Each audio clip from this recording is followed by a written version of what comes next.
โดยพระสงฆ์ไม่ต้องเดินทางเข้าบ้านการใช้สื่อคือการทำงานเชิงรุกที่ดีที่สุดการรอให้คนเข้าวัดแล้วจึงแสดงธรรมเหมือนแต่ก่อนนั้นอาจจะสายเกินไป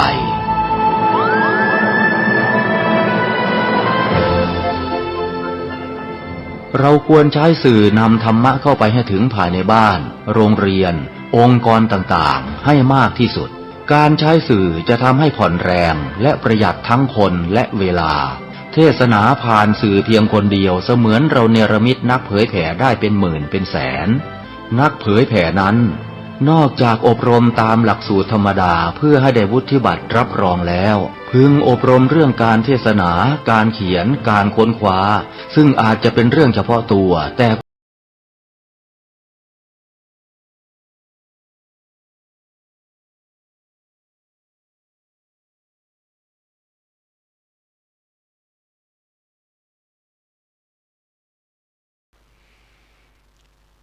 ขอเจริญสุขญาติโยม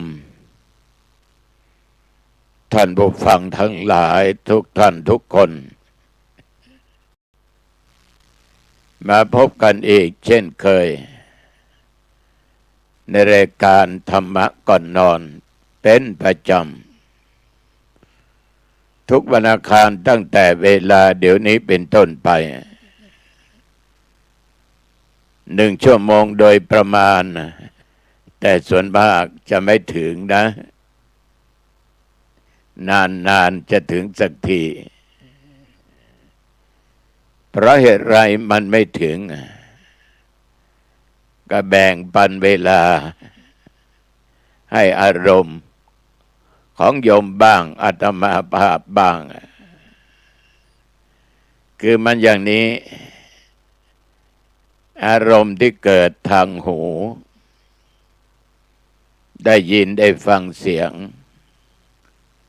เกิดทางตาได้รู้ได้เห็นก็สมมุติว่าเวลาเดี๋ยวนี้โยมนั่งฟังอาตมภาพฟังไปฟังไปตาก็แลดูเข็มนาฬิกามันดึกแล้วทำไมหลวงพ่อไม่จบเบื่อแล้วอยากจะหลับอยากจะนอนอยากจะพักผ่อนเกิดอารมณ์ขึ้นเดี๋ยวก็ปิดวิทยุนอนหลับดีกว่านี่อย่างหนึ่งเมื่อฟังเสียงไปฟังไปฟังไปเสียงธรรมะเกิดมาตอนใดตอนหนึ่งนี่มันเป็นสิ่งที่โยมไม่ประสบอารมณ์ไม่ชอบไม่น่าพูดอย่างนี้นะไม่น่าฟังเลย ก็เลยปิดนี่เกิดกัดโยมก็จะเกิดจากอาตมาภาพนั้นก็มีน้อยเพราะอาตมามีความพึงพอใจในการเผยแผ่ธรรมะถ้าไม่มีความพอใจไม่มีความชอบอาตมาก็คงจะไม่ได้จัดรายการนี้แต่ทีนี้คนเรานี่โยมทั้งหลายมันจะมีสักวันหนึ่งอารมณ์ที่มันเกิดขึ้นทำไมมันนานนะ เมื่อไรจะถึงเวลา1 ชั่วโมงก็เลยรีบจบไปเพราะไปคิดถึงเวลาเลยจบไม่ถึงตามกำหนดที่เคยทำไว้ฉะนั้นญาติโยมการบรรยายธรรมะบางครั้งนั่นมันก็โดยประมาณไม่เสียตัวเองและคนผู้ฟัง วันนี้ก่อนที่จะพูดอะไรออกไปนั้นเราทั้งหลายในฐานะเป็นชาวพุทธต้องขึ้นครูกันเสียก่อนนะบูชาพระรัตนตรัยโยมก็มีครูอาตมาภาพก็มีครูนะเราทุกคนเป็นศิษย์ตถาคตเอานะโยมเพื่อเป็นสิริมงคล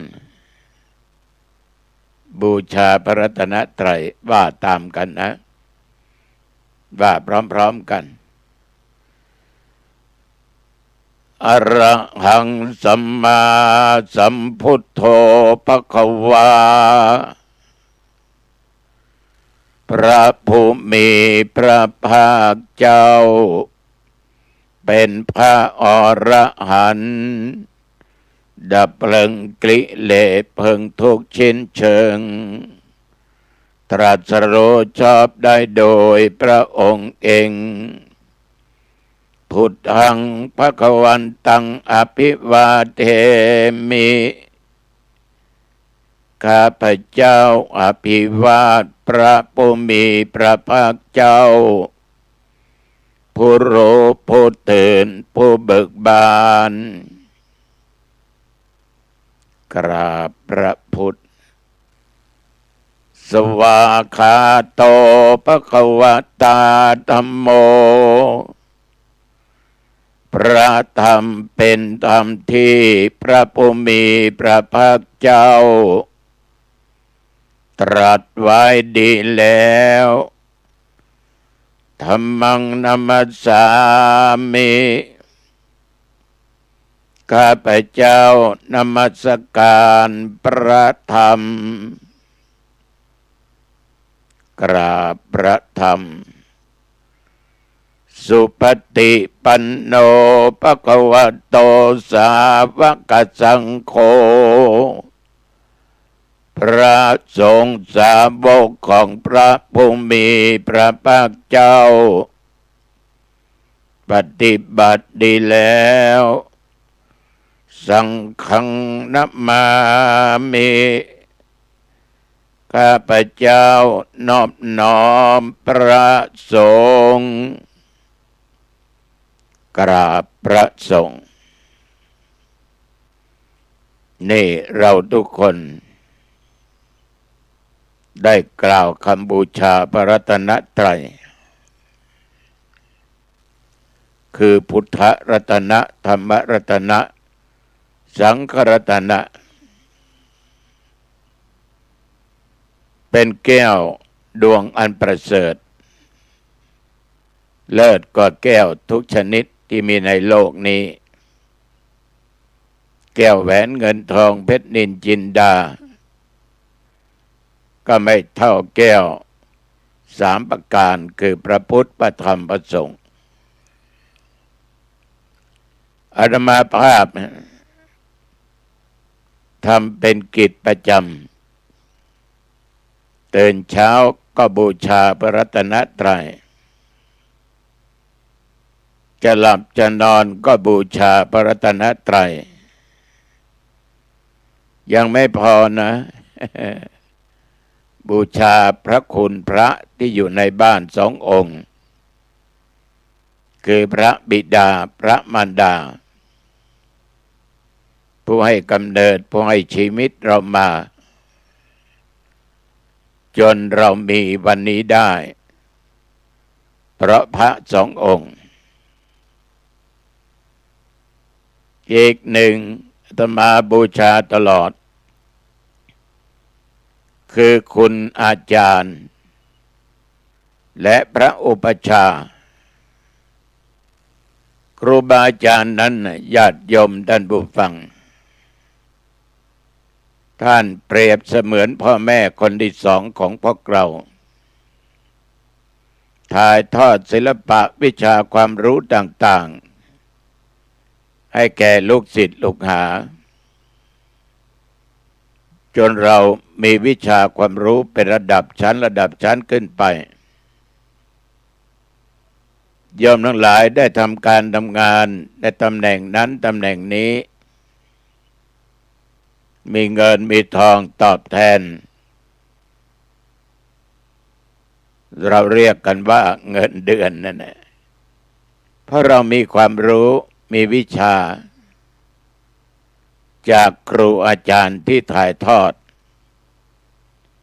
ศิลปะวิชาความรู้แขนงต่างๆให้แก่พวกเราแม้แต่องค์สมเด็จพระสัมมาสัมพุทธเจ้าครั้งว่ายังเยาว์วัยอยู่นั้นพระเจ้าสุโธทนะก็ให้อาจารย์วิศวามิตรเป็นครูสอนเจ้าชายสิทธัตถะนั้นก็ศึกษาจบหลักสูตรจากอาจารย์18แขนงด้วยกัน18สายนั้นเป็นวิชาที่ประกอบในอาชีพในทางโลกให้ยืนยงคงอยู่ได้เพราะมีวิชาคือความรู้อีกประการหนึ่งอาตมาจะลืมไม่ได้วันนี้มาเป็นพระได้พระครูได้เพราะอาตมามีพระอุปชฌาย์เป็นผู้ปั้นเป็นผู้สร้างเป็นผู้บวชให้อาตมาภาพเป็นตั้งแต่เด็กเป็นสามเณรบุญตันอุปสานโดยเจ้าอธิการบุญปันอดีตเจ้าอาวาสวัดสว่างเพชรหนองประมันอำเภอแม่ริมเชียงใหม่เมื่ออายุ20 ปีเต็มอยู่หนองตองมีเจ้าอธิการสมเตชะวังโสอดีตเจ้าอาวาสวัดพฤกษารามป่าเป้าตำบลหนองตองหลวงปู่เป็นเจ้าคณะตำบลด้วยเป็นพระบูชาปสมบทให้อาตมาเป็นพระภิกษุในพุทธศาสนาชื่อว่าพระบุญตันปริสุทธโธเนี่ยเราจะไม่ลืมครูบาอาจารย์อุปชฌาย์เรามีวันนี้เพราะท่านเหล่านี้ฉะนั้นทุกเช้าทุกเย็นทุกค่ำคืนก่อนจะหลับนอนอาตมาจะกราบพระพุทธพระธรรมพระสงฆ์กราบคุณบิดามารดาอุปชฌาย์ครูอาจารย์ญาติโยมท่านทั้งหลายอย่าลืมท่านเหล่านี้นะพ่อแม่ก็เป็นแก้วใจของเราในสรีระร่างกายของเราทุกคนนั้นนะพ่อแม่เป็นคนสร้างนะโยมนะเป็นคนสร้างฉะนั้นในวันนี้อาตมาจึงนำญาติโยมบูชาพระรัตนตรัยก่อนที่จะหลับจะนอนจะก่อนที่ญาติโยมจะพักผ่อนนั่นน่ะมันจะได้นอนหลับสบายตื่นมาก็สบายเพราะจิตใจเรามีพระพุทธพระธรรมพระสงฆ์พระคุณของบิดามารดาครูบาอาจารย์อุปชฌาย์มีอยู่ในจิตในใจของเราทุกคนอย่างไรก็ตามญาติโยมอาตมภาพก็ต้องขออนุโมทนาขอบใจนะต่อญาติต่อโยมทุกท่านทุกคนที่ติดตามฟังรายการนี้มาด้วยดีตลอดรายการนี้ญาติโยมออกอากาศณสถานีวิทยุขึ้นพุทธศาสนาส่งเสริมวัฒนธรรม และเผยแผ่ธรรมะ104.50ออกอากาศณที่วัดฝายหินตำบลสุเทพอำเภอเมืองจังหวัดเชียงใหม่รายการนี้เป็นรายการบันทึกเสียงเทปเสียงธรรมขอเทปขอเมตตาธรรมจากท่านเจ้าหน้าที่เปิดให้ญาติโยมได้รับฟังกันบางครั้งนั้นเสียงอาจจะไม่เหมือนเสียงจริงเนี่ยแต่บางครั้งก็เหมือนนะแต่พระเจ้าก็องค์เดิมนั่นแหละอยู่วัดหนองตองตำบลหนองตองอำเภอหางดงจังหวัดเชียงใหม่ท่านทั้งหลายทุกวันนี้มีคนที่ติดตามฟังรายการธรรมะเป็นจำนวนมากเหมือนมีโยมไม่ออกคนหนึ่งอายุ70 กว่าปีมีลูกมีเต้าแต่ว่าลูกไปทำงานต่างอำเภอต่างจังหวัดไม่ค่อยได้กลับบ้านโยมแม่ก็เป็นกำพร้าก็ว่าได้นะว่าสามีก็ได้จากไปเสียก่อนตายไปก่อนแต่ว่าสุขภาพของโยมแม่นั้นก็ดีอยู่ลูกทั้งหลายก็รักแม่เป็นห่วงว่าแม่จะเอาหาคนมาดูแลแม่จะจ้างมาดูแลแม่ทำอาหารการกินให้แม่ทำอะไรให้แม่เวลาแม่เจ็บไข้ได้ป่วยจะมีเพื่อนโยมก็บอกว่าไม่เอากูมีแล้วเพื่อนนะใครมานอนกับแม่ละทุกวันนี้กูมีวิทยุกูเปิดฟังธรรมะจากตุเจ้าธรรมะนะมีทุกเวลาในสถานีต่างๆตุเจ้าองค์นั้นตุเจ้าองค์นี้กูก็ได้ฟังตุหนองตองกูก็ฟัง ญาติโยมผู้เฒ่านี้เอาธรรมะเป็นเพื่อนทั้งกลางวันและกลางคืนฟังแล้วกูก็หลับสบายตื่นมากูก็ฟังอีกลูกทั้งหลายก็ไม่ขัดใจแม่ทีนี้ต่อมาญาติโยมความเจ็บนั่นน่ะมันเกิดขึ้นกับคนทุกคนไม่ว่าโยมและอาตมาเราทุกคนไม่สามารถจะหลีกเลี่ยงจากความเจ็บความป่วยไปได้แม้แต่พระพุทธองค์ก็ยังหลีกไม่ได้ก็ล้มป่วยลูกที่ทำการทำงานอยู่นั้นก็จำเป็นต้องหาคนมาดูแลเหลือพยายามหาโอกาสเวลาต้องกลับบ้านลูกดีมากมีความกตัญญูกตเวทิตาต่อแม่รักแม่ห่วงแม่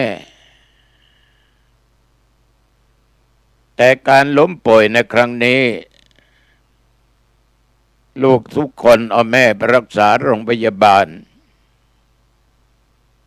หมอก็ให้ยุกให้ยาดูแลแต่ว่ามันเอาไว้ไม่ได้ก็เลยบอกให้ลูกว่าแม่เนี่ยใจสิ้นใจที่โรงพยาบาลหรือที่บ้านลูกทุกคนก็มานึกว่าแม่นั้นนะท่านอยู่บ้านก็ขอไปสิ้นชีวิตที่บ้านก็เอาแม่ไปบ้าน มานึกว่าแม่ชอบฟังรายการธรรมะที่ทุกเจ้าทุกองค์เทศออกทางสถานีวิทยุ ทั้งกลางวันกลางคืนก็เปิดเสียงธรรมะให้แม่ฟังก็มาถึงวันอังคารแหละเวลานี้แหละเขาก็เปิดแม่ก็ฟังยังพยายามยกมือขึ้นไหวรายการธรรมะก่อนนอนยังไม่ทันจบแม่ก็สิ้นลมหายใจจากลูกเต้าไปอย่างสงบอย่างสงบไม่มีอาการอะไรแสดงออกมาลูกทุกคนต่างก็ดีใจเพราะแม่นั้นใจมีแต่ธรรมะมีแต่พระพุทธมีแต่พระธรรมมีแต่พระสงฆ์มีพระรัตนตรัยอยู่ในจิตในใจได้ฟังธรรมะแล้วก็ดับก็เข้าใจว่านะโยมนะแม่เขาก็เป็นคนมีศีลมีธรรมชอบทำบุญสุนทานอยู่ตลอดฟังเทศน์ไม่ต้องบอกนะฟังมาตลอดจิตใจนั้นก็คงจะไม่เศร้าหมองมัวหมองใดๆทั้งสิ้นจิตเต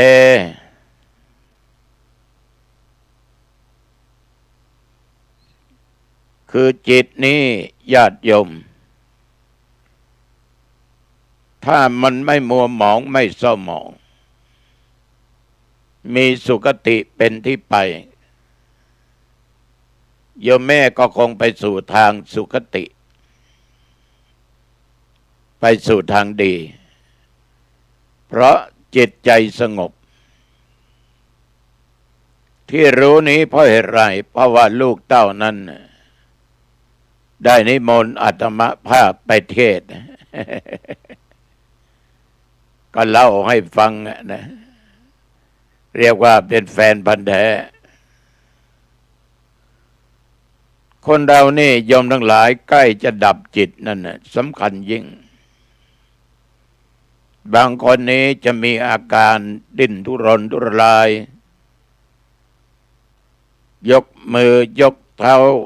มีเสียงออกมาเป็นเสียงนั้นเสียงนี้กัมมนิมิตนิมิตที่ปรากฏให้เห็นเหมือนกับเราหลับฝันเห็นอะไรนั่นแหละแต่นี่เห็น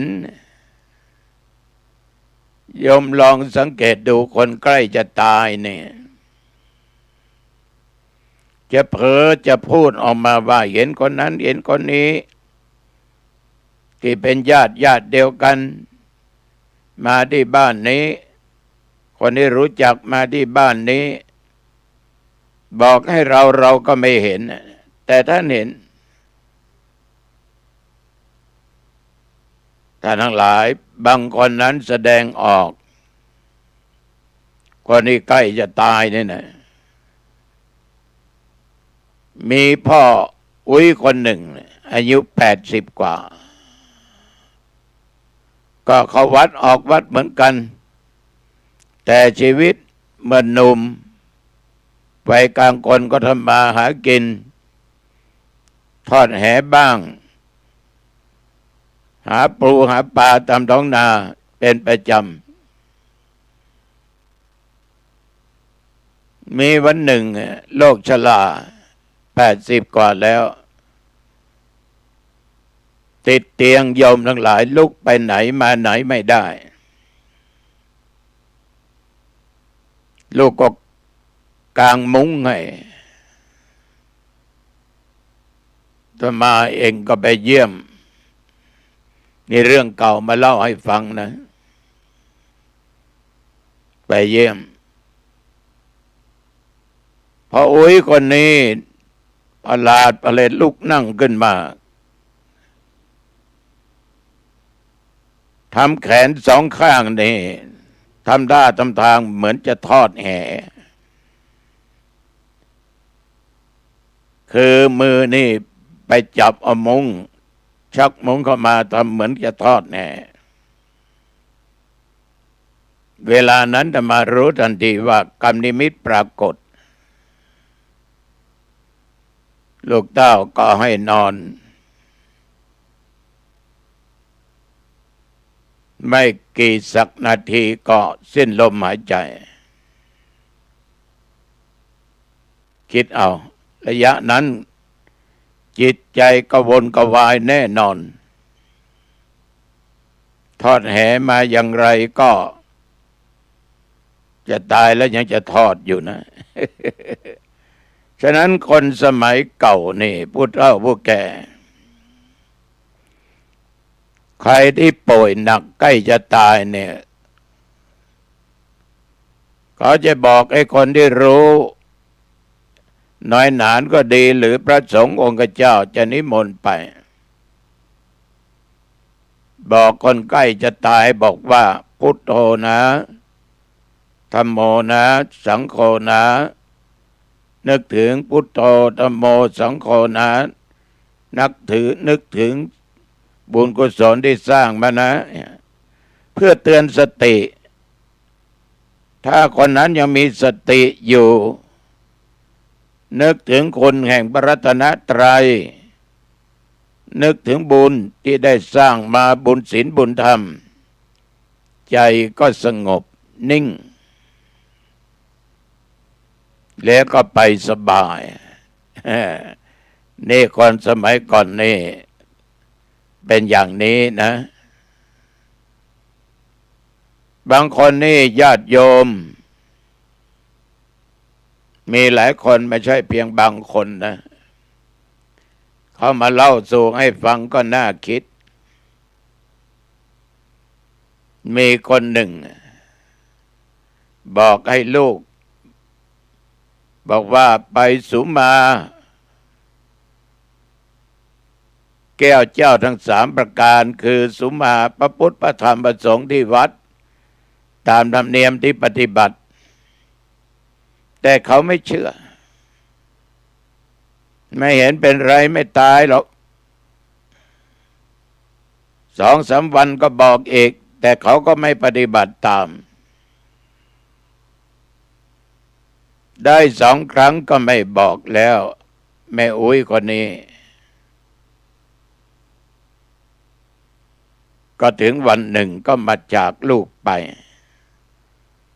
ลูกก็มานึกถึงคำที่แม่พูด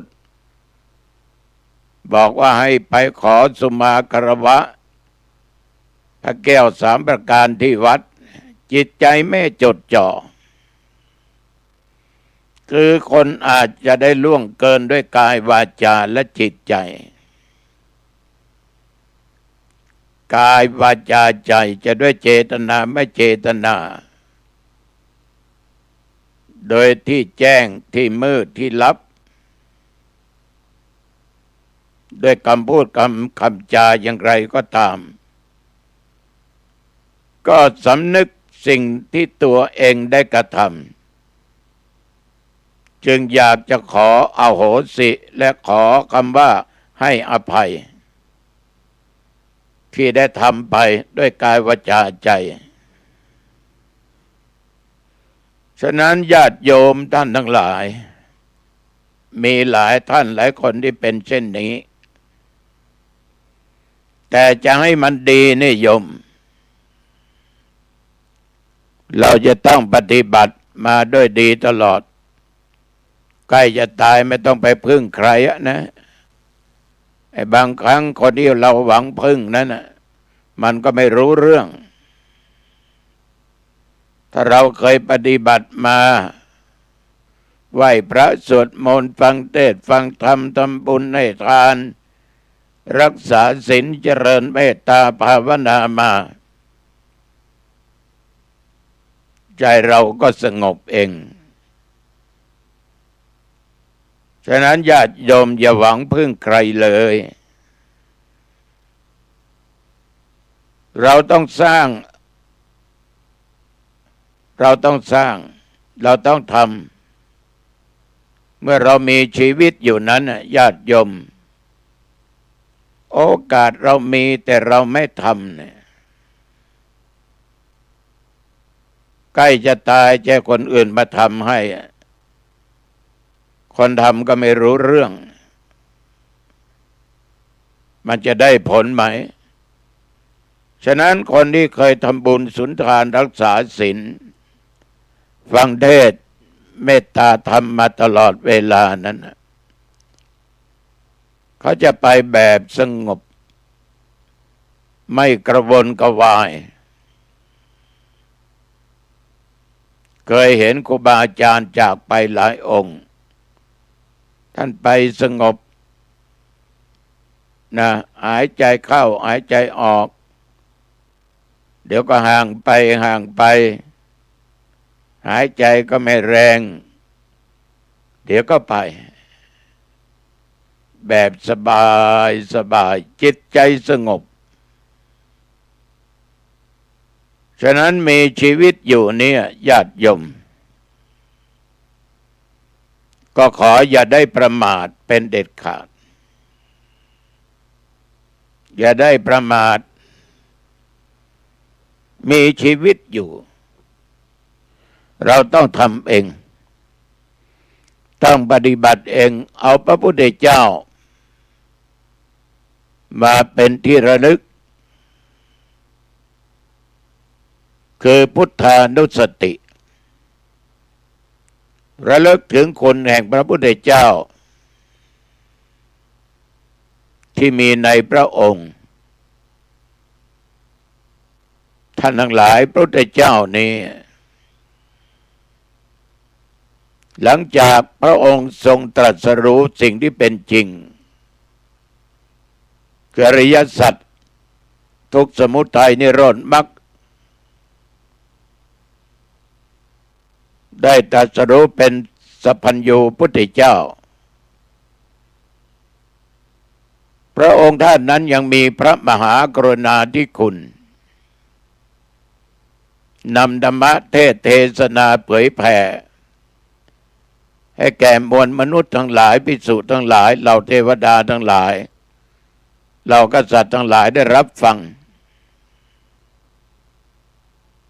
ชี้แนะชี้นำเรื่องบาปเรื่องบุญเรื่องคุณเรื่องโทษเรื่องหนทางแห่งความหลุดพ้นอยากจะพ้นทุกข์ก็ต้องปฏิบัติไม่ต้องมาเวียนว่ายตายเกิดอยู่ในวัฏสงสารแห่งนี้นี่คือพระพุทธเจ้าที่เราทั้งหลายรู้บาปรู้บุญรู้คุณรู้โทษว่าไหนดีไหนไม่ดีทุกวันเนี่ยเพราะเราได้ศึกษาธรรมได้ฟังธรรมได้ปฏิบัติธรรมโยมจะเชื่อก็ตามไม่เชื่อก็ตามนะแต่ถ้ามาเชื่อว่าใครทำดีก็ได้ดีใครทำไม่ดีอะไรไว้ก็ได้สิ่งนั้นไม่ช้าก็เร็วเพราะบุญกับบาปนั้นคนไหนทำอย่างใดได้รับผลอย่างนั้นฉะนั้นเราเป็นชาวพุทธต้องนึกถึงพระคุณของพระพุทธเจ้าอยู่ตลอดหายใจเข้าก็พุทธหายใจออกก็โทพุทโธพุทโธไม่เห็นมันยากตรงไหนนะถ้าไปหายใจเข้าอันนานี่ก็ของกูบ้านก็ของกูลูกก็ของกูผัวกูเมียกูอันนั้นอันนี้ก็เป็นของกูญาติโยมมีแต่ความโลภมีแต่ความโกรธมีแต่ความหลงมีแต่ความอยากคือตัณหาอยากในกรรมคุณอยากเป็นโน่นอยากเป็นนี่ไม่อยากเกิดมาในโลกมนุษย์ไม่อยากจะทำคุณงามความดีไม่อยากรักษาศีลไม่อยากฟังเทศน์ไม่อยากฟังธรรมไม่อยากเจริญเมตตาภาวนาเป็นตัวกิเลสทั้งนั้นแหละฉะนั้นศรัทธาสาธุชนต้องนึกถึงพระคุณขององค์สมเด็จพระสัมมาสัมพุทธเจ้าที่เกื้อกูลต่อพวกเรามาตลอดอยู่ในสังคมต้องมีเมตตาคุณแผ่ไมตรีจิตของเรานี่ ให้สัตว์ทั้งหลายทั้งปวงเป็นสุขไม่ว่าจะเป็นสัตว์เดรัจฉานจะเป็นมนุษย์เพื่อนร่วมโลกเกิดแก่เจ็บตายด้วยกันทั้งหมดทั้งสิ้นนี้ทุกชีวิตรักตัวกลัวตายเกลียดทุกข์อยากได้สุขอยู่ด้วยกันอย่าเบียดเบียนกันต้องรักกันเมตตากันปรารถนาดีต่อกันยิ่งยุคสังคมปัจจุบันนี้ญาติโยมเราอยู่ในหอเฮือนเดียวกันเป็นผัวเป็นเมียครอบครัวต้องเมตตาต่อกันถ้าขาดเมตตาเมื่อไหร่ความบันไลเกิดขึ้นเมื่อนั้นหมู่บ้านก็ต้องเมตตากันรักกันสงสารกันอย่าได้เบียดเบียนกันอย่าได้ข่มเหงกันเขาก็คนเราก็คนเขาก็เจ็บได้เราก็เจ็บได้เขาก็แก่เราก็แก่ในที่สุดเขาก็ตายเราก็ตายอยู่ด้วยกันมีความรักกันไม่ดีกว่าหรือฉะนั้นอย่าได้ข่มเหงกันให้มีเมตตาตามมีความปรารถนาดีต่อกันระดับตำบลอำเภอจังหวัดระดับประเทศชาติโยมจะมีหน้าที่อย่างไรก็ตามทำไปตามหน้าที่แต่ต้องมีเมตตาปรารถนาดีรักกันช่วยเหลือกันช่วยกันแก้ไขในสิ่งต่างๆที่มันเป็นปัญหาไม่ใช่ไปข่มเหงกันไปรังแกกันพอไม่ช้าไม่นานเราก็ต้องตายจากกันไม่เขาก็เราไม่เราก็เขาสร้างความดีว่าเถิดโยมเมตตาค้ำจุนโลกนะเมตตาค้ำจุนโลกเราอยู่ได้ทุกวันเพราะคนอื่นเมตตาเราเกิดมาได้รับความเมตตาจากแม่ได้รับความเมตตาจากพ่อจากพี่จากน้องจากญาติจากทุกคนที่เกิดมาในโลกนี้โยมทั้งหลายแผ่เมตตาแก่สรรพสัตว์เพื่อนร่วมโลกร่วมทุกข์ร่วมสุขเกิดแก่เจ็บตายด้วยกันทั้งหมดทั้งสิ้นให้อยู่เป็นสุขเป็นสุขเถิดนี่ตัวเจ้าขอฝากไว้ในชีวิตของคนเรานี้ญาติโยมมันไม่มีอะไรหรอกที่จะจีรังยั่งยืนมั่นคงมีเกิดมีแก่มีเจ็บมีตายไปทั้งหมดทั้งสิ้นร่างกายไม่มีคุณค่าอะไรใดทั้งสิ้นวัวควายช้างม้าตายแล้วเหลือเขาดุกหนังขนเรายังใช้การได้แต่คนนี้ญาติโยมตายแล้วขายให้ใครๆก็ไม่เอาสวยงามขนาดหล่อขนาดยกให้ท่านเอาไหมไม่เอามันเหม็นนานๆเข้าสัตว์ก็เอาเป็นอาหารมันเน่ามันเฟะมันไม่เหมือนเก่าไม่เหมือนเดิมก็เรียกว่าเป็นอสุภกรรมฐานได้ฉะนั้นใครตายนี่มักนิมนต์พระชักบังสกุลที่ประชาอธิบานอนิจจาวัฏสังขาราอุปัฏฐวะยธรรมิโนอุปชิตวานิรุชันติเตสังวุปาสโมสุโขให้คิดว่าคนเราจะเป็นอย่างนี้เมื่อมันเกิดมาจะเป็นอย่างนี้มันไม่เที่ยงแท้แน่นอนมีเกิดมีแก่มีเจ็บมีตายมันเป็นอนิจจังมันก็เน่ามันก็เหม็นญาติโยมฉะนั้นต้องมองถึงสังขารทั้งหลายเนี่ยว่ามันไม่เที่ยงมันไม่เป็นของที่สวยงามมันเป็นของหน้าขยะแขยงเป็นสิ่งสกปรกโสโครกรักคนนั้นรักคนนี้เขาตายแล้วไปนอนเฝ้าเอาไหมไม่เอาขนาดบางคนนี่จะไปกรรมยังไม่กรรมจะไปจับยังไม่จับ รังเกียจกันแล้วรักกันอย่างขนาดแต่ตายไปแล้วไม่เอา ญาติโยมทั้งหลายเมื่อมันไม่มีชีวิตเลือดเนื้อมันไม่เดินให้ใครๆก็ไม่เอาจะเป็นนางงามจักรวาลใครก็ไม่เอาจะเป็นพระเอกกี่สมัยกี่ยุคใครก็ไม่เอานะฉะนั้นศรัทธาสาธุชนต้องนำไปพิจารณาอย่างนี้ตัวตัณหากามราคะต่างๆมันจะไม่เกิดขึ้นเราจะต้องอยู่ในศีลในธรรมเราจะมีแต่เมตตาธรรมกรุณาธรรมมุทิตาธรรมไม่มีความอิจฉาริษยาต่อใครมีอุเบกขาอยู่ในจิตในใจศรัทธาสาธุชนญาติโยมทุกท่านต้องมีธรรมะนะแล้วต้องนึกถึงความตายอันจะมีแก่ตัวแก่ตนนี่ต้องแน่นอนนะไม่ว่าโยมและอาตมาภาพนะคนเรานี่อายุจะเกิน100ก็มีน้อยที่สุดชีวิตมันเดินไปข้างหน้าเดินไปเดินไปเดินไป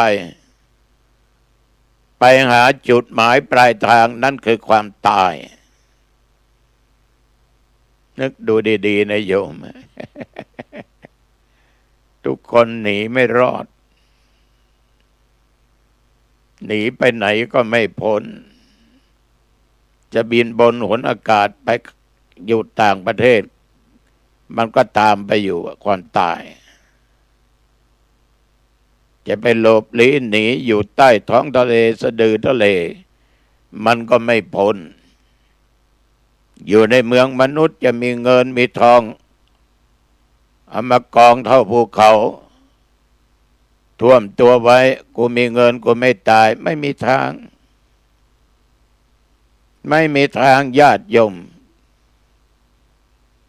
มลองหลับตานึกดูดิบ้านของเราหมู่บ้านเราเดือนหนึ่งมันตายกี่คนมันตายไปกี่คนการตายก็แปลกๆโดยอุบัติเหตุ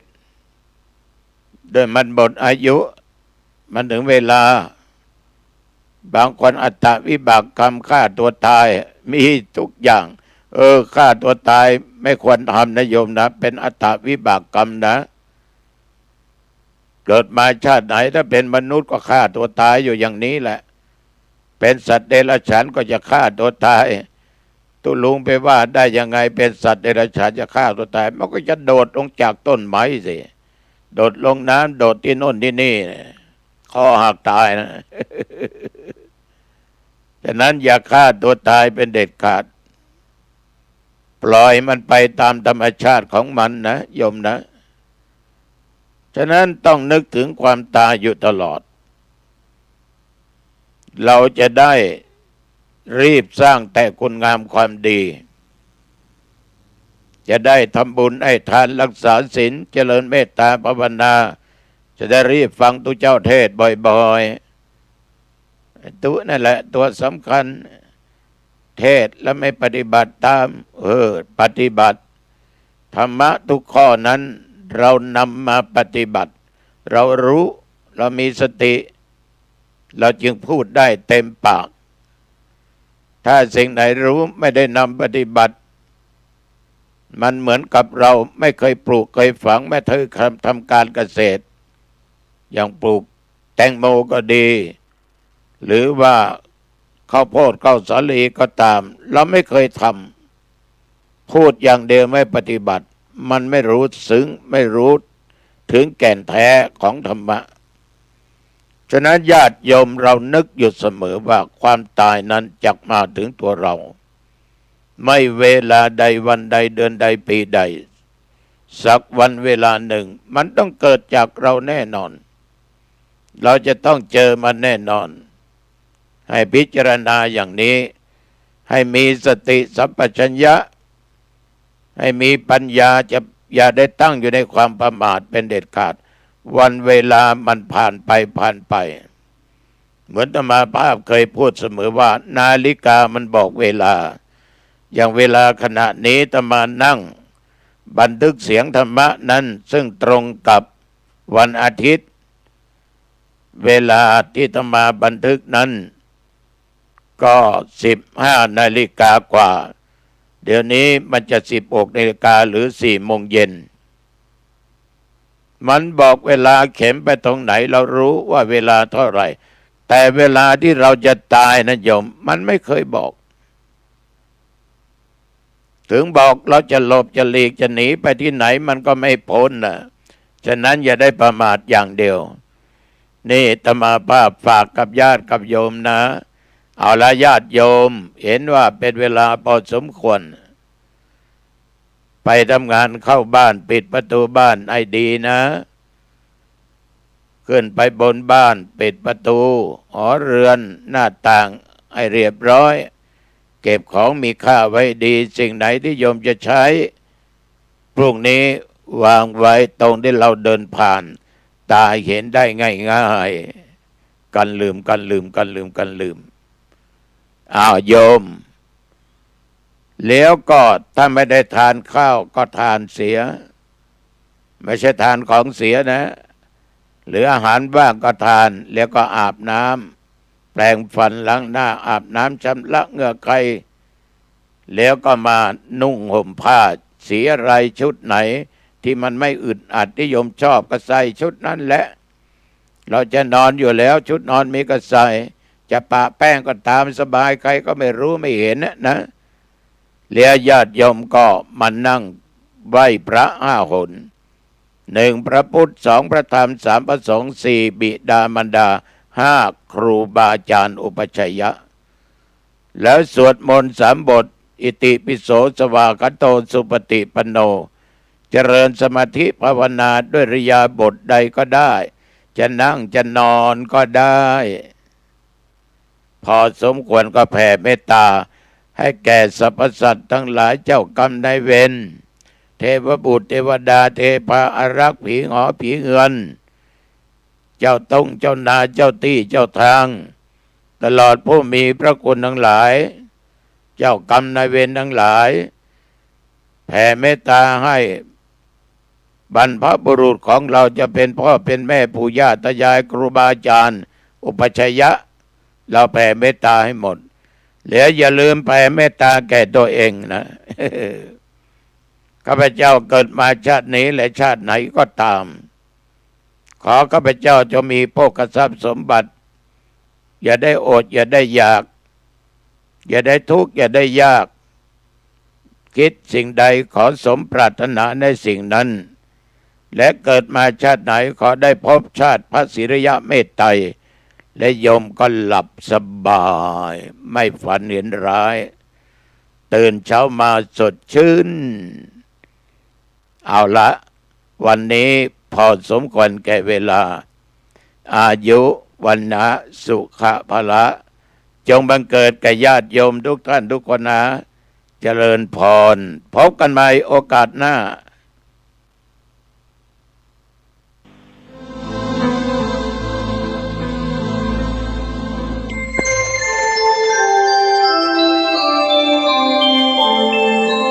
ขณะนี้ท่านกำลังฟังสถานีวิทยุกระจายเสียง FM 104.5 เมกะเฮิรตซ์ข่าวสารเพื่อการประชาสัมพันธ์ขอเชิญชวนผู้ใจบุญใจกุศลร่วมทำบุญทอดผ้าป่าสามัคคีประจำปีพุทธศักราช 2568 เพื่อบูรณะวิหารปูพื้นกระเบื้องไวนิลตารางเมตรละ699 บาทจำนวน150ตารางเมตรทำโครงเหล็กป้องกันนกรอบวิหารราดพื้นเททรายล้างหน้าวิหารราวบันไดเหล็กสแตนเลสทาสีรอบวิหารเปลี่ยนระบบไฟฟ้าปรับปรุงทัศนียภาพวิหารบูรณะปฏิสังขรณ์ถาวรวัตถุภายในวัดทอดถวายณวัดดอนตันตำบลเหมืองแก้วอำเภอแม่ริมจังหวัดเชียงใหม่ตรงกับวันเสาร์ที่ 1 พฤศจิกายนพุทธศักราช 2568 ช่วงเช้า 9:39 นาทีเป็นต้นไปก็ขอเชิญชวนศรัทธานักศีลนักบุญทั้งหลายร่วมงานบุญทอดผ้าป่าสา มัคคีครั้งนี้เพื่อบูรณะวิหารปูพื้นกระเบื้องไวนิลรวมไปถึงทำโครงเหล็กป้องกันนกรอบวิหารราดพื้นเททรายร้างหน้าวิหารราวบันไดเหล็กสแตนเลสทาสีรอบวิหารเปลี่ยนระบบไฟฟ้าปรับปรุงทัศนียภาพวิหารบูรณะปฏิสังขรณ์ถาวรวัตถุภายในวัดดอนตันตำบลเหมืองแก้วอำเภอแม่ริมจังหวัดเชียงใหม่เสาร์ที่1 พฤศจิกายน 2568 นี้เชิญท่านร่วมงานร่วมบุญร่วมบริจาคได้บุญได้กุศลโดยทั่วหน้ากันค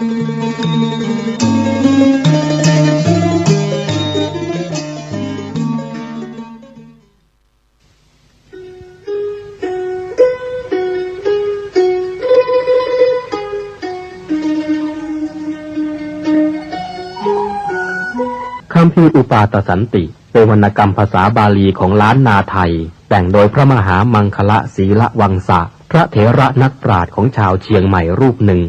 ในสมัยของพระเจ้าสิริธรรมจักรวรรดิลกราชาธิราชหรือพระเจ้าติโลกราชรัชกาลที่11แห่งราชวงศ์มังรายเป็นพระคาถาล้วนจำนวน271คาถาคัมภีร์นี้เป็นที่รู้จักกันแพร่หลายในหมู่ชนชาวล้านนามาแต่โบราณกาลทั้งพระสงฆ์สามเณรและชาวบ้านพากันสวดและฟังอุปาทสันติเพื่อกลับความร้ายให้กลายเป็นความดีมีคำเล่าว่า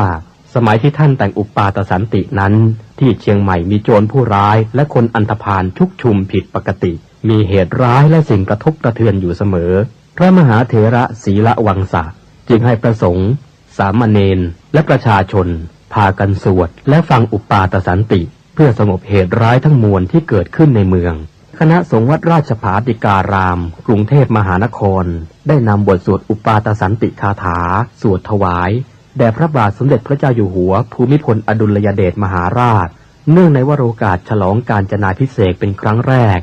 ณเสนาสนะป่าสิริวัฒนวิสุทธิ์อำเภอท่าตะโกจังหวัดนครสวรรค์จึงขอเชิญชวนพุทธศาสนิกชนคนไทยทุกท่านได้ร่วมกันสวดพระคาถานี้ถวายเป็นราชสักการะบูชาแด่พระบาทสมเด็จพระเจ้าอยู่หัวในวโรกาสอันเป็นมหามงคลครั้งนี้และเพื่อยังความสุขสงบอันยิ่งใหญ่ให้แก่แผ่นดินเพื่อความสงบระงับจากภัยพิบัติทั้งปวงและเพื่อความเป็นสิริมงคลแก่ตนเองครอบครัวหมู่คณะชาวไทยและชาวโลกทั้งมวลสรัจฉังสะเสนังสะพันธุงนรินทางปริตตานุภาโวสทารักขตุติภริตวานเมตตังสเมตตาปทานตาอวิคิตจิตตาปริตตังพนันตุสักเขกาเมจรูเปคิริสิขารตเตจันตลิเควิมาเนทีเปรัตเทจะคาเมตรุวนาคาเนเคหวัตทุมให้เขตเตภูมิมาจายันตุเทวาชละทละวิสเมยัคขกันทัพพนาคาติทันตาสันติเกยังมุนิวรวจนังสานทโวเมสุนันตุธรรมัสสวนกาโลยัมปทันตาธรรมัสสวนกาโลยัมปทันตาธรรมัสสวนกาโล อายัมปทานตานะโมตัสสะภะคะวะโตอะระหะโตสัมมาสัมพุทธัสสะนะโมตัสสะภะคะวะโตอะระหะโตสัมมาสัมพุทธัส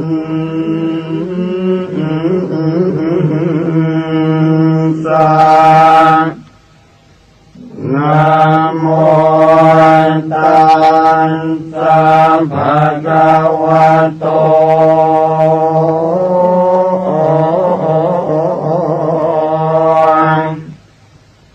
อะระหะโตสัมมา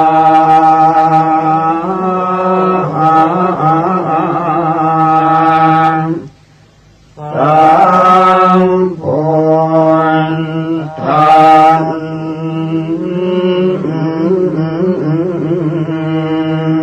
สะสุตุทัสโส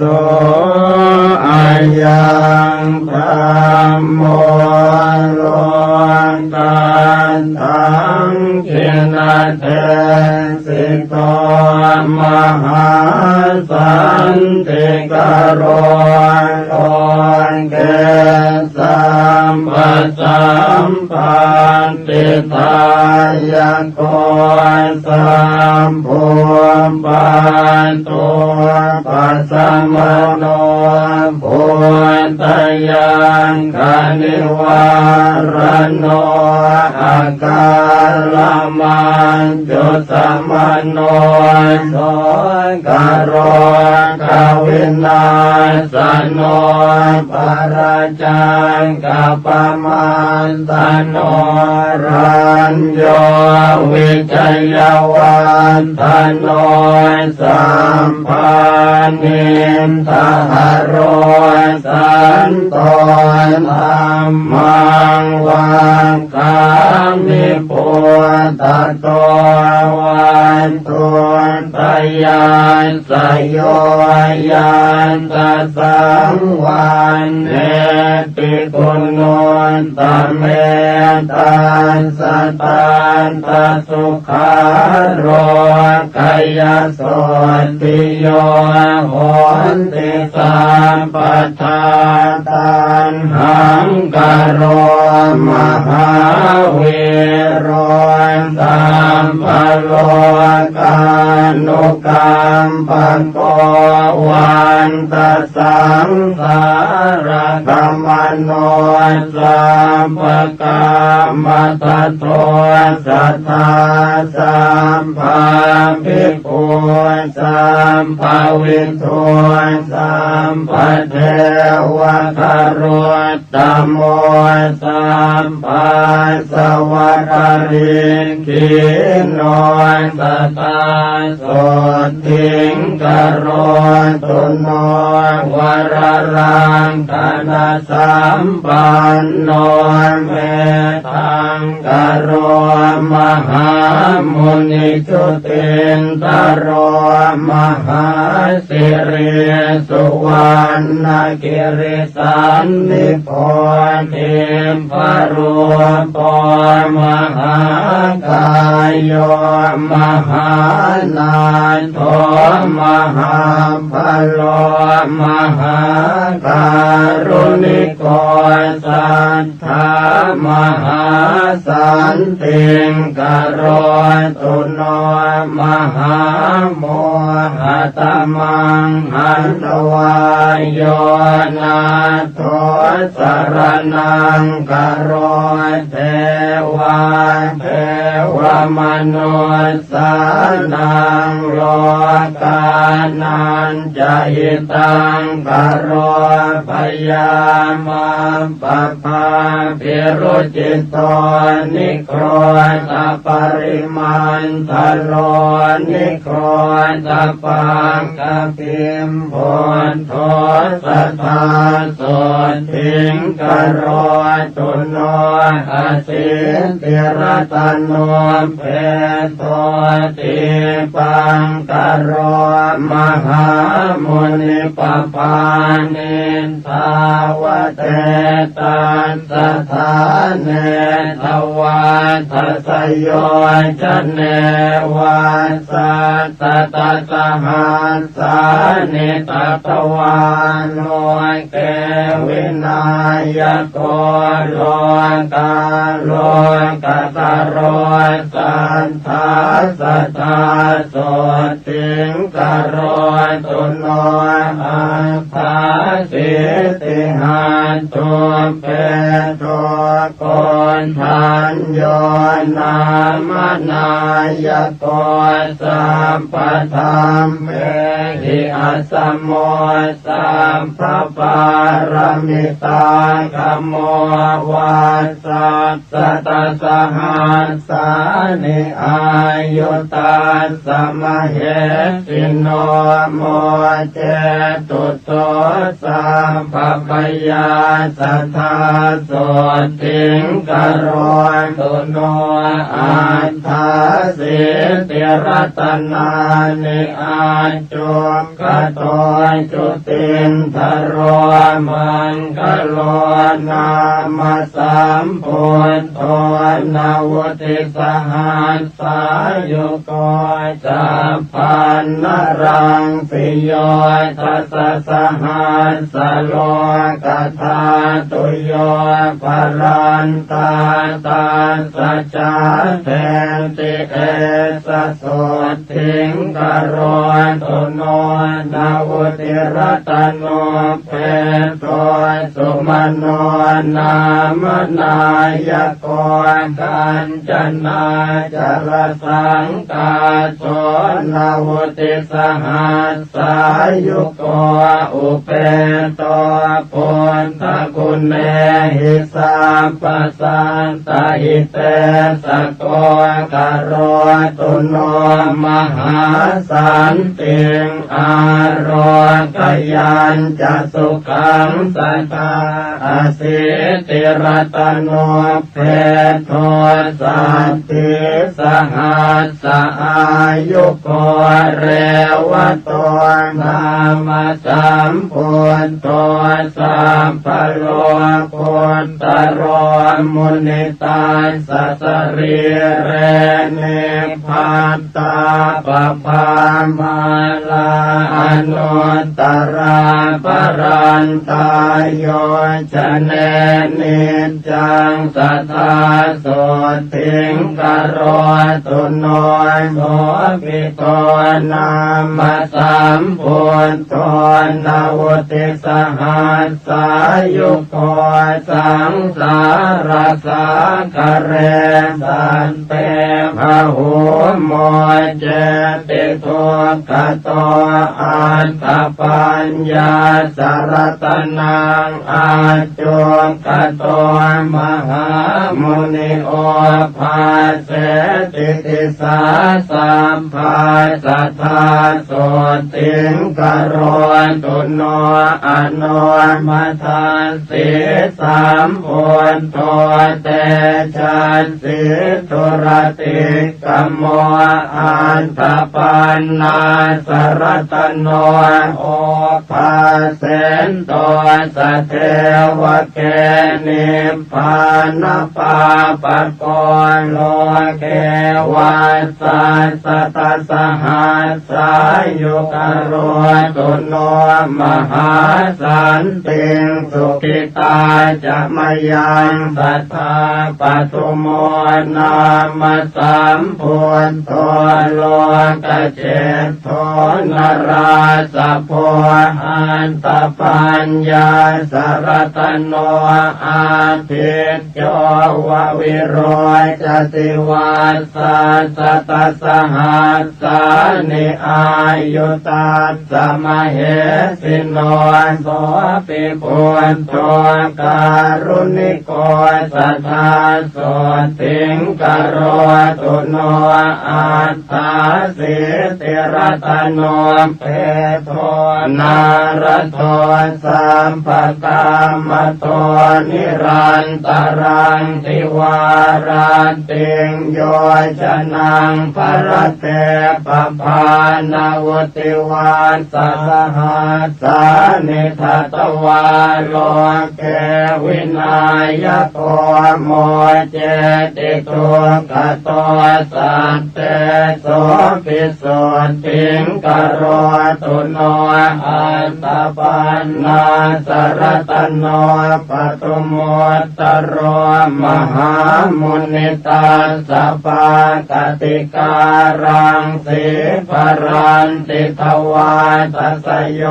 ชเนวาสัสตสหัสสานิทัตวาโลเกมตันตโทโมเจติพันธนาสัตเตโส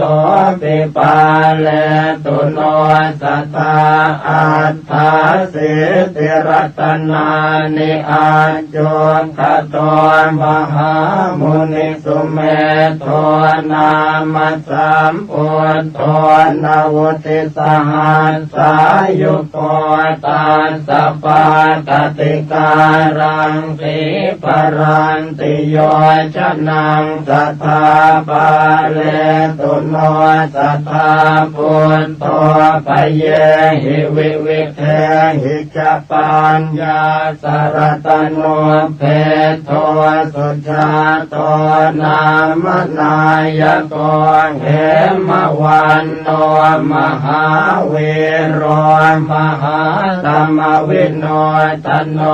นาวติวาสสหัสสานิอายุตัสสะมะเหสิโนโส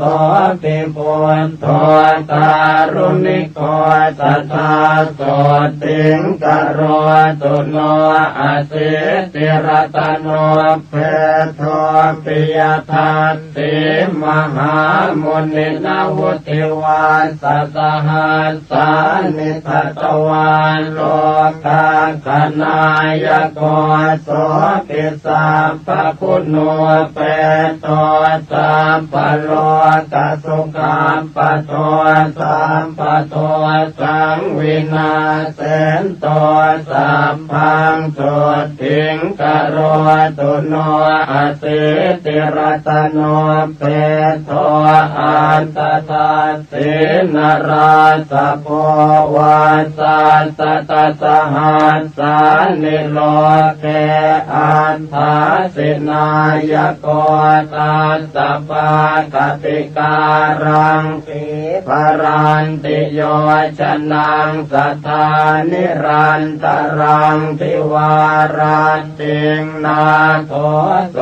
ติงกโรตุโนธรรมทัสสิจะสัมพุทโธอาสิติหัตถโมคขโตอติโรจติเตเจนะสะเทวาสุรมานุเสวาสัสตสหัสสานิทัตวาโลเกมหายโสสัมปสันเตปโม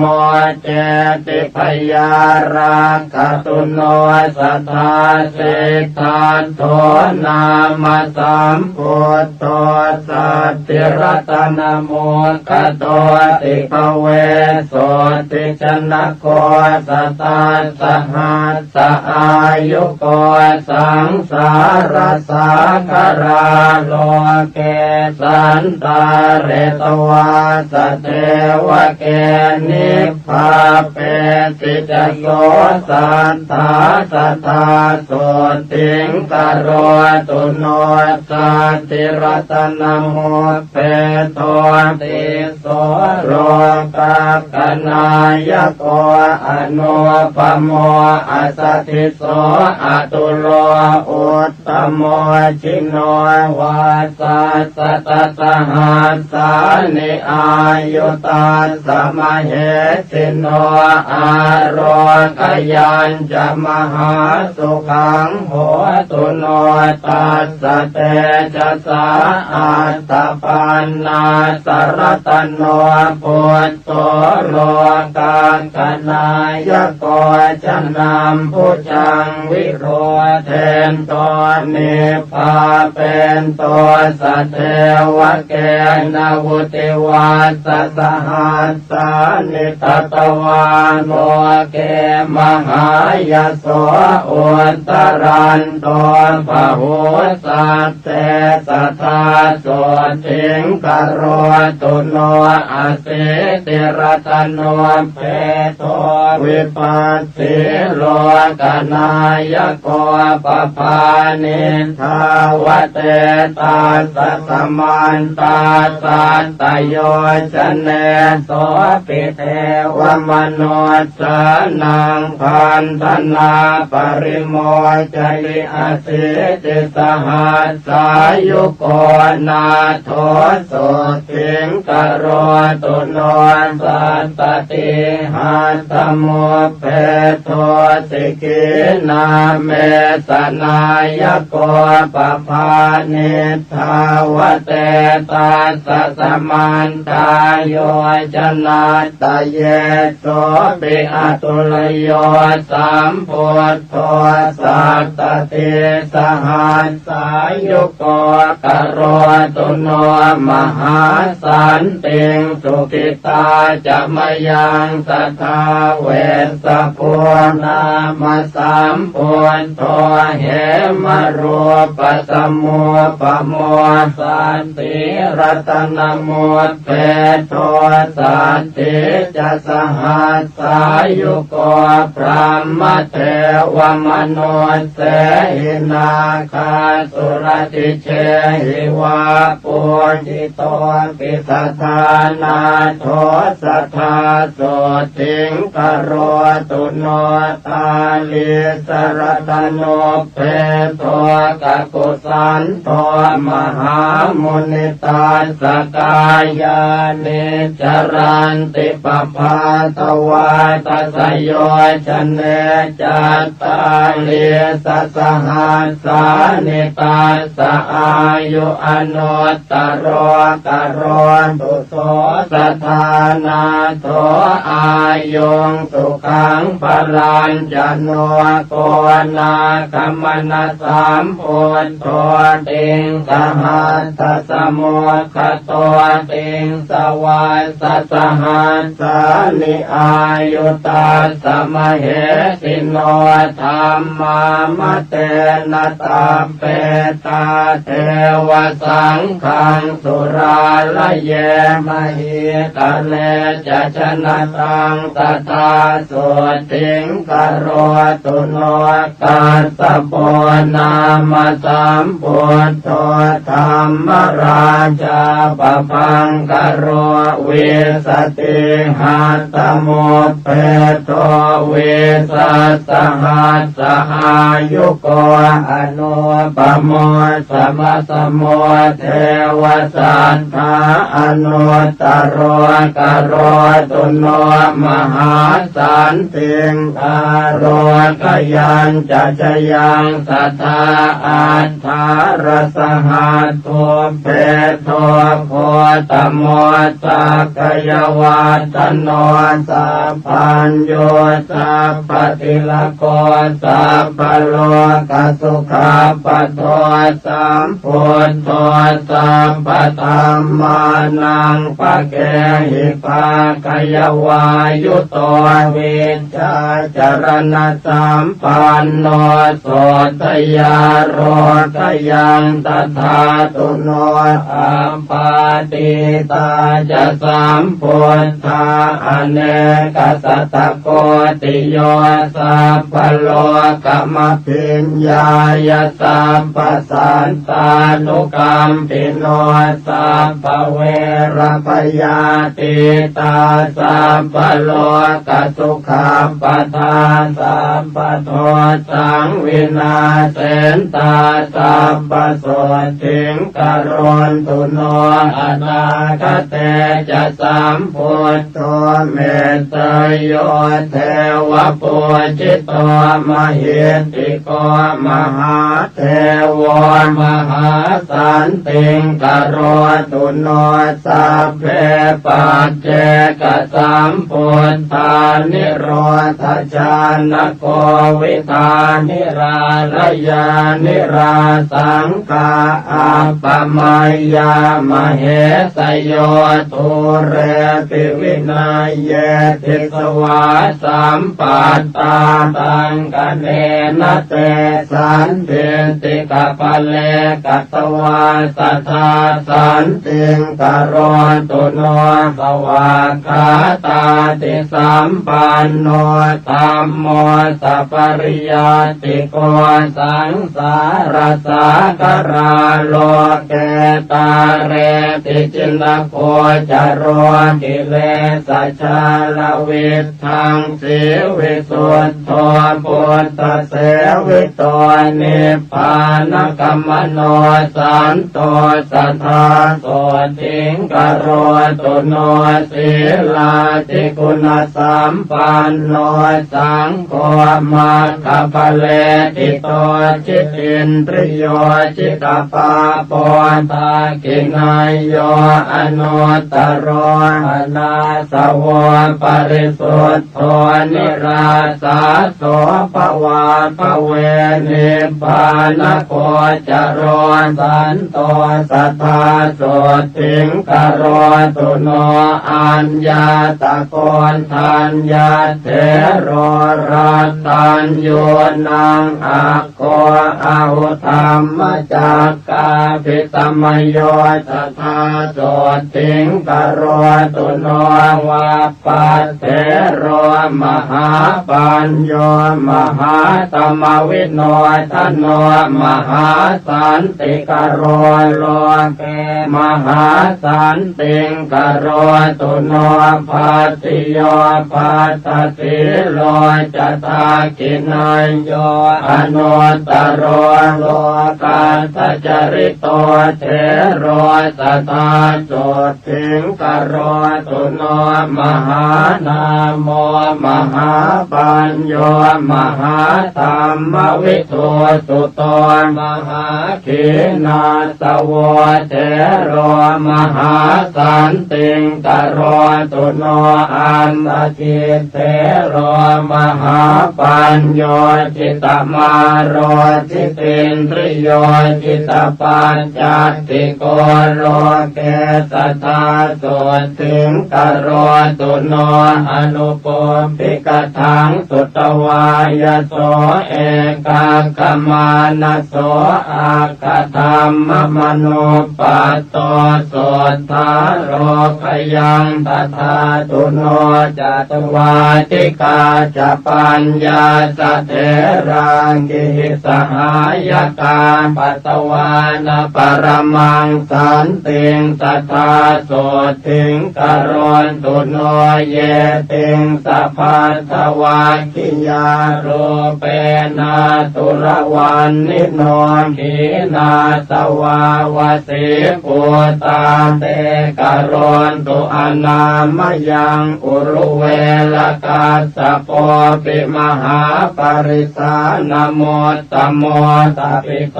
อาคาธานาม มิสัทธาโสติงกโรตุโนโยนะติกาสปัตเทโรปุญญาเกโต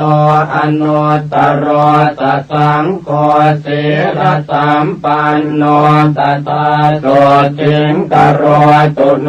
ธรรมปัจจลิโตสันโตโยเทโรขยากาสโพสังยุตโตภวนิเตเหสทาโสติงกโรตุโนโตกนาทังสเปตวานปัญญวันตานปานินางปัญญายสาลิโอตัสสะกลังนาคติโส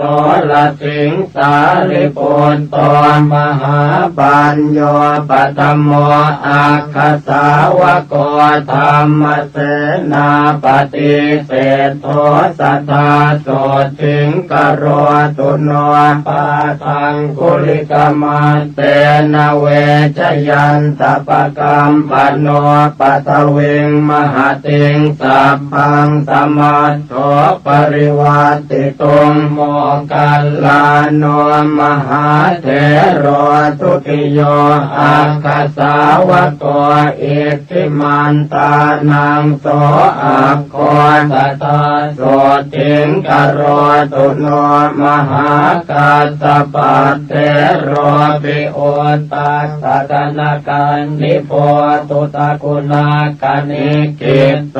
ตติโยสัตตุสาวกโกอรัญญวาสาปิระโตปังสุโกรัตโรมุนิสุขตัสสะสนตโรสัทธาโสติงกโรตุโนอาปาติอนาปาติยาสเตกิจจายโกวิโตวินเยอาคเนกิตโตอุปาลิสัตตุวันนิโตวินเยปารมิปัตโตวินยโคจโรมุนิกโรตุโนมหาสันติงโสทยาโรขยังตถาตุโนอนุโรธมหาเถโรเทปจักขุนโมตโมยาติเศษโตภะคะวะโตโสทยาโรขยังตถาตุโนโอจากุริกานังอาโคปติโยสุตมาหิโตกาลิโกทายปุตโตจัตตาโสติงกโรตุโนอานันโตปุตตุปัฏฐาโกสังกิติสาตุสัมมโตปะหุสุโตธรรมตโรสัทธาโสติงกโรตุโนกิมิโลสิริสัมปันโนมหาสุขสมาปิโตมหาขีนาสโวจาโตมหาสันติงกโรตุโนครุวาสังวติตวานปัสสันโนพุทธศาสเนภคุจารหตังปัตโตสัทธาโสติงกโรตุโนกุลาปัสสะทัชนะโกกาลุทาเยมหิติโกเอตตังคาติโตเทโรสัทธาโสติงกโรตุโนเตโตธรรมกติกานังเกณังเวทานปารโกปุณโนมันตานิยาปุตโตเทโรโสติงกโรตุโนปารทวาโจมหาเทโรสิหนาทานโมตโมทัปิโตอาคาธานามิสัทธาโสติงกโรตุโนตังเกตปาสิตมัจฉังเวทาเรนวิชานโกกัจจาโนภวนิสเนโหเทโรโสติงกโรตุโนละกุณตปัตติโยเทโรมันจุสรานโมตโมทัปิโตอาคาธานัมหิสัทธาโสติงกโรตุโนอรณวิหารินังอาโคทากินายโยอนุตตโรสุโพ ติพุทธธรรมโนเตโรโสถิงกโรตุโนอรัญญวาสินังอัคโคเรวโตคติรวนิโยวิเวกาภิรโตเทโรสัทธาโสถิงกโรตุโนยายีนังอุตตโมเทโรกังขาเรวตนามโกสมาธิญาณกุสโล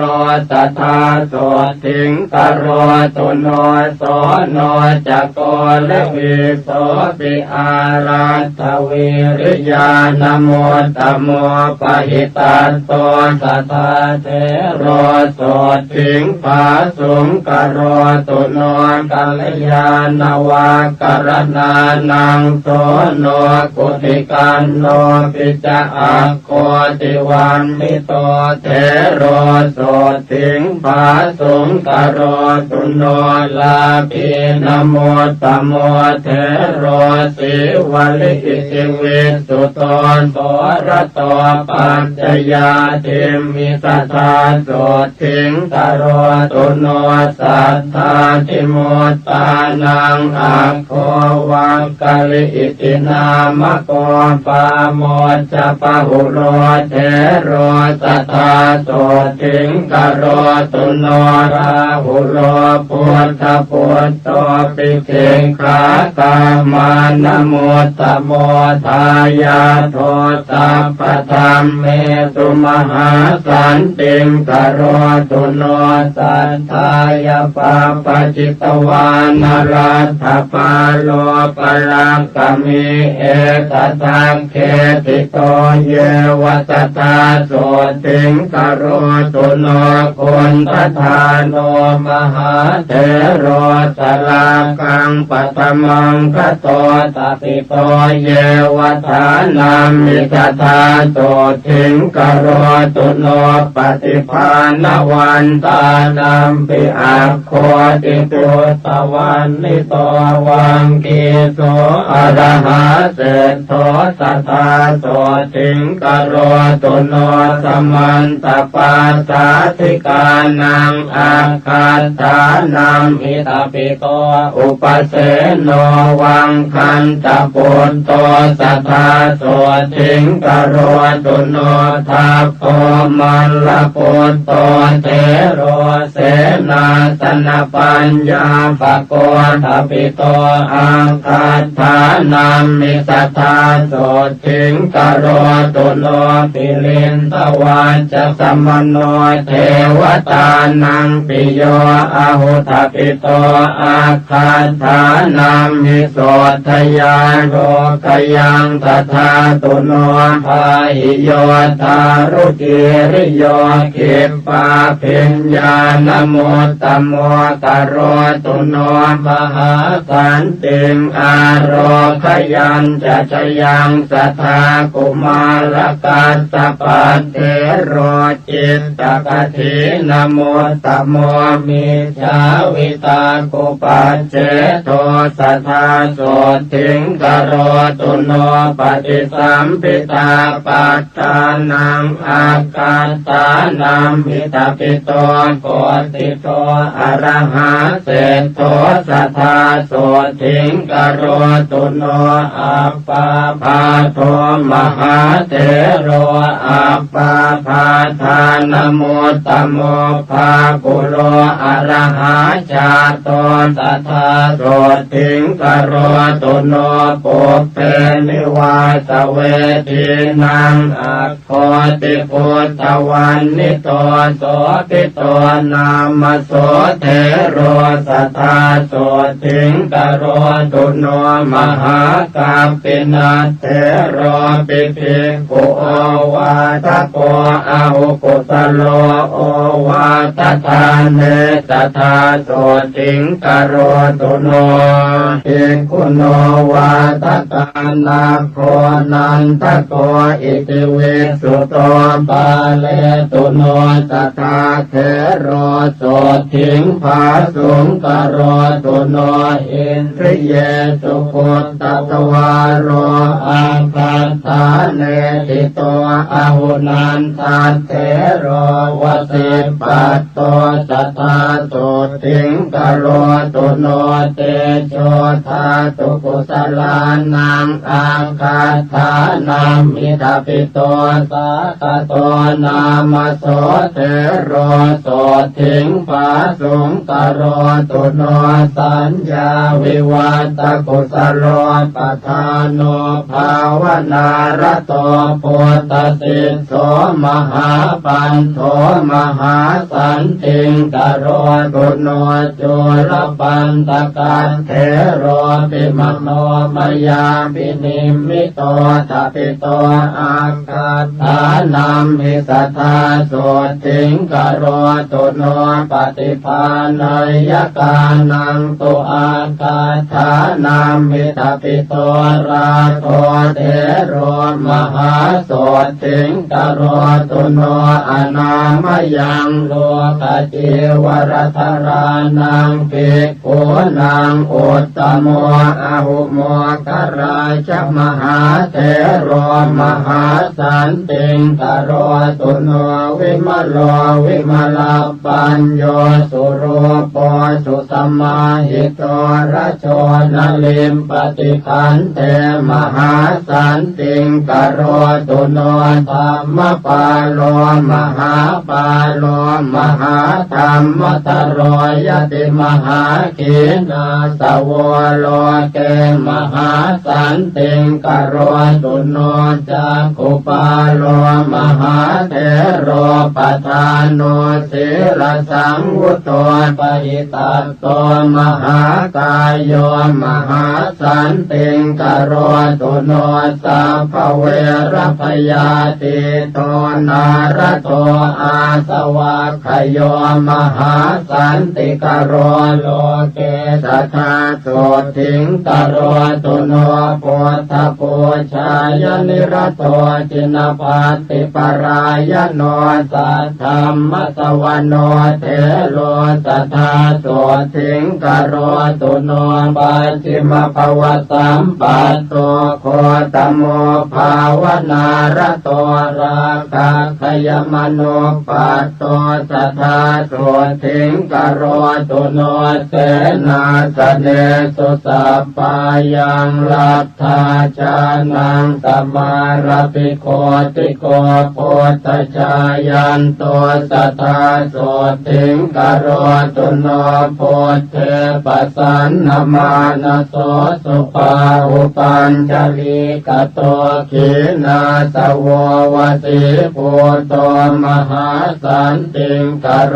ตุโนวิปัสสนายปัสสุโตวันนิโยสุสมาหิโตสัตโตยายีวันเนวาสิสัทธาโสถิงกโรตุโนโอติโยวินัยตโรอติกันโตนรามเรธาเรนโตอันติมันเทหังสัทธาโสถิงกโรตุโนวิมโลวิรโชจันโลชาโตปันตระเกตุนาพิมพิสาราตโชเทโรสัทธาโสถิงกโรตุโนรัมมารัญเยวติตวานภาเวนโตกุสลังปะหุงโยกาเขมมโนปัตโตสัพพิโยสันติงกโรตุโนปุเพนิวาสังจานันโตเทปจักขุวิโสทโนนาคิโตระระหังปัตโตโสทยาโรขยังตถาตุโนปาติโมกขมโนปัตโตวิจโยรัญญโคจโรลาภาลาภิตถาสังสีสัทธาโสถิงกโรตุโนตัณหาชตังวิชเตตวาวัตเตตวานวิปัสสนังสังกราคิโตมหาเถโรมหาสันติงกโรตุโน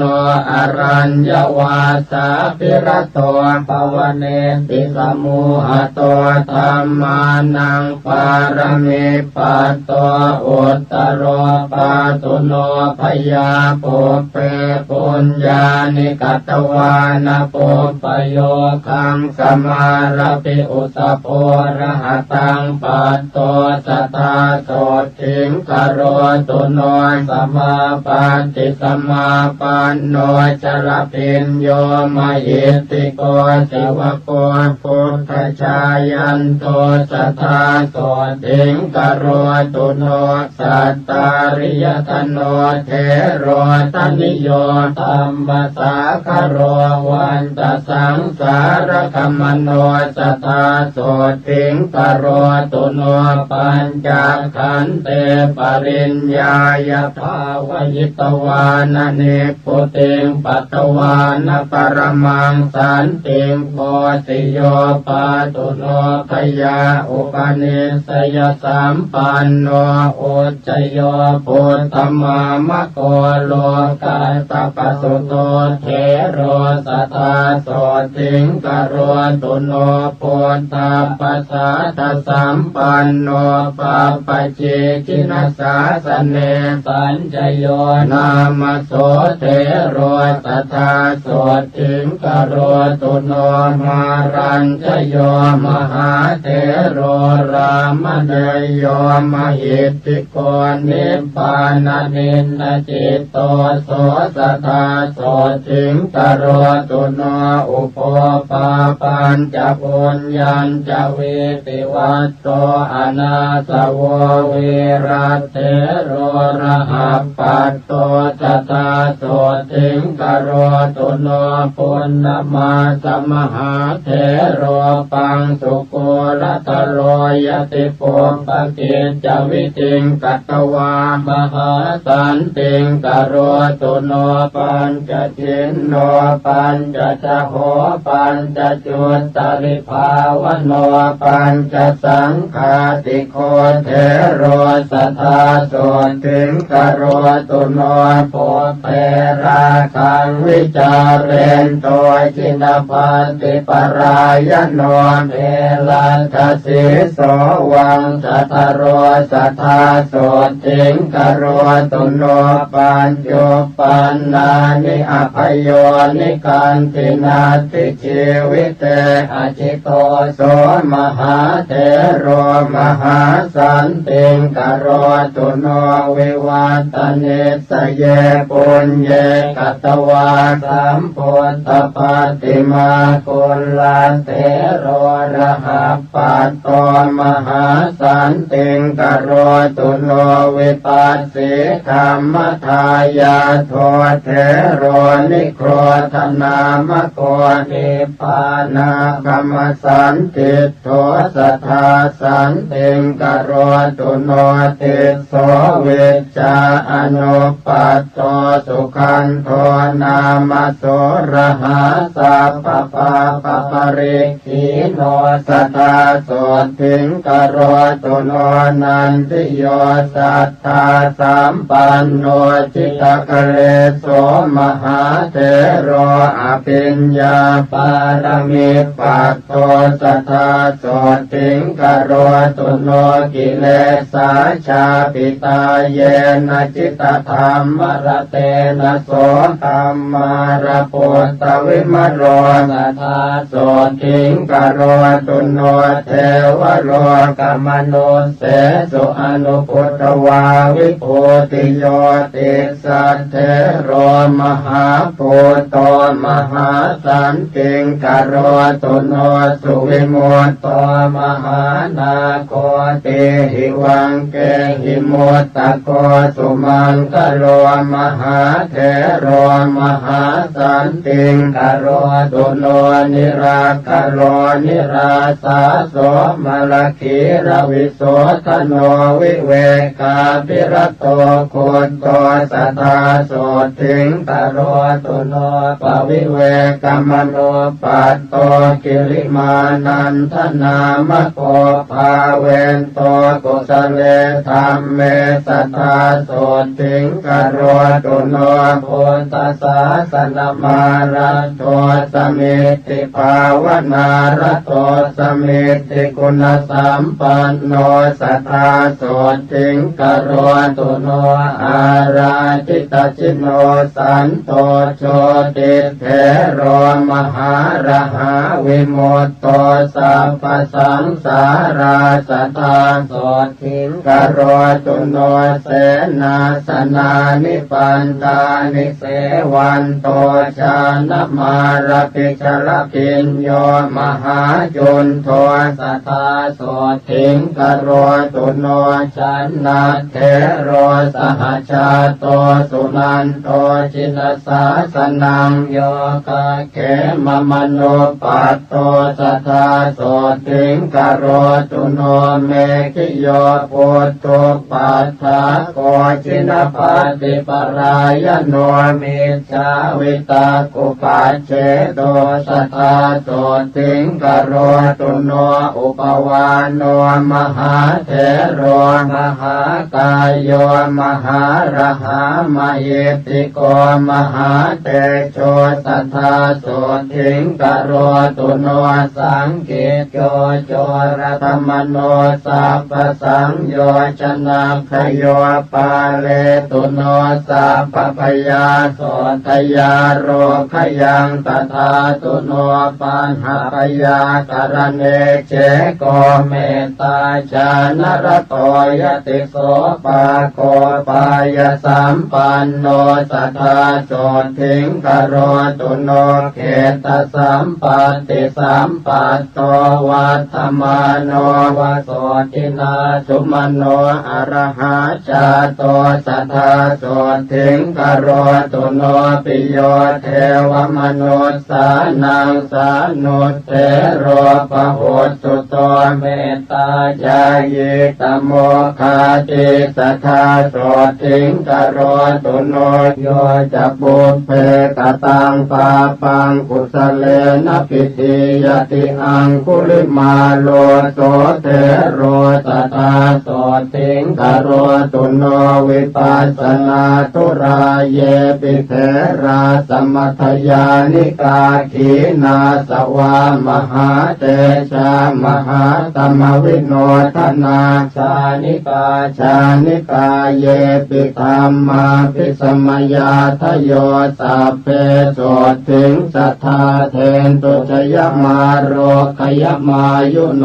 ราตัญโยนังภิกขุนีนังโคตมิจินมาตุชาทปิตาอาคาธานามิสัทธาโสติงกโรตุโนมหาปัญญานมัคคาถาเขมาเทริติปาตตาสาวิกาปุตตเศรษฐาสัทธาโสติงกโรตุโนเทริอุปรวันนาจะอิทธิมันเตนะโมตมาสาวิกาปุตตเศรษฐาสัทธาโสติงกโรตุโนวินัยทรีนังอัคคาปตาจาราติเวสุตาทปิตาอาคาธานามิสัทธาโสติงกโรตุโนธรรมักกติกปวราธรรมทินนาตินามิกาทปิตาอาคาธานามิสัทธาโสติงกโรตุโนชายิกานังภิกขุนีนังนันทาเถริตินาเมสาอาคาธาเนติกาอาหุจธาโสติงกโรตุโนอาราทเวริยานังอาคาโสนาเถริตินามิกาทปิตาตาตถานามิสัทธาโสติงกโรตุโนเทปจักขุกานังอาคาภคุลาอิติวิสุตาวิสุตนยนาสาปิสัทธาโสติงกโรตุโนกุณฑลเกสีภิกขุนีจิปปาปิญญาณมุตตมาทปิตาเยวทานามิสัทธาโสติงกโรตุโนเทรีภัตตกาปิลานิปุปปชาติมนุสสริตาสังเยวภิกขุนีนังอาคาโสติงกโร ตุโนเทเรตุปัตตกัจจานามหาปิญญาณมุตตมาจิเนนะสุขทุกขังสาสตาโสทิงกโรตุโนโลกจิวรธาเรนังอัคคากิสาปิโคตเมตปิตาอาคาธานามิสทาโสทิงกโรตุโนสิงคาลมาตาภิกขุณีสัตตาติมุตตานมุตตมากโรตุโนมหาสันติงอโรกยัญจะสุขังสัตตาอัญญาภิกขุนิโยสัพพานานาคุณตราภะโอปาเลนตุโนสัพพปยาโสกโรคาติสัมภวาโสตาปันนาทโยเสขาสัทธาปัญญาศีลาธิกาภาคโสกะเลสัทหนาสัทธาโสทิงกโรตุโนสุมาโนสุมาณจโรอรวาเลระปัตตโกจำเปยโยมุจลินโตจะกัมปโลปุจเกสโรกาลนาโกมหากาโลสังฆปาโลมโหทโรมณิกันโทมณิอาคินันทนาโกปนันทโกวรุโนตตรัสโธจะกุงกุวิโลปลาละโกจิตรนาโกมหาเวโรจัพยาปุตโตจวาสุกีการหาโคตโมปุจกินโตอังคิตุมัติโกตถาจุโลตโรหะอิจัตโตนาคาเอราปทาทโยอาสิวิสาโอรวิสาเยสัพเพนยนาวุธาจรัตถาวาตลัตถาวาปัปปะเตยานาทิจารากรณตุโนมหาโสติงอายุมาโรกิยังสัทธานิจจามตันติกาเปตาอุสุสัตติจโรมกามังสปินทาทโยเปตาเปตาเวมานิกาทโยปาเลนตุโนสัพพปยาสัทธาเตสุขิโนสัทธาเยปหาราตสัมภรภรยาสุรคนาจะเยเวปจิตตาสุรคนาจันทาสุรคนาทโยสัพเพเตติมหาเตชะภูตยากนิวารณากรณตุโนมหาโสติงอโรคยัญจะชยังสัทธาเยยันขาสัตตหัสสะกุมมาคาปิลวัตถุกาอิติมันโตจุติมันโตวันนวันโตยัสสัสสิโนสัพเพติสรณายัคขามเหสักขาจุตินทรากรณตุโนมหาโสติงอโรคยัญจะชยังสัทธาจะสหัสสาเหมวตายัคขานานาตวันนิโนโพตปูชายนิรตาสัทธาโสทิงกโรตุโนสาตาธิราติสหัสสายัคขานิราธิวันนิโนนานาปปายสัมปันนาสัทธาโสทิงกโรตุโนเวสามิตาปัญจสตายัคขานานาตวันนิโนอิติมันโตชุติมันโตวันนวันโตยัสสัสสิโนโมทมานาอภิกามุงสัทธาโสทิงกโรตุโนกุมพีโรราชกหิโกเวปุลลาสนิเวสนังปิโยนังสัตสหัสสังยัคขานังปยิโรอาสติโสยาเขหิปริวารโรสัทธาโสทิงกโรตุโนปุริมันจติสังราชาคตรัตโถปัสสาสติคันทัพพานังอธิปติมหาราชายสัสติโสโพตาปิตาสปหาวอินทนามามหาปลาโสราชาสหโพเตหิสัทธาโสทิงกโรตุโนทักขินันจติสังราชาวิรุณโหตังปัสสาสติกุมพันธานังอภิ ธิปติมหาราชายสัสสิโสปุตตาปิตาสปะหาวอินทนามามหาปลาวิรุณโหสหปุตเตหิสัทธาโสติงกโรตุโนปัจจิมันจติสังราชาวิโรปักโขปัสสาสตินาคานันจะอธิปติมหาราชายสัสสิโสปุตตาปิตาสปะหาวอินทนามามหาปลาวิโรปักโขสปุตเตหิสัทธาโสติงกโรตุโนอุตรัญจติสังราชากุเวโรตังปัสสาสติยักขานันจะอธิปติมหาราชายสัสสิโสปุตตาปิตาสปะหาว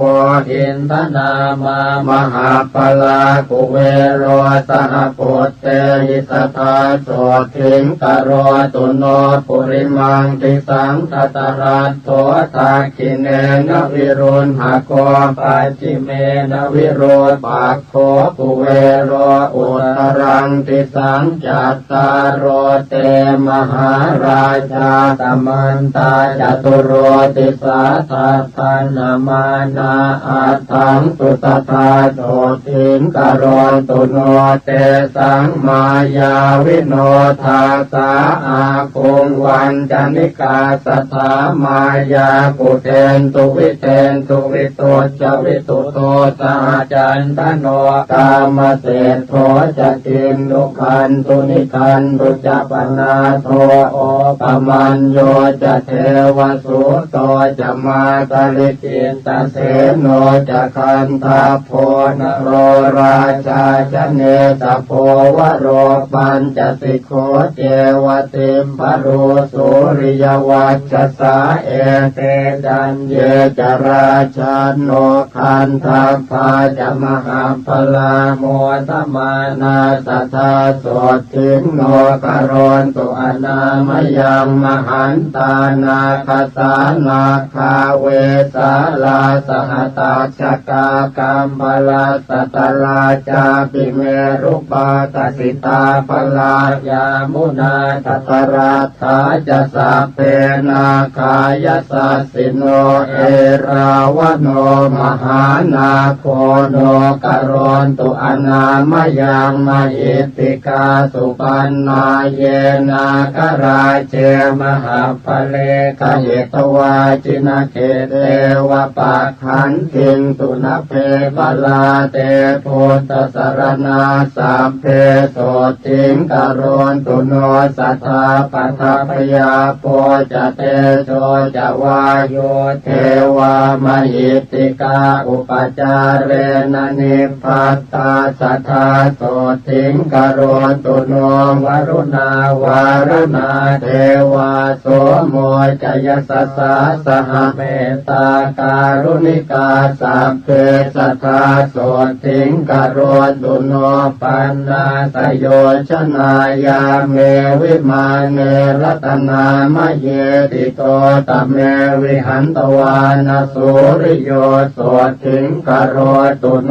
จันโทสีตกโรโลเกปปายุจริโตทโยมหันตการวิทังสีสัทธาโสติงกโรตุโนเวนตุจัสหัสสีเทวาอัตมาจตุเวยมาจันทาสุปนิสาเทวาเทวาสุริยนิสิตาพุทธสมามกาสัพเพสัทธาโสติงกโรนตุโนนาคาตานิปุรักขตวาเทวามันทวลาหากาสักโกปุรินทโทเศธโทสัทธาโสติงกโรนตุโนมหันตาสหภูเทวาชลมากิสิขาริวะอริทกาจโรชาจะอุมมาปุปนิพาสิโนวรุณาสหธรรมาจะอาจุตาจะอเนชกาสุเรยรุติราเทวาเทวาวาสวเนสิโนตเสเททัสทากายาสัทธาโสติงกโรนตุโนสมานามหาสมานาม มานุสามานุสุตตมาจิตตาปโทสิกาเทวาเทวามโนปโทสิกาอัฏฐาปิหรโยเทวาเทวาโลหิตวาจิโนปารคามหา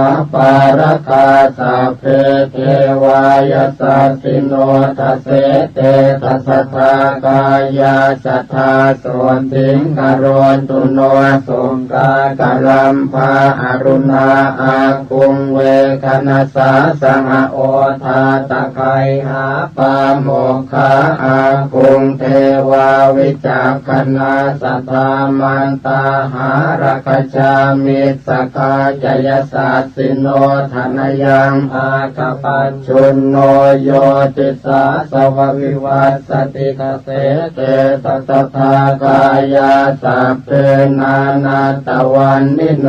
อิติมันโตจุติมันโตวันละวันโตยสัสสิโนโมทมานาจินทานาตถาโสติงกโรตุโนโลกตาตุสหัสเสสุตตัสเววสมันตโตเทวาทโยปานคณาสัทธาโส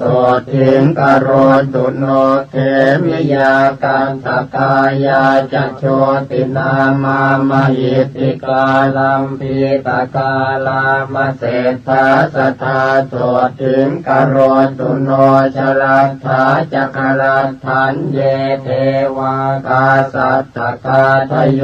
ยากคันตาปกุมพันธาปิสาจาเยมโหรคาเมตจิตตาจะสัพเพเตโสติงปาสุงกโรตุโนตาวติงสาจเยเทวายามาเทวามหิทธิกาตุสิตาจะมหาเทวานิมมานรติโนมราวสวัตติสุรติโนสัพเพเทวาสวาสวาพุทธปูชายนิรตาสัทธาโสติงกโรตุโนพระมาโนปาริสัชชาจะเยจะพระมปุโรหิตามหาพระมาจะสัพเพเกปัตมัชฌานสันติโนเมตตาวิหาริโนสันตาสัมพุทธัสสะปรายนากโรตุโน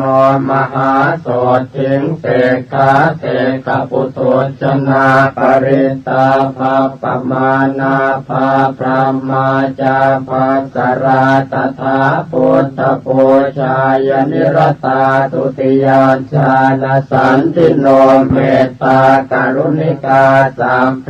ตัมปสัมสหิเตสิโนกโรตุโนมหาสันติงโสติมาโรคยมายุวังปริตตสุภาพระมาโนอัปปมาณสุภาจะเยสุปกินหาจะพระมาโนตติยาชาณสันติโนปปายปรณาโลเกพุทธชานรตาสัทธาอหิงสาสัพพสัตเตตุสัทธาสันติงกโรตุโนเวหะพลาปิพระมาโนจตุทัชชานสันติโนเสกปุถุชนาเสกขาตถาสันติงกโรตุโนสัมปติยานหายันติพระมาโนจินสาวกาอวิหานามกาสัพเพสัทธาสันติงกโรตุโนอัตตปานามพระมาโนจตุทัชชานสันติโนพระมวิหาริกาสัพเพโสติงภาสุงกโรตุโนสุทัสสานามพระมาโนพิรูปาชานโพธิโนอปุนากัมปนากาเม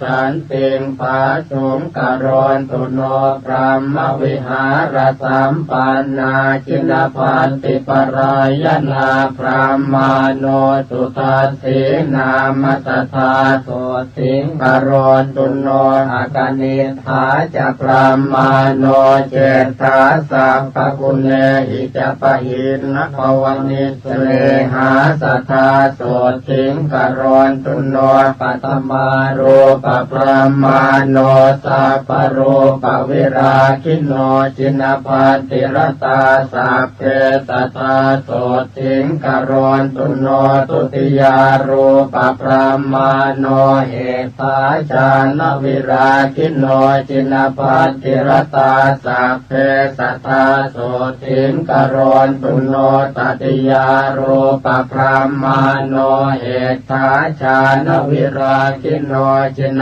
ปัตติรตาสัพเพสัทธาโสทิงกรณตุโนจตุทารูปพรหมาโนเหตาจานวิราคิโนจินปัตติรตาสัพเพสัทธาโสทิงกรณตุโนเวเทเหปรโค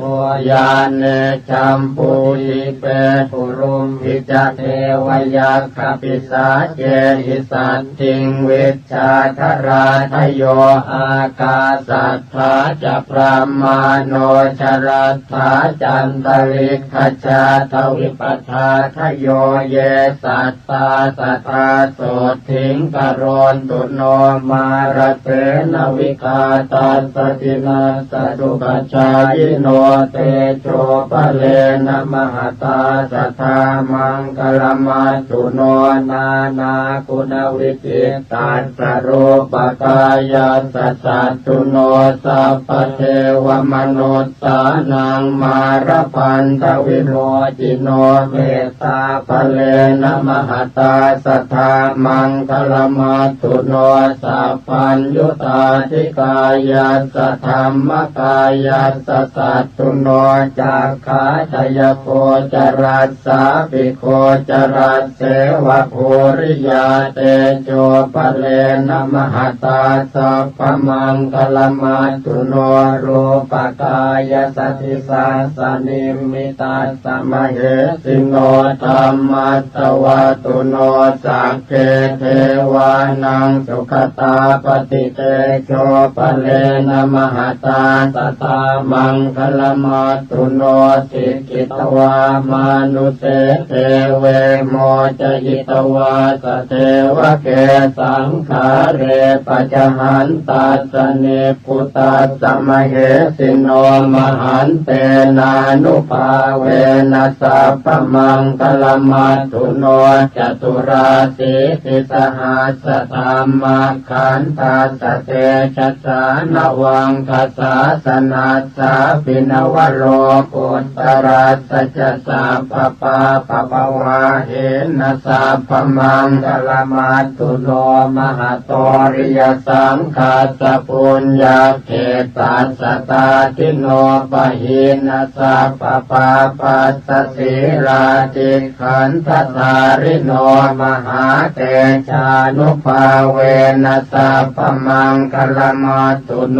ปาตาเลภูตลากาเสเทวยัคขปิสาจกาวิชชาตราจคันทัพพานาคกุมพันธรักขสาสัพเพสมานุภาเวนะสัพพมังคลมัสสุโนอิเจวะมุปปาตสันติงโยวัฏยสุนัยวาวิชัยสัพพปาปานิวุธันตัญจะภวิสสติ สุธิกามโอลเพสุทิงสุขกามโมสุขังลเพอายุกามโมลเพยายมปุนตกามโมลเพสุเตนะตัสสะโรธาภาเทนติวาตาปิตาทิสัมภวะอาการมรณังนันตินาเทววิสมโมส เรนะโจปัสสะปยังตัสสะโนปิปัสสะปยังตัทานาสันติทุนนิมิตตานิปาปะตามาติตานิจติขมายุมหาโสติงอารตยัญจะสัทธาภเวโยสุตวาปิมหาสันติงสังฆามังปวิเสนโรวิทะเยเว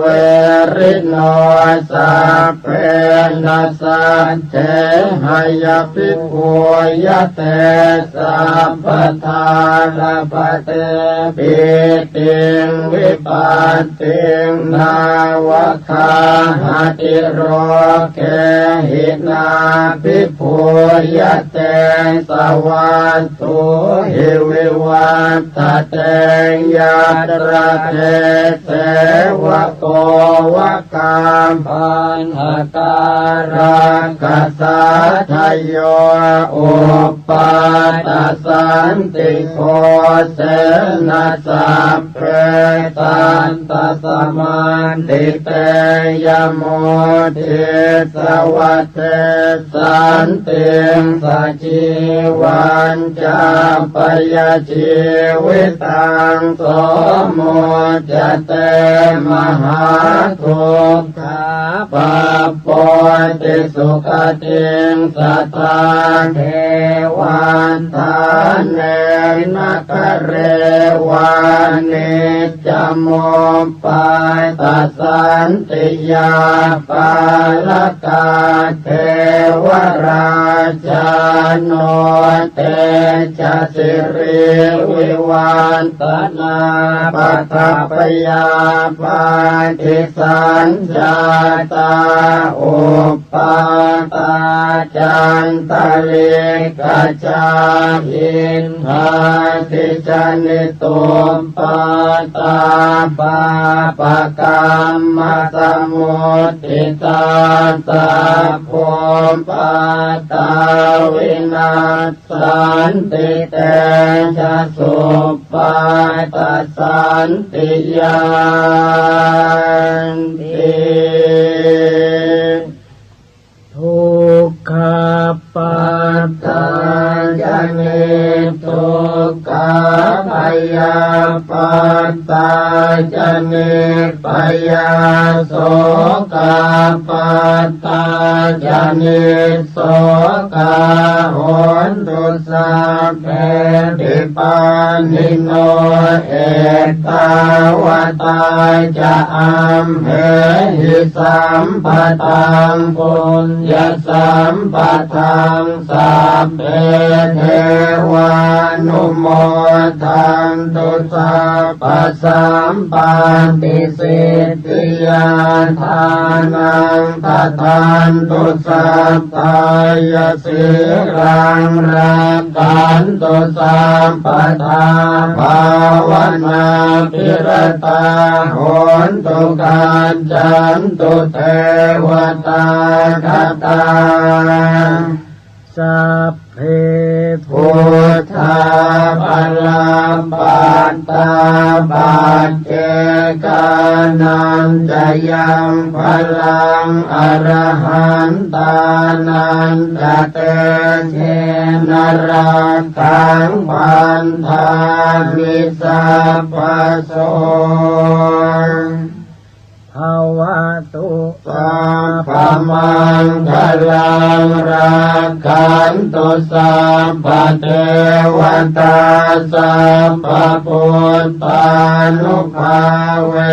นัสสัทธาโสติภวันตุเต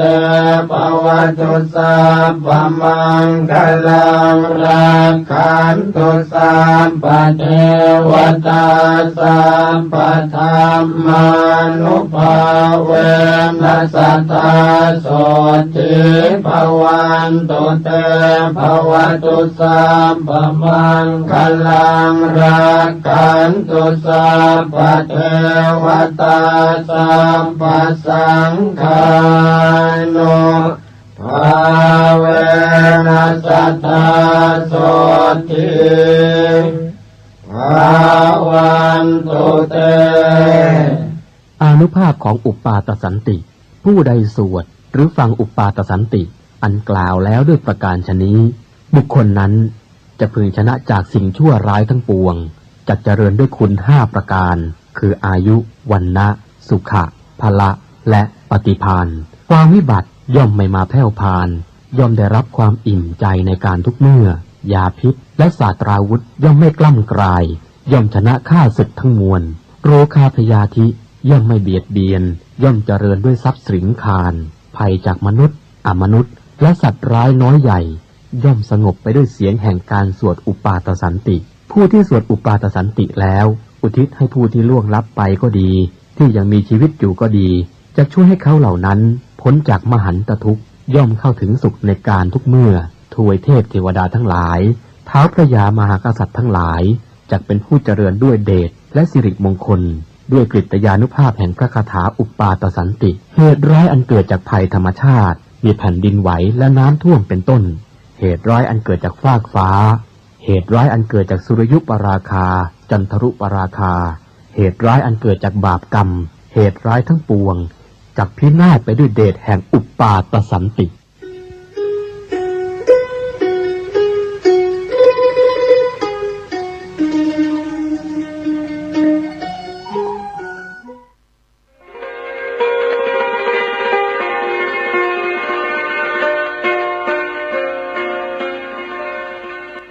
บทสวดมนต์มหาเมตตาครอบจักรวาลเมตตาพรหมวิหารภาวนาหรือเมตตาใหญ่จัดทำโดยพุทโธโลยีสำนักพิมพ์พระพุทธศาสนาประกาศ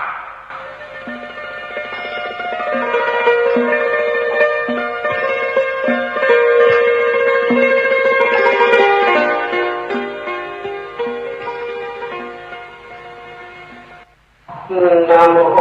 ตัสสะภะคะวะโตอะระหะโตสัมมาสัมพุทธัสสะนะโมตัสสะภะคะวะโตอะระหะโตสัมมาสัมพุทธัสสะนะโมตัสสะภะคะวะโตอะระหะโตสัมมาสัมพุทธัสสะเอวเมสุตังเอกังสมยังภะคะวะสวัสดิยังวิหารติเชตวันเนอนาถปินทิกาสหารามเมตัตระโคภะคะวะเพคูอามันเตสิเพคะวะติภัทธันเตติเตเพคูภะคะวะโตปัจจานโสสุภะคะวะเอตทะโวจาเมตตายะเพคะเวเจโตวิมุตติยาอาเสวิตายะภาวิตายะปะหุริกตายะยานิกตายะวัตถุกตายะอโนทิตายะปริจิตายะสุสมาราธายะเอกาทัสสานิสังสาปฏิกังขากตเมเอกทัสสะสุขังโส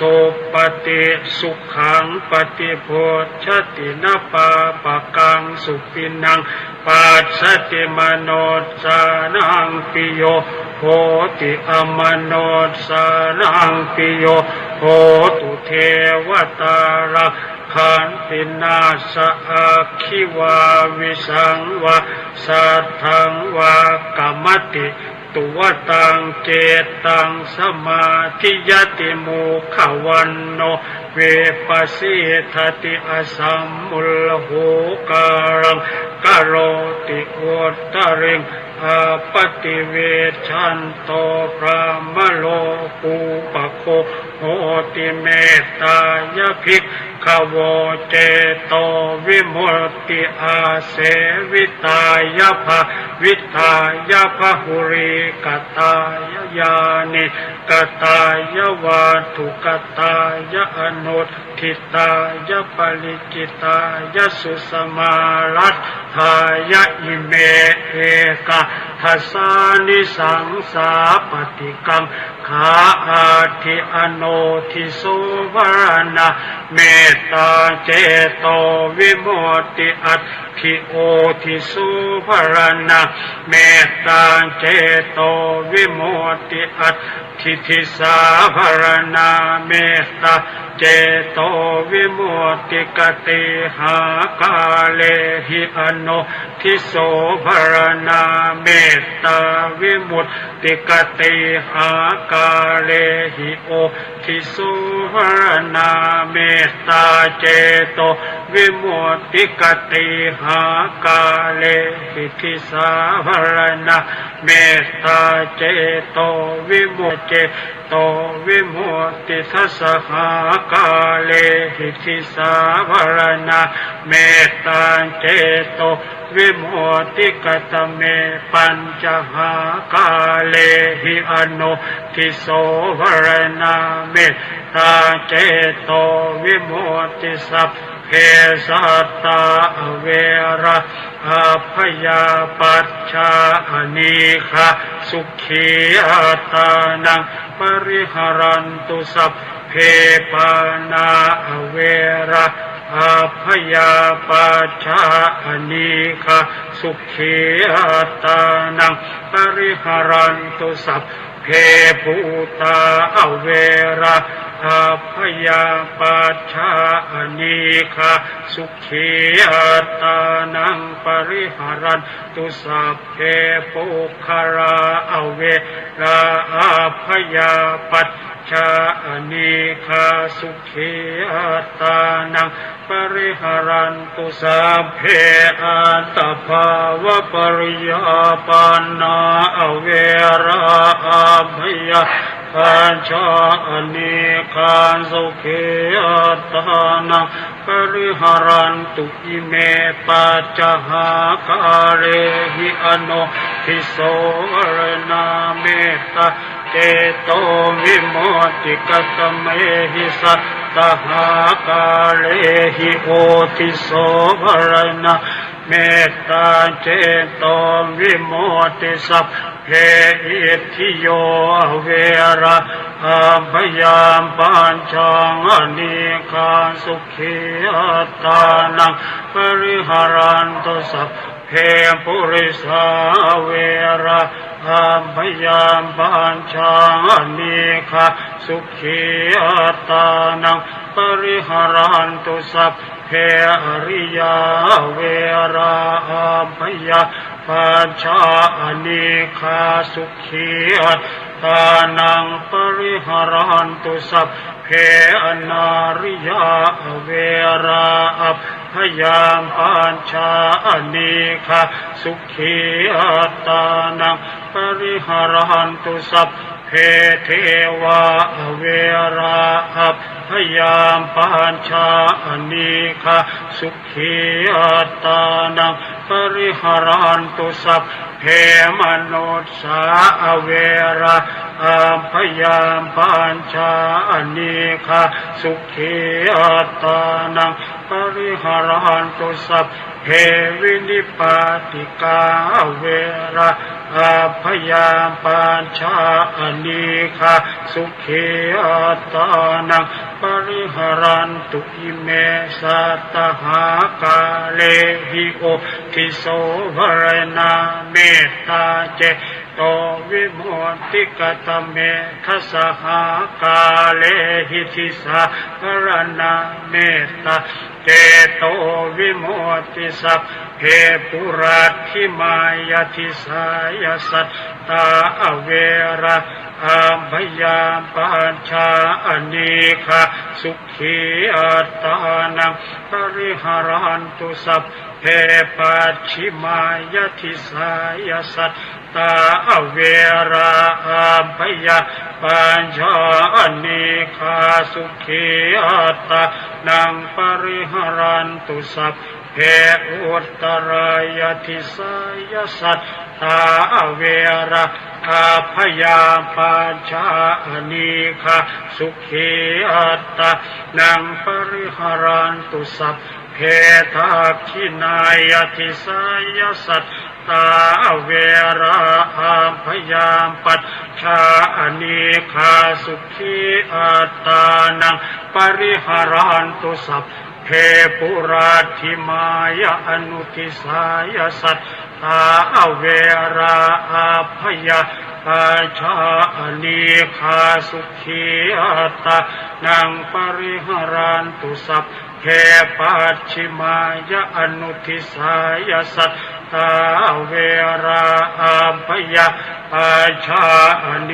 คาสุขีอัตตานังปริหารันตุสัพเพอุตตรายอนุทิสายสัตตาเวราอาภยาปัญชาอเนคาสุขีอัตตานังปริหารันตุสัพเพทักขินายอนุทิสายสัตตาเวราอาภยาปัจชาอเนคาสุขีอัตตานังปริหารันตุสัพเพเหติมายทิสายสัตตาเวราอาภยาปัญชาอเนคาสุขีอัตตานังปริหารันตุสัพเพอุปริมายทิสายสัตตาเวราอาภยาปัญชาอเนคาสุขีอัตตานังปริหารันตุสัพเพปุราธิมายทิสายปานาเวราอาภยาปัจชาอเนคาสุขีอัตตานังปริหารันตุสัพเพปัจฉิมายทิสายปานาเวราอาภยาปัจชาอเนคาสุขีอัตตานังปริหารันตุสัพเพอุตตรายทิสายปานาเวราอาภยาปัญชาอเนคาสุขีอัตตานังปริหารันตุสัพเพดังขินายทิสายปานาเวราอาภยาปัญชาอเนคาสุขีอัตตานังปริหารันตุสัพเพปุราธิมายทิสายปานาเวราอาภยาปัจชาอเนคาสุขีอัตตานังปริหารันตุสัพเพปัจฉิมายอนุทิสายปานาเวราอาภยาปัญชาอเนคาสุขีอัตตานังปริหารันตุสัพเพอุตตรายอนุทิสายปานาเว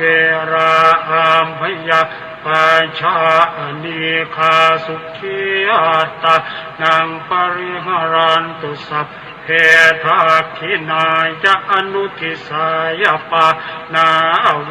ราอาภยาปัจชาอเนคาสุขีอัตตานังปริหารันตุสัพเพทิมายทิสายปานาเวราอาภยาปัจชาอเนคาสุขีอัตตานังปริหารันตุสัพเพอุปริมายทิสายปานาเวราอาภยาปัญชาอเนคาสุ สุขีอัตตานังปริหารันตุสัพเพปุรัตถิมายติสายภูตาเวระอาพยามปัจจาอนิคาสุขีอัตตานังปริหารันตุสัพเพปัจฉิมายติสายภูตาเวระอาพยาปัญชาอนิคาสุขีอัตตานังปริหารันตุสัพเพอุตตรายทิสายภูตาเวระอาพยาปัญชาอนิคาสุขีอัตตานังปริหารันตุสัพเพทักขินายทิสายภูตาเวระอาพยาปัญชาอนิคาสุขีอัตตานังปริหารันตุสัพเพปุรัตถิมายาอนุทิสายภูตาเวระอาพยาปัจจาอนิคาสุขีอัตตานังปริหารันตุสัพเพปัจฉิมายาอนุทิสายภูตาเวระอาพยาปัจจาอนิคาสุขีอัตตานังปริหารันตุสัพเพอุตตรายะอนุทิสายภูตาเว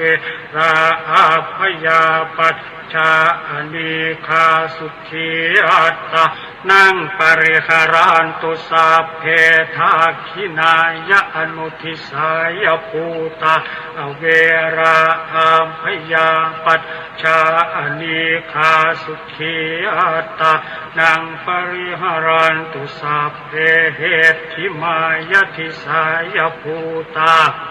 เวระอาพยาปัจจาอนิคาสุขีอัตตานังปริหารันตุสัพเพอุปริมายติสายภูตาเวระอาพยาปัจจาอนิคาสุขีอัตตานังปริหารันตุสัพเพปุรัตถิมายติสายปุคลาเวระอาพยาปัจจาอนิคาสุขีอัตตานังปริหารันตุสัพเพปัจฉิมายติสายปุคลาเวระอาพยาปัญชาอนิคาสุขีอัตตานังปริหารันตุสัพเพอุตตรายทิสายปุคลาเวระอาพยาปัญชาอนิคาสุขีอัตตานังปริหารันตุสัพเพทักขินายทิสายปุคลาเวระอาพยาปัญชาอนิคาสุขีอัตตานังปริหารันตุสัพเพปุรัตถิมายาอนุทิสายปุคลาเวระอาพยาปัญชาอนิคาสุขีอัตตานังปริหารันตุสัพเพปัจฉิมายาอนุทิสายปุคลาเวระอาพยาปัญชาอนิคาสุขีอัตตานังปริหารันตุสัพเพอุตตรายะอนุทิสายปุคลาเวระอาพยาปัจจาอนิคาสุขีอัตตานังปริหารันตุสัพเพทักขินายะอนุทิสายปุคลาเวระอาพยาปัจจาอนิคาสุขีอัตตานังปริหารันตุสัพเพเหติมายติสายปุคลาเวระอาพยาปัจจาอนิคาสุขีอัตตานังปริหารันตุสัพเพอุปริมายติสายปุคลาเวระอาพยาปัญชาอนิคาสุขีอัตตานังปริหารันตุสัพเพปุรัตถิมายติสายอัตตภาวะปริยาปันนาเวระอาพยาปัจ ชาอเนคาสุขีอัตตานังปริหารันตุสัพเพปัจฉิมายติสายะอัตตภาวะปริยาปันนาอเวราอัปพยามปัญชาอเนคาสุขีอัตตานังปริหารันตุอุตสัพเพอุตตรายติสายะอัตตภาวะปริยาปันนาอเวราอัปพยาปัจฉาอเนคาสุขีอัตตานังปริหารันตุสัพเพทาคินายติสายะอัตตภาวะปริยาปันนาอเวราอัปพยาปัจฉาอเนคาสุขีอัตตานังปริหารันตุสัพเพปุราธิมายะอนุทิสายะอัตตภาวะปริยาปันนาอเวราอัมพยาปัจฉาอเนคาสุขีอัตตานังปริหารันตุสัพเพปัจฉิมายะอนุทิสายะอัตตภาวะปริยาปันนาอเวราอัมพยาปัจฉาอเนคาสุขีอัตตานังปริหารันตุสัพเพอุตตรายะอนุทิสายะอัตตภาวะปริยาปันนาอเวราอัปพยาปัจฉาอเนคาสุขีอัตตานังปริหารันตุสัพเพทาคินายะอนุทิสายะอัตตภาวะปริยาปันนาอเวราอัปพยาปัจฉาอเนคาสุขีอัตตานังปริหารันตุสัพเพเหติมายะทิสายะอัตตภาวะปริยาปันนาอเวราอัปพยาปัจฉาอเนคาสุขีอัตตานังปริหารันตุสัพเพอุปริมายะทิสายะอัตตภาวะปริยาปันนาอเวราอัปพยาปัจฉาอเนคาสุขีอัตตานังปริหารันตุสัพพะปุราธิมายะทิสายะเอียนทิโยอเวราอัมพยาปัญชาอเนคาสุขีอัตตานังปริหารันตุสัพพะปัญชิมายะทิสายะเอียนทิโยอเวราอัมพยาปัญชาอเนคาสุขีอัตตานังปริหารันตุสัพพะอุนตรายะทิสายะอิทธิโยอเวราอัมพยาปัจฉาอเนคาสุขีอัตตานังปริหารันตุสัพพะทาคินายะทิสายะอิทธิโยอเวราอัมพยาปัจฉาอเนคาสุขีอัตตานังปริหารันตุสัพพะปุรัตถิมายะอนุทิสายะเอทิโยอเวราอัมพยาปัญชาอเนคาสุขีอัตตานังปริหารันตุสัพพะปัญชิมายะอนุทิสายะอิทธิโยอเวราอัปพยาปัจฉาอเนคาสุขีอัตตานังปริหารันตุสัพพะอุตตรายะอนุทิสายะเอทิโยอเวราอัปพยาปัจฉาอเนคาสุขีอัตตานังปริหารันตุสัพพะทาคินายะอนุทิสายะอิทธิโยอเวราอัปพยาปัจฉาอเนคาสุขีอัตตานังปริหารันตุสัพพะเหติมายะทิสายะอิทธิโยอเวราอัปพยาปัจฉาอเนคาสุขีอัตตานังปริหารันตุสัพพะอุปริมายะทิสายะอิทธิโยอเวราอัปพยาปัจฉาอเนคาสุขีอัตตานังปริหารันตุ สัพเพปุราธิมายติสายปุริสาเวระอัมพยามบัญชาเนคาสุขีอัตตานังปริหารันตุสัพเพปัจฉิมายติสายปุริสาเว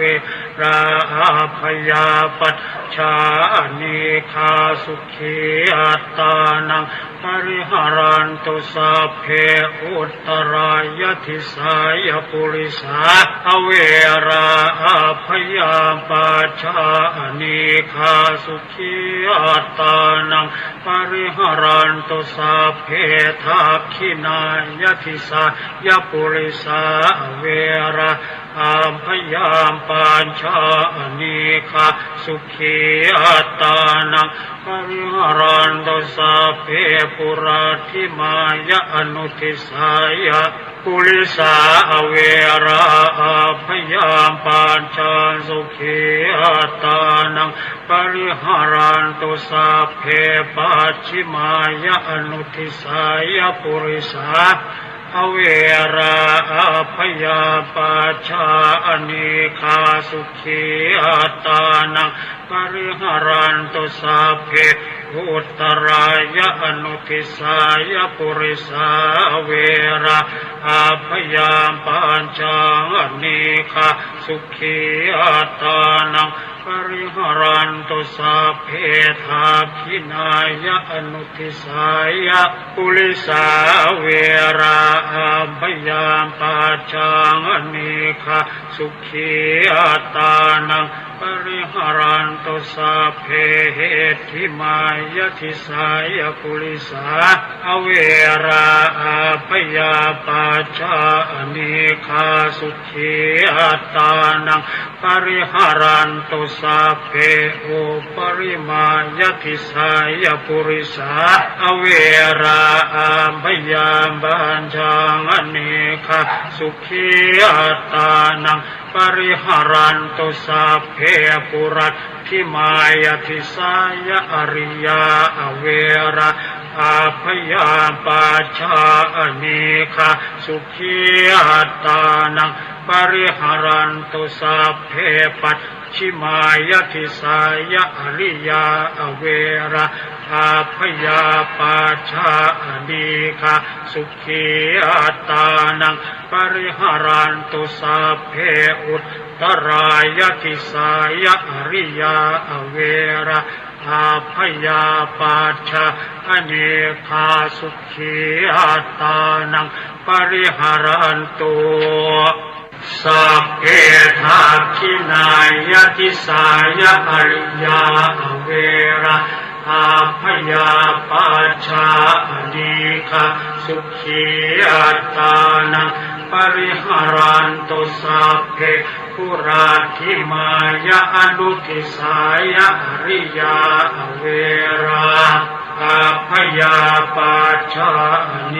คาสุขีอัตตานังปริหารันตุสัพเพปัจฉิมายอนุทิสายอริยาเวระอัมพยาปัจชาเนคาสุขีอัตตานังปริหารันตุสัพเพอุตตรายอนุทิสายอริยาเวระอัมพยาปัจชาเนคาสุขีอัตตานังปริหารันตุสัพเพทักขินายอนุทิสาย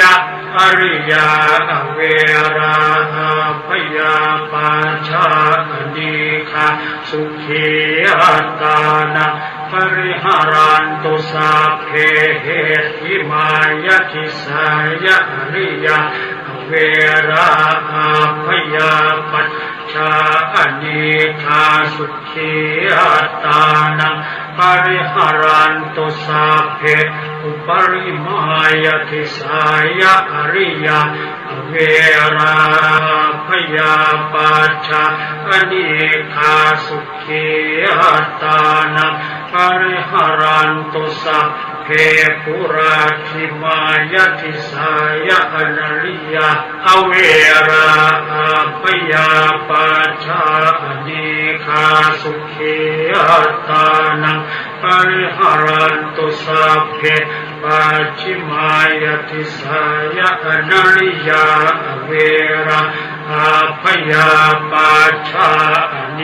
คาสุขีอัตตานังปริหารันตุสัพเพอุตตรายติสายะอนาริยาอเวราอาพยาปัจจาอเนคาสุขีอัตตานังปริหารันตุสัพเพทักขินายติสายะอนาริยาอเวราอาพยาปัจจาอเนคาสุขีอัตตานังปริหารันตุสัพเพปุราทิมายะอนุทิสายะอนาริยาอเวราพยาบัญชางอเนคาสุขีอัตตานังปริหารันตุสัพเพปัจฉิมายะอนุทิสายะอนาริยาอเวราพยาปัญชาอเนคาสุขีอัตตานังปริหารันตุสัพเพอุตตรายะอนุทิสายะอนาริยาเวราพยาปัญชามเนคาสุขีอัตตานังปริหารันตุสัพเพทักขินายะอนุทิสายะอนาริยาอเวราพยาปัจฉาอเนคาสุขีอัตตานังปริหารันตุสัพเพทิมายติสายะอนาริยาเวราพยาปัจฉาอเนคาสุขีอัตตานังปริหารันตุสัพเพอุปริมายติสายะอนาริยาเวราพยาปัญชางอเนคาสุขีอัตตานังปริหารันตุสัพเพปุราทิมายติสายะเทวาเวราพยาปัญชางอเนคาสุขีอัตตานังปริหารันตุสัพเพปัจฉิมายติสายะเทวาอเวราพยาปัจฉาอเนคาสุขีอัตตานังปริหารันตุสัพเพอุตตรายติสายะเทวาอเวราพยาปัจฉาอเนคาสุขีอัตตานังปริหารันตุสัพเพทักขินายติสายะเทวาอเวราพยาปัจฉาอเนคาสุขีอัตตานังปริหารันตุสัพเพปุราทิมายะอนุทิสายะเทวาอเวราพยาปัจฉาอเนคาสุขีอัตตานังปริหารันตุสัพเพปัจฉิมายะอนุทิสายะเทวาอเวราพยาปัจฉาอเนคาสุขีอัตตานังปริหารันตุสัพเพอุตตรายะอนุทิสายะเทวาอเวราพยาปัจฉาอเนคาสุขีอัตตานังปริหารันตุสัพเพทักขินายะอนุทิสายะเทวาอเวราพยาปัจฉาอเนคาสุขีอัตตานังป ปริหารันตุสัพเพเหติมายติสายเทวังเวราอาภยามปัญชาเนคาสุขีอัตตานังปริหารันตุสัพเพอุปริมายติสายเทวะเวราอาภยามปัญชาเนคาสุขีอัตตานังปริหารันตุสัพเพปุรัตถิมายติสายมนุษสาเวราอาภยาปัจชานิคาสุขีอัตตานังปริหารันตุสัพเพปัจฉิมายติสายมนุษสาเวราอาภยาปัจชานิคาสุขีอัตตานังปริหารันตุสัพเพอุตตรายติสายมนุษสาเวราอาภยาปัจชานิคาสุขีอัตตานังปริหารันตุสัพเพทักขินายติสายมนุษสาเวราอาภยาปัจชานิคาสุขีอัตตานังปริหารันตุสัพเพปุรัตถิมายะอนุทิสายมนุษสาเวราอาภยาปัจชานิคาสุขีอัตตานังปริหารันตุสัพเพปัจฉิมายะอนุทิสายมนุษสาเวราอาภยาปัจชานิคาสุขีอัตตานังปริหารันตุสัพเพอุตตรายะอนุทิสายมนุษสาเวราอาภยาปัจชานิคาสุขีอัตตานังปริหารันตุสัพเพทักขินายะอนุทิสายมนุษสาเวราอาภยาปัจชานิคาสุขีอัตตานังปริหารันตุสัพเพเหติมายติสายมนุษสาเวราอาภยาปัจชานิคาสุขีอัตตานังปริหารันตุสัพเพอุปริมายติสายมนุษสาเวราอาภยาปัจชานิคาสุขีอัตตานังปริหารันตุสัพเพปุรัตถิมายติสายวินิปาติกาเวราอาภยาปัจชานิคาสุขีอัตตานังปริหารันตุสัพเพปัจฉิมายติสายวินิปาติกาเวราอาภยาปัจชานิคาสุขีอัตตานังปริหารันตุสัพเพอุตตรายติสายวินิปาติกาเวราอาภยาปัจชานิคาสุขีอัตตานังปริหารันตุสัพเพทักขินายติสายวินิปาติกาเวราอาภยาปัจชานิคาสุขีอัตตานังปริหารันตุสัพเพทักขินายติสายวินิปาติกาเวราอาภยาปัจชานิคาสุขีอัตตานังปริหารันตุสัพเพ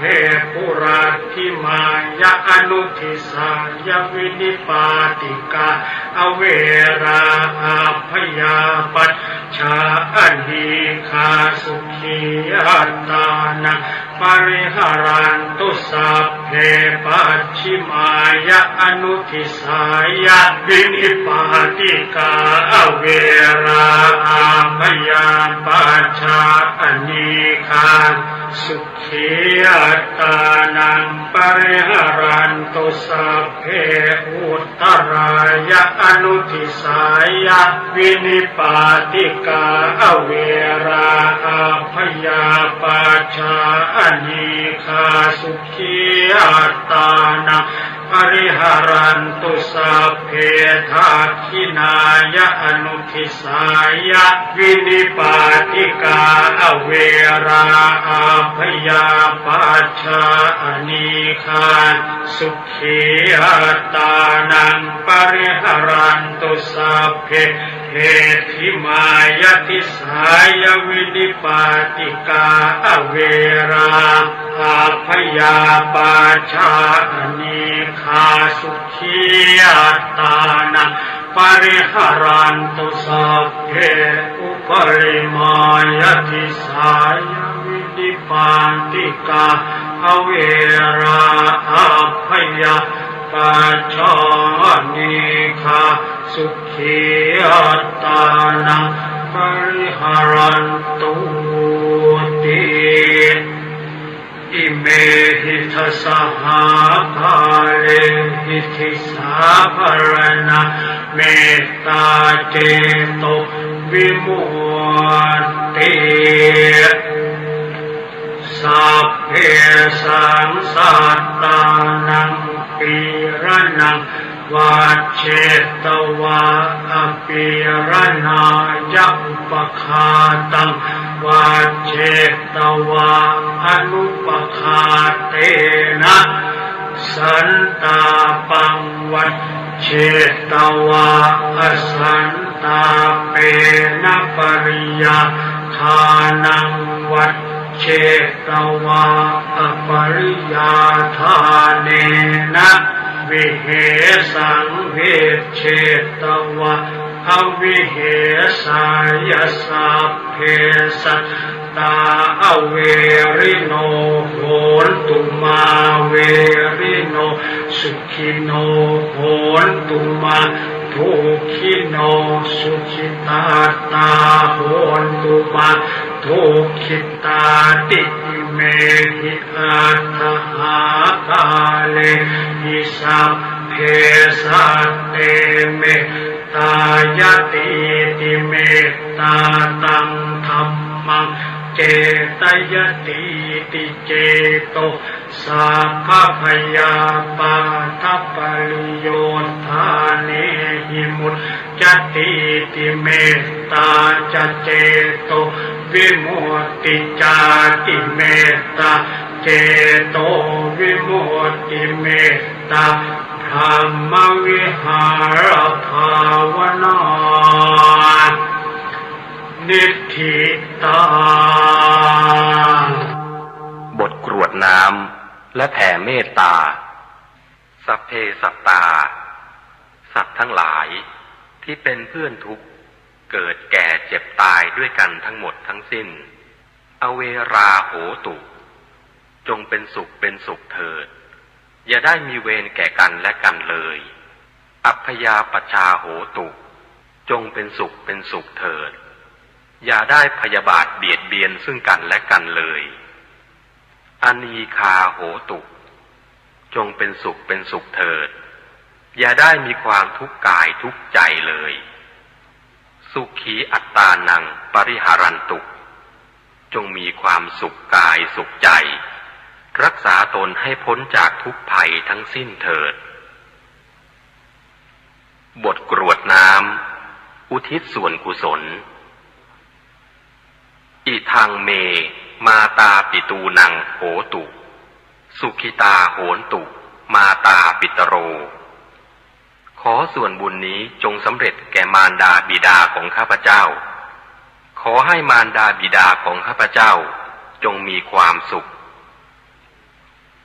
อิทังเมยาตินังโหตุสุขิตาโหนตุยาตโยขอส่วนบุญนี้จงสำเร็จแก่ญาติทั้งหลายของข้าพเจ้า ขอให้ญาติทั้งหลายของข้าพเจ้าจงมีความสุขอิทังเมคุรุปัชชายาจริยานังโหตุสุขิตาโหนตุคุรุปัชชายาจริยาขอส่วนบุญนี้จงสำเร็จแก่ครูอุปชาอาจารย์ของข้าพเจ้าขอให้ครูอุปชาอาจารย์จงมีความสุขอิทังสัพพเทวตานังโหตุสุขิตาโหนตุสัพพเทวาขอส่วนบุญนี้จงสำเร็จแก่เทวดาทั้งหลายขอให้เทวดาทั้งหลายจงมีความสุข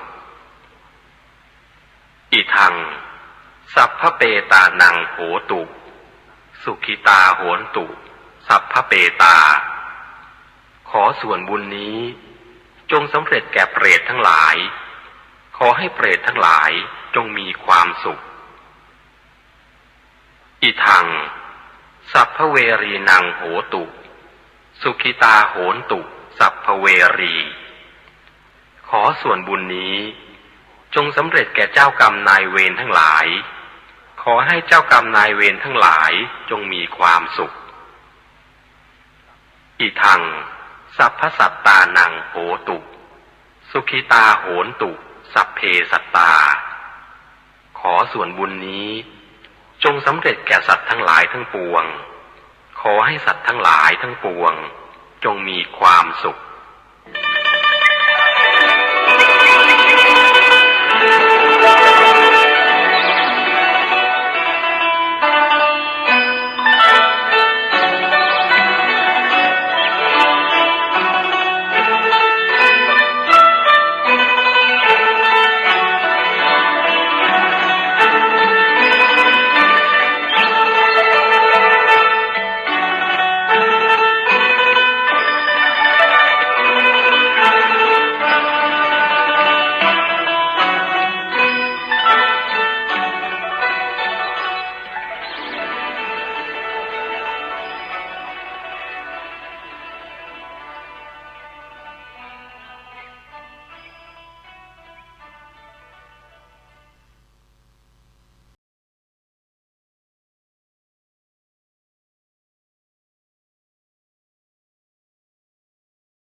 จากฟ้า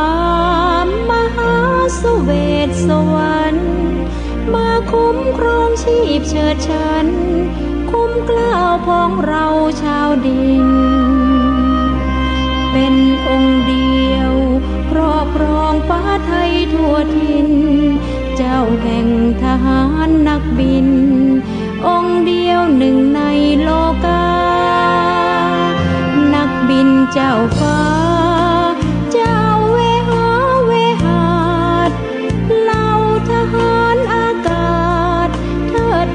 ล้นใจบูชาทรงนำชัยทัพไทยหาญกล้าคุ้มครองน่านฟ้าไม่เคยกลัวตายดุจองค์นเรศวร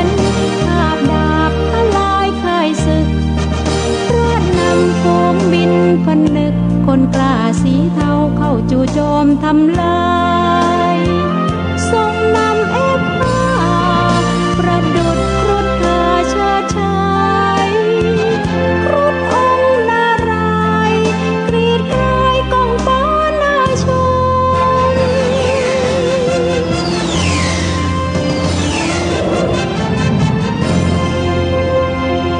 ทรงพระเจริญชนมายุเกิน100 ปี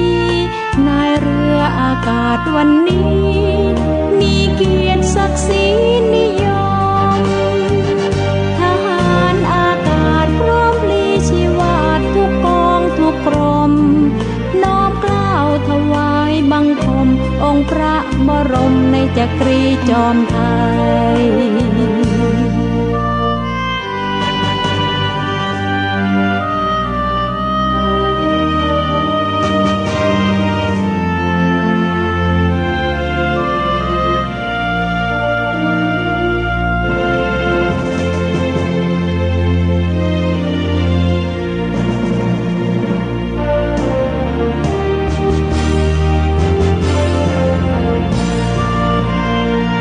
ดุจองค์นเรศวรคาบดาบทลายค่ายศึกพระนำฝูงบินผนึกคนกล้าสีเทาเข้าจู่โจมทำลา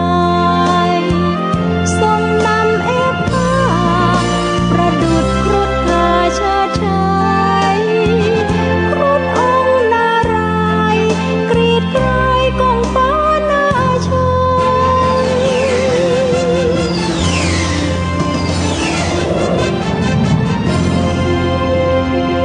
ทรงพระเจริ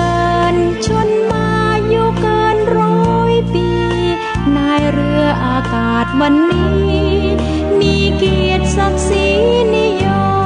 มทหารอากาศพร้อมพลีชีวาทุกกองทุกกรมน้อมเกล้าถวายบังคมองค์พระบรมในจักรีจอมไทยทรงพระเจริญทรงพระเจริญทรงพระเจริญ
10 ค่ำเดือน 10วันนี้ตรงกับวันพุธที่17กันยายนพระพุทธศักราช2568รายการคดีโลกคดีธรรมมาพบกับสาธุชนเป็นปกติทุกวันจันทร์ถึงวันศุกร์และวันเสาร์อาทิตย์ทางสถานีวิทยุแห่งนี้ท่านสามารถติดตามรับฟังรายการคดีโลกคดีธรรมได้6 เวลาต่อวันโดยท่านสามารถติดตามรับฟังผ่านโทรศัพท์มือถือในแอปพลิเคชันที่ชื่อว่าวิทยุพุทธศาสนาทั่วไทยเพราะในแอปพลิเคชันดังกล่าวนี้จะมีสถานีวิทยุที่ออกอากาศรายการคดีโลกคดีธรรม รวมอยู่ในแอปพลิเคชันเดียวกันนี้ออกรายการอยู่หลายช่องแต่ละช่องออกต่างเวลากันบางช่องออกเวลา9 นาฬิกาบางช่องออกเวลา10 นาฬิกาบางช่องออกเวลา11 นาฬิกาบางช่องออกเวลา13 นาฬิกาบางช่องออกเวลา17 นาฬิกาบางช่องออกเวลาเที่ยงคืนตี 1สาธุชนสามารถเลือกรับฟังได้ทางสถานีวิทยุในแอปพลิเคชันที่ชื่อว่าวิทยุพุทธศาสนาทั่วไทยวันนี้ขอเริ่มต้นรายการด้วยข่าวประชาสัมพันธ์งานบุญกฐินให้ครูบาอาจารย์ของเราได้มีโอกาสบอกบุญกับบรรดาญาติโยมสาธุชนในวันนี้วัดแรกที่จัดงานบุญกฐินและเชิญชวนญาติโยมได้ร่วมกันทำบุญเป็นเจ้าภาพคือวัดป่าจริยธรรมอยู่ที่ตำบลนาดอกคำอำเภอนาด้วงจังหวัดเลยกำลังสร้างมหาอุโบสถยังไม่แล้วเสร็จได้แค่เสาศาลาแค่นั้นเองกฐินปีนี้ปัจจัยที่ญาติโยมได้ร่วมถวายเป็นบริวารกฐินนั้นจะได้นำไปจัดสร้างมหาอุโบสถให้ต่อเนื่องกันต่อไปญาติโยมงานบุญกฐินที่วัดป่าจริยธรรมนี้จะจัดให้มีขึ้น2 วันคือวันที่8และ9 ตุลาคมพอออกพรรษาปุ๊บก็จัดงานกฐินปั๊บเลยเรียกว่าหลังออกพรรษาก็ถวายผ้ากฐินกันเลยที่วัดป่าจริยธรรมเป็นอย่างนี้ทุกปีนะโยมนะอีกวัดหนึ่งก็คือวัดบ้านปลาคูนอยู่ที่ตำบลท่าหาดยาวอำเภอโพนทราย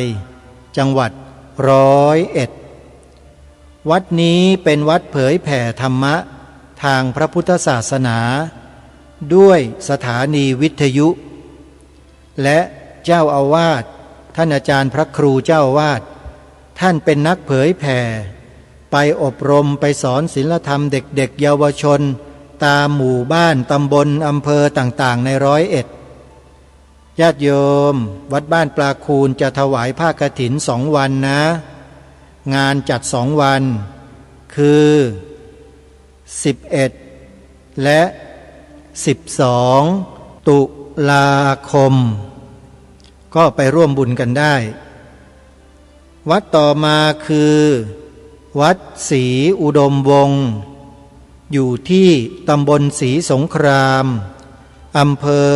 วังสะพุงจังหวัดเลยจัดงานบุญกฐิน2 วันคือวันที่18และ19 ตุลาคมมีเทศน์สอดแจ้งในคืนวันที่18นะโยมนะไปร่วมบุญกันนะโยมวัดต่อมาคือวัดอารามมงคลอยู่ที่ตำบลยางตลาดอำเภอยางตลาดจังหวัดกาฬสินธุ์จัดงานบุญกฐิน2 วันเช่นกันคือ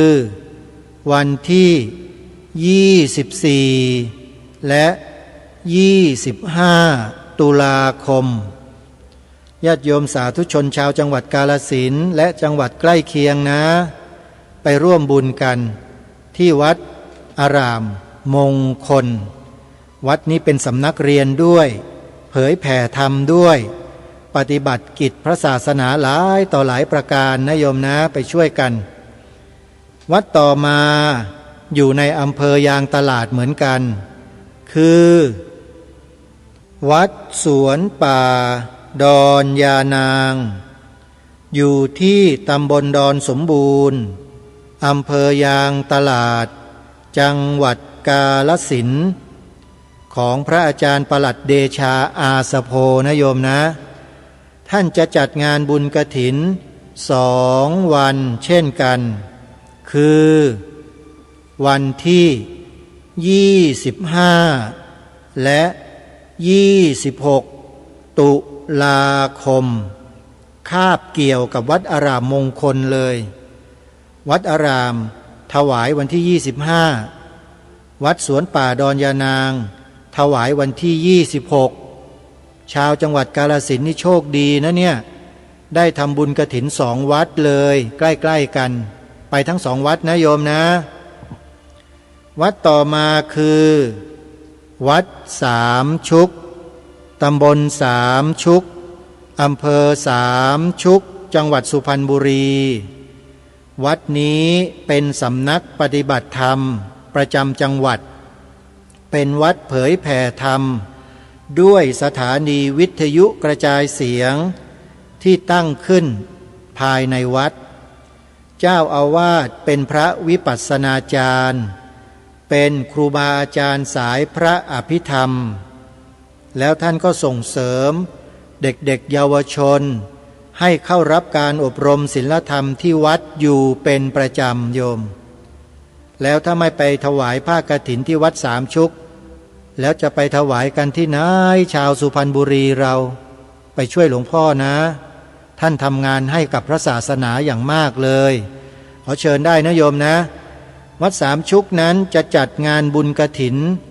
ถวายวันที่2 พฤศจิกายนเรียกว่าช่วงสุดท้ายของงานบุญกฐินเลยก็ว่าได้2 พฤศจิกายนนะเป็นวันถวายผ้ากฐินแต่วัดสามชุกมีข้อพิเศษอยู่ตรงว่าการจัดงานบุญกฐินทุกปีเนี่ยก็จะต้องมีการทำบุญห้อยท้ายด้วยทำบุญห้อยท้ายงานกฐินเนี่ยเป็นบุญที่ใหญ่เป็นบุญที่ทำได้ยากเป็นบุญที่มีอานิสงส์อย่างมากมายมหาศาลเลยนั่นก็คือบวชเนกขัมมะถือศีล8ปฏิบัติธรรมต่อเนื่องจนถึงวันที่5 พฤศจิกายน3 วัน3 คืนญาติโยมหรือ2 คืน3 วันก็แล้วกัน2 3 4 3 คืน3 วันอ้าวใครจะไปร่วมบุญก็ขอเชิญได้นะโยมนะวัดสามชุกอยู่สุพรรณบุรีนี่เองและอีกวัดหนึ่งก็คือวัดฝายหินอยู่ที่ตำบลสุเทพอำเภอเมืองจังหวัดเชียงใหม่กำหนดวันถวายผ้ากฐินยังไม่ได้แจ้งมาเดี๋ยวอย่างไรจะแจ้งบอกกับญาติโยมเมื่อได้ข้อมูลนะถึงอย่างไรก็ตาม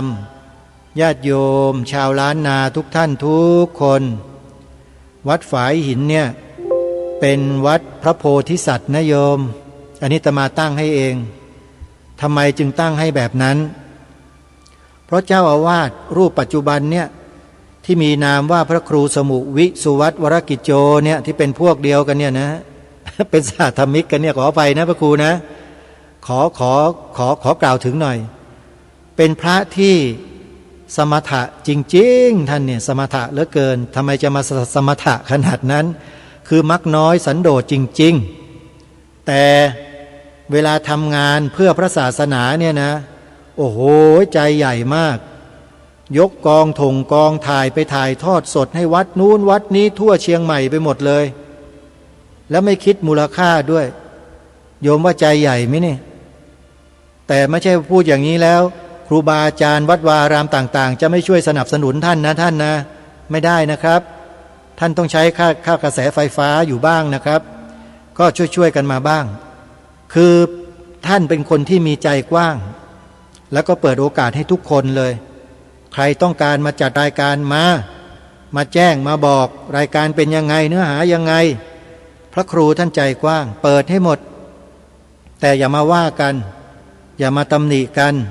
อย่ามาขวางกันให้เป็นไปในทิศทางเดียวกันเหมือนอย่างรายการคดีโลกคดีธรรมเนี่ยจัดรายการในลักษณะแบบนี้นะสมมุติว่าถ้ามีใครมาว่ารายการคดีโลกคดีธรรมผ่านพระครูสมุวิสุวัตเจ้าวาดวัดฝายหินเนี่ยเจ้าวาดวัดฝายหินเนี่ยเขาจะตอบคำถามหรือว่าเขาจะอธิบายชี้แจงแทนรายการต่างๆของสถานีให้เลยดูใจของท่านดิแล้วจะบอกว่าไม่ใช่วัดพระโพธิสัตว์ได้ยังไงแบบนี้ใช่ไหมโยมวัดแบบเนี้ยทำบุญแล้วได้บุญเยอะนะขอบอกไว้ก่อนนะโยมนะท่านอาจารย์พระครูสมุวิสุวัตวรกิจโจเนี่ยโยมดูเถอะดูกันให้นานๆดูกันให้ยาวๆนะโยมนี่ไม่ใช่มายกยอกันเองนะคบกันมาเป็น10 ปีแล้วจึงรู้ว่าท่านเป็นคนยังไงไม่ใช่ว่าไม่รู้จักกันเคยอยู่เคยร่วมกิจกรรมไปมาหาสู่กันอยู่ญาติโยมก็เลยต้องบอกให้ชัดเจนว่าเมื่อถึงคราวที่จะทำบุญที่วัดฝายหินแล้วโยมต้องไปนะและที่วัดฝายหินแห่งนี้มีอดีตที่น่าสนใจมากเป็นสถานที่ประดิษฐานรูปหล่อของพระสังฆราชล้านนารูปแรกแห่งกรุงรัตนโกสินทร์เกิดขึ้นในรัชสมัยของพระบาทสมเด็จพระจุลจอมเกล้าเจ้าอยู่หัวรัชกาลที่5นั่นก็คือท่านเจ้าคุณพระอภัยสารทะสังฆปาโมกข์หรือครูบาโสภานั่นเองในสมัยรัชกาลที่5เนี่ยครูบาโสภาเนี่ยถือว่าดังมากๆเด่นมากๆญาติโยมท่านเป็นพระกรรมฐานเป็นพระสายปฏิบัติแต่มีความรู้แตกฉานอักษรภาษาบาลีด้วยโอ้โหหายากมากพระแบบนี้แล้วอย่างนี้จะไม่ไปกราบไปบูชาคุณของท่านที่วัดฝายหินหรือโยมรูปหล่อเหมือนท่านนะอยู่ที่นี่นะโยมนะทางวัดฝายหินได้สร้างวิหารถวายท่านไว้ในฐานะเป็นพระสังฆราชแห่งล้านนารูปแรกก็อย่าลืมไปร่วมทำบุญกันเอาละท่านสาธุชนผู้ฟังทุกท่านงานบุญกฐินก็แจ้งประกาศให้พวกเราได้ทราบกันไปแล้วมีอีกหนึ่งงานที่มีความสำคัญมากสำหรับพวกเราคนไทยทุกคนก็ว่าได้วันสำคัญใกล้จะมาถึงแล้ว28 กันยายนของทุกปีทางการได้กำหนดให้วันนี้เป็นวันสำคัญของชาติเมื่อเวียนมาบรรจบครบรอบเขาจะให้ประชาชนคนไทยทั่วทั้งประเทศประดับธงชาติที่บ้านเรือนกันในวันนี้เพราะเป็นวันคล้ายวันพระราชทานธงไตรรงค์หรือธงชาติไทยนั่นเองครบ108 ปีท่านผู้ฟังธงไตรรงค์เราผืนนี้ถูกใช้มาแล้ว108 ปีจะครบสมบูรณ์ก็วันที่28 กันยายนนี้แหละถามว่าทางการทางรัฐบาลเขาจัดงานเฉลิมฉลองหรือว่าจัดงานอะไรไหมตอบจัดเหมือนกันแต่จัดเล็กๆจัดอยู่ในซอกหลืบเล็กๆอยู่ที่ไหนอยู่ที่อาคารข้างถนนราชดำเนินกลางถ้าใครผ่านไปผ่านมาที่ถนนราชดำเนินกลางเนี่ยก็จะเห็นห้องกระจกเป็นอาคารที่ถนนราชดำเนินกลางเขียนว่านิทัศน์รัตนโกสินทร์เขาจะไปจัดงานกันที่นั่นและเมื่อปีที่แล้วเนี่ยอาตมาภาพก็แอบฟังเขาบรรยายคนที่มาบรรยายก็เป็นคนใหญ่คนโตคนโด่งคนดังคนมีเกียรติอยู่ในสังคมเราด้วย2 คน แล้วพูดถึงสีขาวธงชาติคล้ายๆกันเหมือนกันทั้งสองคนเลยพูดอย่างไรนั้นไม่บอก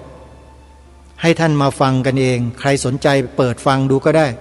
เขาจะมีการถ่ายทอดสดทางสถานีวิทยุกระจายเสียงแห่งประเทศไทยด้วยมั้งในวันที่28กันยายนนะโยมน่าจะมีการถ่ายทอดสดลองเปิดฟังกันดูก็ได้ปีนี้ก็น่าจะพูดเหมือนเดิมคือพูดถึงสีขาวในธงชาติไทยไปในอีกทิศทางหนึ่งซึ่งไม่ใช่ทิศทางที่องค์พระบาทสมเด็จพระมงกุฎเกล้าเจ้าอยู่หัวรัชกาลที่6พระราชทานไว้ให้ไม่ได้เป็นไปตามแนวทางของพระองค์ท่านแต่เป็นไปตามแนวทางของใครไม่รู้อันนี้ไม่ทราบจริงๆแต่ไม่ใช่แนวทางของพระองค์แน่นอนเพราะถ้าเป็นตามแนวทางของพระองค์ท่านเนี่ยวิทยากรนักทชวิทยาทั้งหลายทั้งปวงในประเทศนี้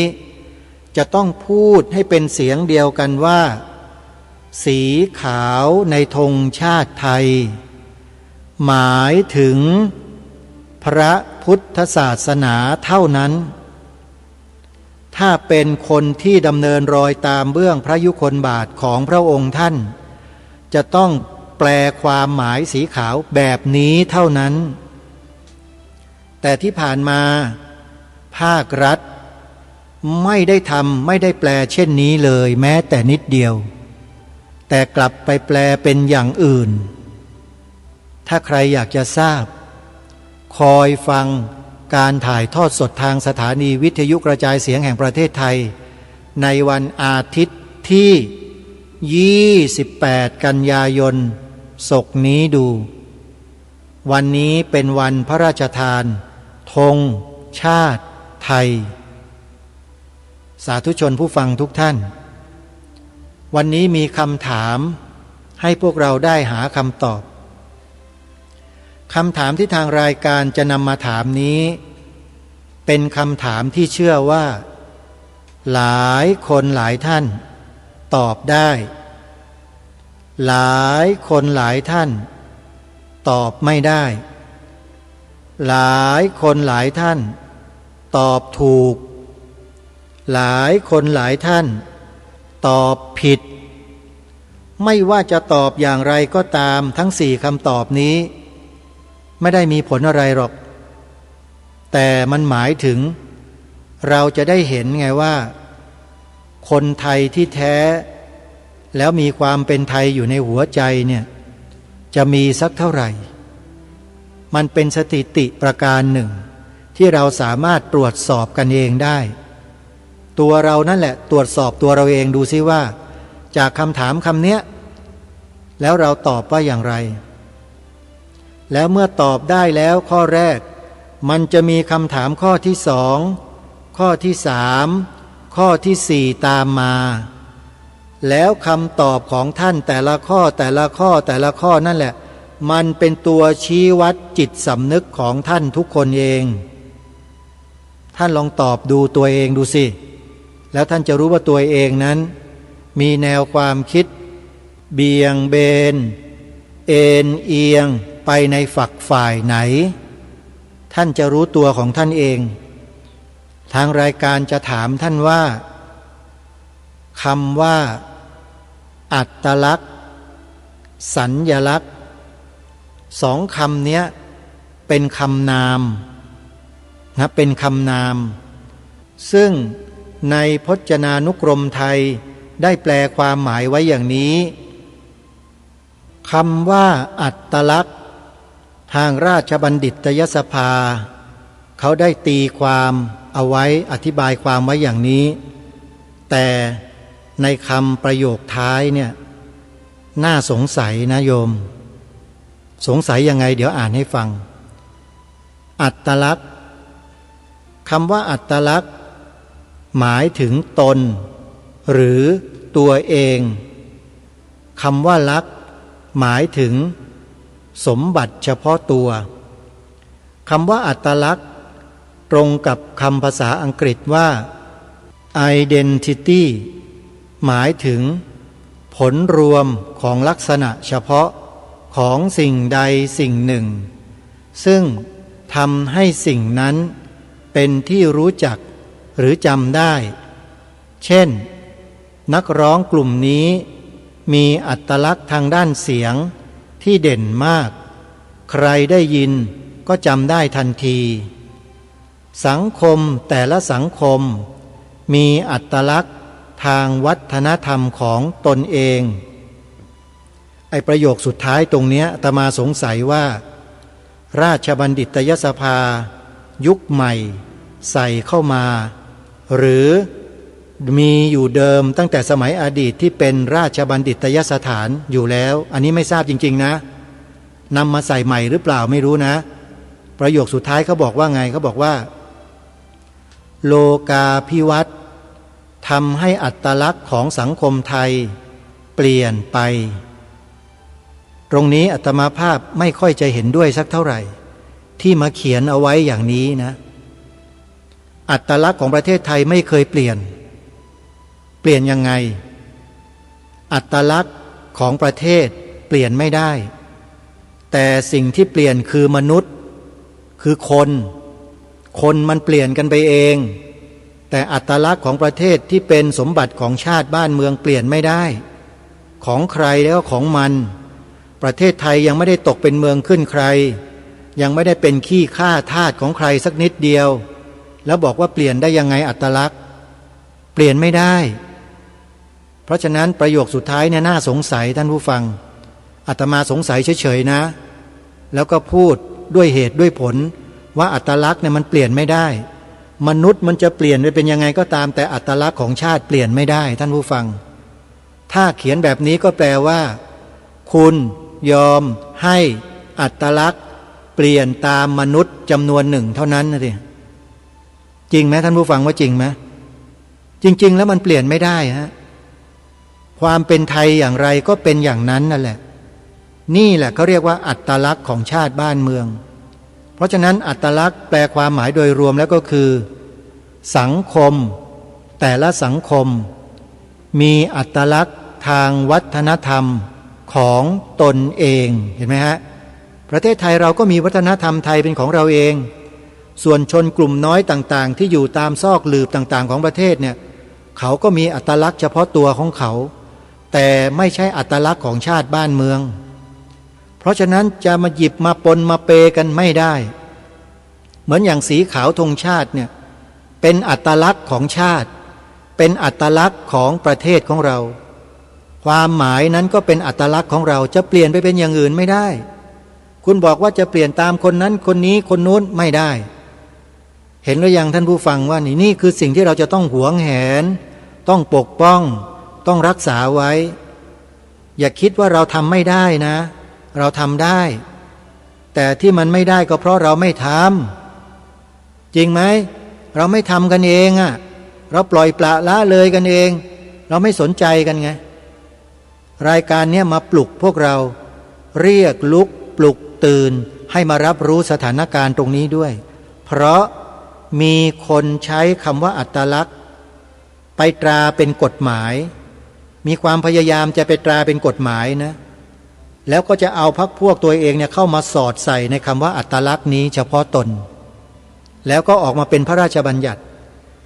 เผอิญว่าประเทศไทยเราเนี่ยโชคดีเทวดาท่านคุ้มครองไว้ร่างพระราชบัญญัติอันนี้ก็เลยตกลงไปแต่ก็อย่าเพิ่งชะล่าใจนะการเมืองไทยเราเนี่ยมันมีอะไรที่ไม่ปกติและก็ไม่ธรรมดามาโดยตลอดสิ่งที่เราคิดว่าใช่มันกลับไม่ใช่สิ่งใดที่เราคิดว่ามันไม่ใช่แต่มันดันกลับใช่อย่างนั้นเนี่ยมันต้องระวังท่านผู้ฟังเพราะฉะนั้นกลุ่มองค์กรของคนไทยที่จัดตั้งขึ้นมาที่เป็นกลุ่มองค์กรอิสระที่ไม่แสวงหากำไรเนี่ยเขาจัดตั้งขึ้นมาเพื่อเฝ้าประเทศชาติบ้านเมืองของเราเราก็ต้องศึกษาเรียนรู้จากเขาเหล่านั้นด้วยเช่นอปพสอย่างเนี้ยเขานำเอาความจริงของบ้านของเมืองที่ถูกปกปิดถูกซ่อนเร้นเอาไว้ไม่ให้คนไทยเรารับรู้รับทราบมาเปิดเผยหมดเลย แล้วเราก็ได้รู้ได้เห็นว่าโอ้คนพวกนั้นเขาหมกเม็ดเอาไว้อย่างนี้เขาซ่อนเร้นเอาไว้อย่างนี้เขาเป็นอีแอบอยู่แบบนี้นี่เองมันจึงเป็นปัญหาของบ้านเมืองมาจนถึงวันนี้นี่เองเราก็หายสงสัยในข้อนี้ท่านผู้ฟังเห็นไหมฮะเพราะฉะนั้นการศึกษาเรียนรู้สิ่งใดอะไรก็แล้วแต่ท่านผู้ฟังเราต้องศึกษาเนี่ยให้ถ่องแท้และต้องให้เข้าถึงข้อมูลเหล่านั้นด้วยอย่างทางรายการพูดถึงคำว่าอัตลักษณ์ถามท่านทั้งหลายว่ามีความสำคัญไหมแล้วก็คำว่าสัญลักษณ์ล่ะสำคัญไหมคำตอบท่านจะตอบหรือยังไม่ทราบแต่ได้นำความหมายที่ราชบัณฑิตยสภาเขาได้อธิบายความไว้เนี่ยมาอ่านให้ฟังแล้วจะตอบอย่างไรเดี๋ยวค่อยตอบกันท่านผู้ฟังมาดูคำว่าสัญลักษณ์อีกคำหนึ่งนะฮะคำว่าสัญลักษณ์ซึ่งทางราชบัณฑิตยสภาก็ได้แปลความหมายคำว่าสัญลักษณ์เอาไว้น่าสนใจเช่นกันเขาแปลความอย่างนี้คำว่าสัญลักษณ์หมายถึงสิ่งที่สังคมกำหนดขึ้นเพื่อให้ใช้หมายความแทนอีกสิ่งหนึ่งสิ่งซึ่งแทนรูปธรรมหรือนามธรรมก็ได้เช่นตัวหนังสือเป็นสัญลักษณ์แทนเสียงพูดอักษรโรมันโอตัวใหญ่เป็นสัญลักษณ์แทนธาตุออกซิเจนดอกกุหลาบแดงเป็นสัญลักษณ์ของความรักนกพิราบขาวเป็นสัญลักษณ์แห่งสันติภาพท่านผู้ฟังทุกท่านจริงๆแล้วเนี่ยการแปลความหรือขยายความคำต่างๆเหล่านี้แทนที่จะนำเอาบริบทของสังคมของชาติบ้านเมืองตัวเองมาแปลเป็นความหมายอธิบายให้คนในชาติได้เห็นชาติตัวเองนะแต่รู้สึกว่าจะไม่เห็นเลยนะเนี่ยไม่ค่อยมีเลยมีแต่โรมันมีแต่นกพิราบมีแต่ตัวโอมีแต่อะไรความรักดอกไม้แปลกเนาะทำไมไม่เอาสัญลักษณ์ของประเทศชาติบ้านเมืองเราไปตีความหรือขยายความล่ะน่าคิดนะท่านผู้ฟังน่าคิดนะควรจะนำสัญลักษณ์ของประเทศที่แท้จริงถูกต้องเนี่ยไปอธิบายความมากกว่าจริงไหมแต่นี่ไม่ได้ใช้เลยเนี่ยไปใช้ดอกกุหลาบบ้างนกพิราบบ้างตัวโอตัวใหญ่ภาษาโรมันบ้างตัวหนังสือบ้างแล้วมันมีความเป็นไทยอยู่ตรงไหนสัญลักษณ์ของความเป็นไทยไม่มีนะไม่เห็นนะที่ไม่เห็นก็เพราะไม่ได้อธิบายความไว้ไงไม่ได้อธิบายความเพื่อส่องให้เห็นสัญลักษณ์ของความเป็นไทยเราอย่างชัดเจนไม่มีคำอธิบายของราชบัณฑิตยสภาไม่มีนะมีแต่ดอกกุหลาบมีแต่นกพิราบมีแต่ตัวอักษรโรมันมีแต่ตัวหนังสือมันคืออะไรมันไม่เข้าใจนะอาตมาไม่เข้าใจเหมือนกันเอาละไม่เป็นไรญาติโยมสาธุชนเดี๋ยวจะลองไปค้นคำอธิบายของราชบัณฑิตยสถานในสมัยอดีตดูเล่มเก่าๆนู่นสมัยเดิมๆดูซิว่าเขาอธิบายความไว้อย่างไรเดี๋ยวค่อยมาติดตามกันนะโยมนะนี่ก็เป็นคำว่าอัตลักษณ์แล้วก็คำว่าสัญลักษณ์คำถามแรกถามว่าท่านผู้ฟังเห็นว่าคำสองคำนี้มีความสำคัญไหมมีความสำคัญหรือไม่ถ้ามีความสำคัญก็จะมีคำที่สองถามต่อมาว่าสำคัญอย่างไรสำคัญอย่างไรสำคัญอย่างไรทำไมจึงสำคัญคำตอบคำที่สองเนี้ยจะออกมาและอธิบายความได้ก็ต่อเมื่อคำอธิบายความหรืออธิบายศัพท์ของราชบัณฑิตยสภาเขียนเอาไว้อย่างชัดเจนแต่อันนี้เขาเขียนไว้ว่าหมายถึงนกพิราบหมายถึงตัวอักษรโรมันหมายถึงดอกกุหลาบหมายถึงตัวหนังสือแล้วเราจะมองเห็นความเป็นสัญลักษณ์ของชาติบ้านเมืองของประเทศชาติบ้านเมืองเราบ้างไหมโยมอะไรเป็นสัญลักษณ์ของบ้านเมือง จากคำอธิบายของราชบัณฑิตยสภาตรงนี้มีไหมไม่มีใช่ไหมหาไม่เจอแปลว่าประเทศไทยเราเนี่ยไม่มีสัญลักษณ์ไม่มีอัตลักษณ์เป็นของตนเองหรืออย่างไรอย่างนั้นหรือเปล่าท่านผู้ฟังคิดว่าฟังความหมายของสองคำนี้ที่ทางราชบัณฑิตยสภาเขาตีความออกมาอย่างนี้แล้วเนี่ยมองเห็นความเป็นอัตลักษณ์และสัญลักษณ์ของชาติตัวเองบ้างไหมฮะว่ามีหรือไม่น่าคิดนะแต่จริงๆแล้วเนี่ยท่านผู้ฟังคำว่าอัตลักษณ์ก็ดีคำว่าสัญลักษณ์ก็ดีมันหมายถึงประเทศทั้งประเทศที่เป็นตัวของตัวเองเป็นเอกลักษณ์เป็นสัญลักษณ์อัตลักษณ์ของประเทศตัวเองซึ่งเมื่อประเทศอื่นๆมองเห็นแล้วเขาจะเข้าใจทันทีเลยว่านี่คืออัตลักษณ์และสัญลักษณ์ของประเทศไทยของเราท่านสาธุชนทราบไหมว่าชาวต่างประเทศเมื่อเขามองเห็นสิ่งใดแล้วเขานึกถึงประเทศไทยทันทีสิ่งนั้นนั่นแหละคืออัตลักษณ์และสัญลักษณ์ของประเทศไทยของเราลองเดากันดูสิว่าชาวต่างประเทศโพ้นทะเลทั่วทั้งโลกเห็นสัญลักษณ์อะไรเขาจึงจะมองเห็นทันทีแล้วรู้ทันทีว่านี่คือสัญลักษณ์ของประเทศไทยของเราติ๊กตอกติ๊กตอกติ๊กตอกให้เวลา10 วินาทีตอบได้หรือยังท่านผู้ฟังว่าเขาเห็นสัญลักษณ์อะไรเขานึกขึ้นมาทันทีว่าประเทศไทยไทยแลนด์ไทยแลนด์มีคำตอบมีคำตอบแน่นอนนั่นแหละคืออัตลักษณ์และสัญลักษณ์ของประเทศไทยของเราคำตอบในข้อที่หนึ่งนี้ก็คือพระเจดีย์วัดอรุณราชวรารามใช่ไหมโยมไม่มีใครว่าตอบไม่ใช่แน่นอนใช่ประเทศไทยเราได้ทำการโปรโมทการท่องเที่ยวโดยใช้สัญลักษณ์พระเจดีย์วัดอรุณราชวรารามเป็นต้นแบบเป็นคีย์เวิร์ดในการประชาสัมพันธ์งานท่องเที่ยวเมื่อฝรั่งต่างด้าวไม่ว่าอยู่ประเทศไหนก็ตามเห็นใบประชาสัมพันธ์หรืองานประชาสัมพันธ์ทางสื่อ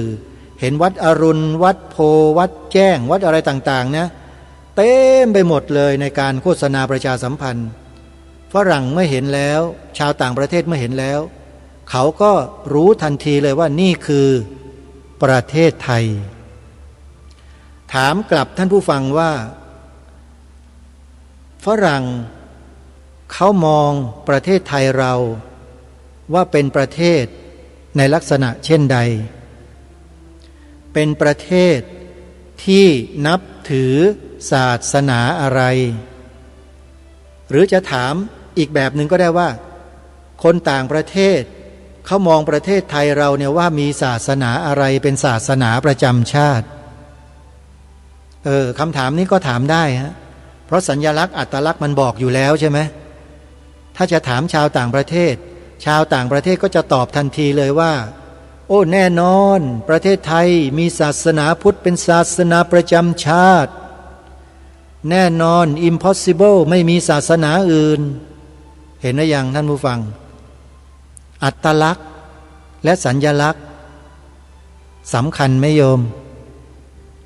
สำคัญสุดๆเพราะฉะนั้นเวลา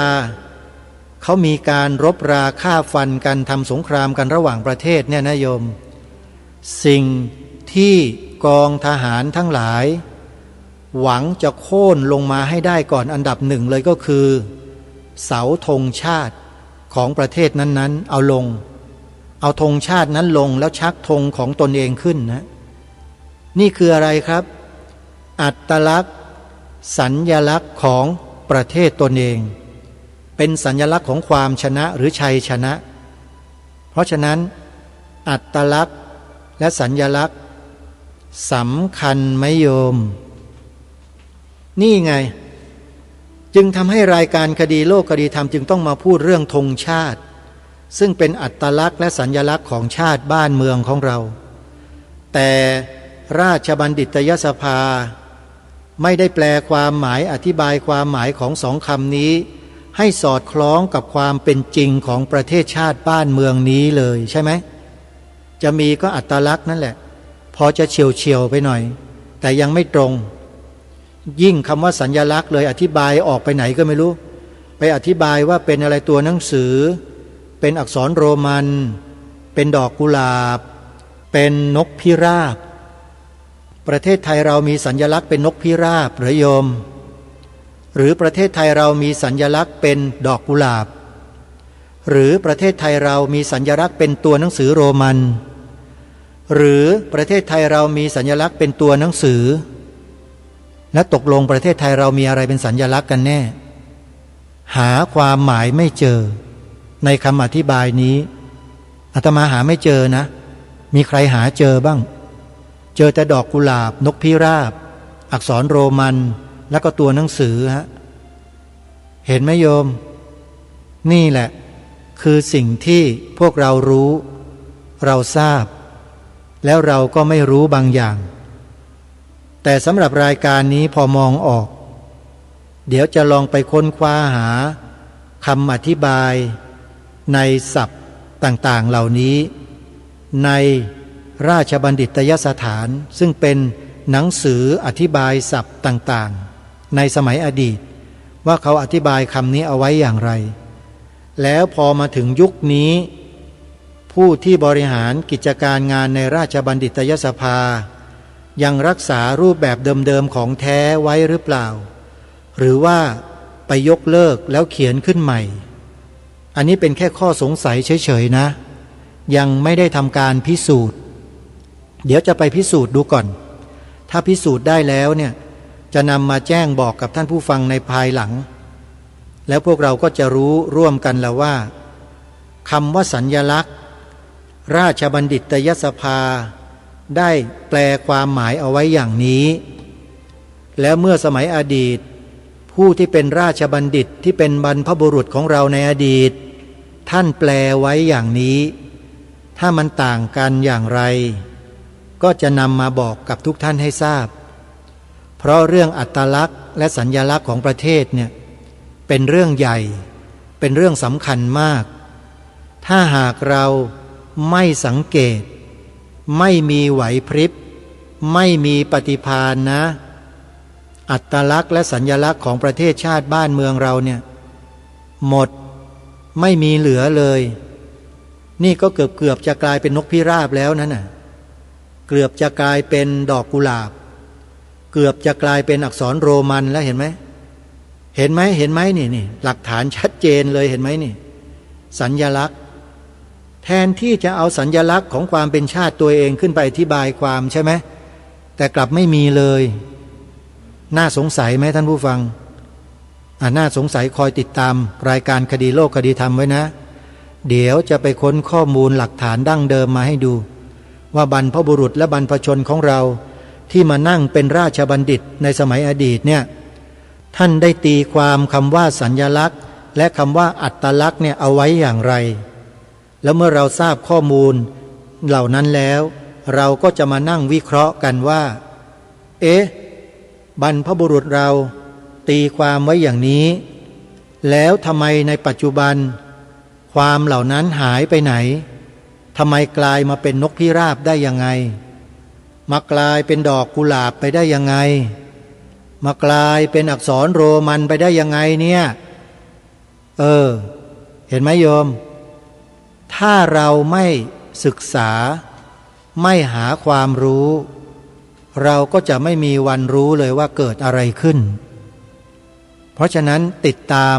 ข้อมูลกันต่อไปแล้วเดี๋ยวเรามาดูกันว่าประเทศชาติบ้านเมืองในอนาคตเราจะฝากไว้กับอะไรสัญลักษณ์ของประเทศไทยของเราจะฝากไว้ที่นกพิราบเหรอหรือฝากไว้ที่ดอกกุหลาบหรือฝากไว้ที่อักษรโรมันลองพิจารณากันดูสิมันใช้ได้ไหม3 อย่างเนี้ยโยมมันใช่สัญลักษณ์ของชาติบ้านเมืองเราไหม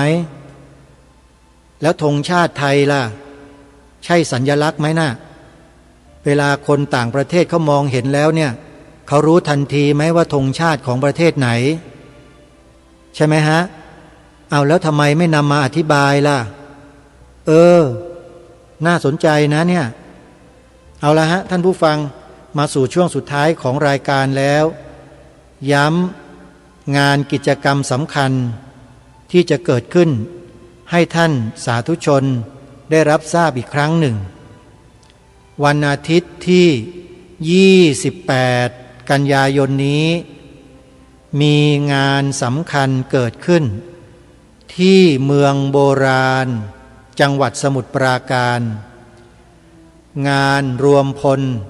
คนรักชาติรำลึกวีรกรรมทหารกล้าครบ108 ปีวันพระราชทานธงชาติไทยมีวิทยากรมาให้ความรู้เรื่องธงชาติด้วยและ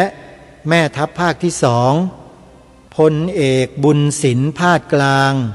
ไปบรรยายพิเศษในงานนี้ด้วยเพราะฉะนั้นใครสนใจก็ลองติดต่อสอบถามที่หน้างานดูนะว่าจะขอเข้าไปร่วมกิจกรรมด้วยได้ไหมแต่อาตมาภาพนั้นไปในฐานะสมาชิกขององค์กรที่จัดกิจกรรมนี้โดยเฉพาะเป็นสมาชิกลงชื่อไปถ้าไม่ลงชื่ออาจจะไม่ได้เข้าญาติโยมเพราะเขาจำกัดบุคคลเอาไว้จำกัดจำนวนไว้นะจำกัดจำนวนไว้แต่ถึงอย่างไรก็ตามลองไปดูนะเผื่อว่าจะมีที่ว่างให้เราได้ยืนได้นั่งอยู่บ้างก็อาจจะได้เข้าไปนะฮะ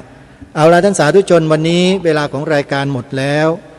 เดี๋ยววันพรุ่งนี้เรามาติดตามรับฟังเนื้อหาสาระที่ทางรายการนำมาเสนอกันต่อวันนี้ต้องขอสมมุติยุติไว้แต่เพียงเท่านี้ขอความสุขความสวัสดีในธรรมแห่งองค์สมเด็จพระบรมศาสดาสัมมาสัมพุทธเจ้าจงปรากฏเกิดมีขึ้นในจิตใจของท่านผู้ฟังทุกท่านทุกคนเทินขอเจริญพรกล้าคิดก็ต้องกล้าทำอย่ากลัวถ้าทำความดีเร่งศึกษาปัญหาให้ทันท่วงทีเมืองไทยจะพัฒนากว่านี้รายการดีๆคดีโลกคดีธรรมขอรำพันบรรยายความคิดเครื่องไม้แห่งสีทั้งสามงามถนัดขาวคือบริสุทธิ์สีสวัสดิ์หมายพระไตรรัตน์และธรรมะคุมจิตไทยแดงคือโลหิตเราใสซึ่งยอมสละได้เพื่อรักษาชาติศาสนาน้ำเงินคือสีโสภาอันจอมประชาพระโปรดเป็นของส่วนองค์จัดริ้วเข้าเป็นไตรรงค์จึงเป็นสีธงที่รักแห่งเราชาวไทยทหารอวตารนำไปยงยุทธวิชัยวิชิตก็ชูเกียรติสยาม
เมื่อหากว่าเรากำหนดจิตของเรา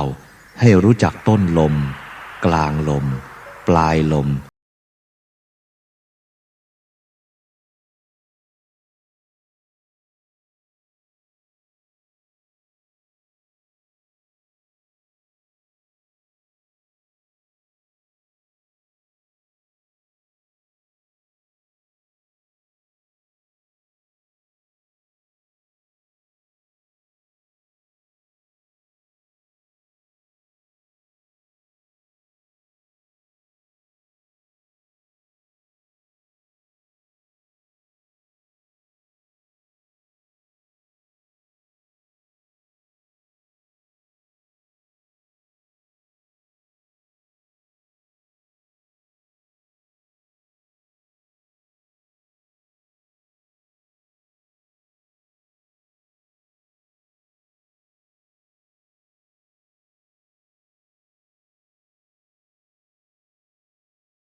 อความเจริญในธรรม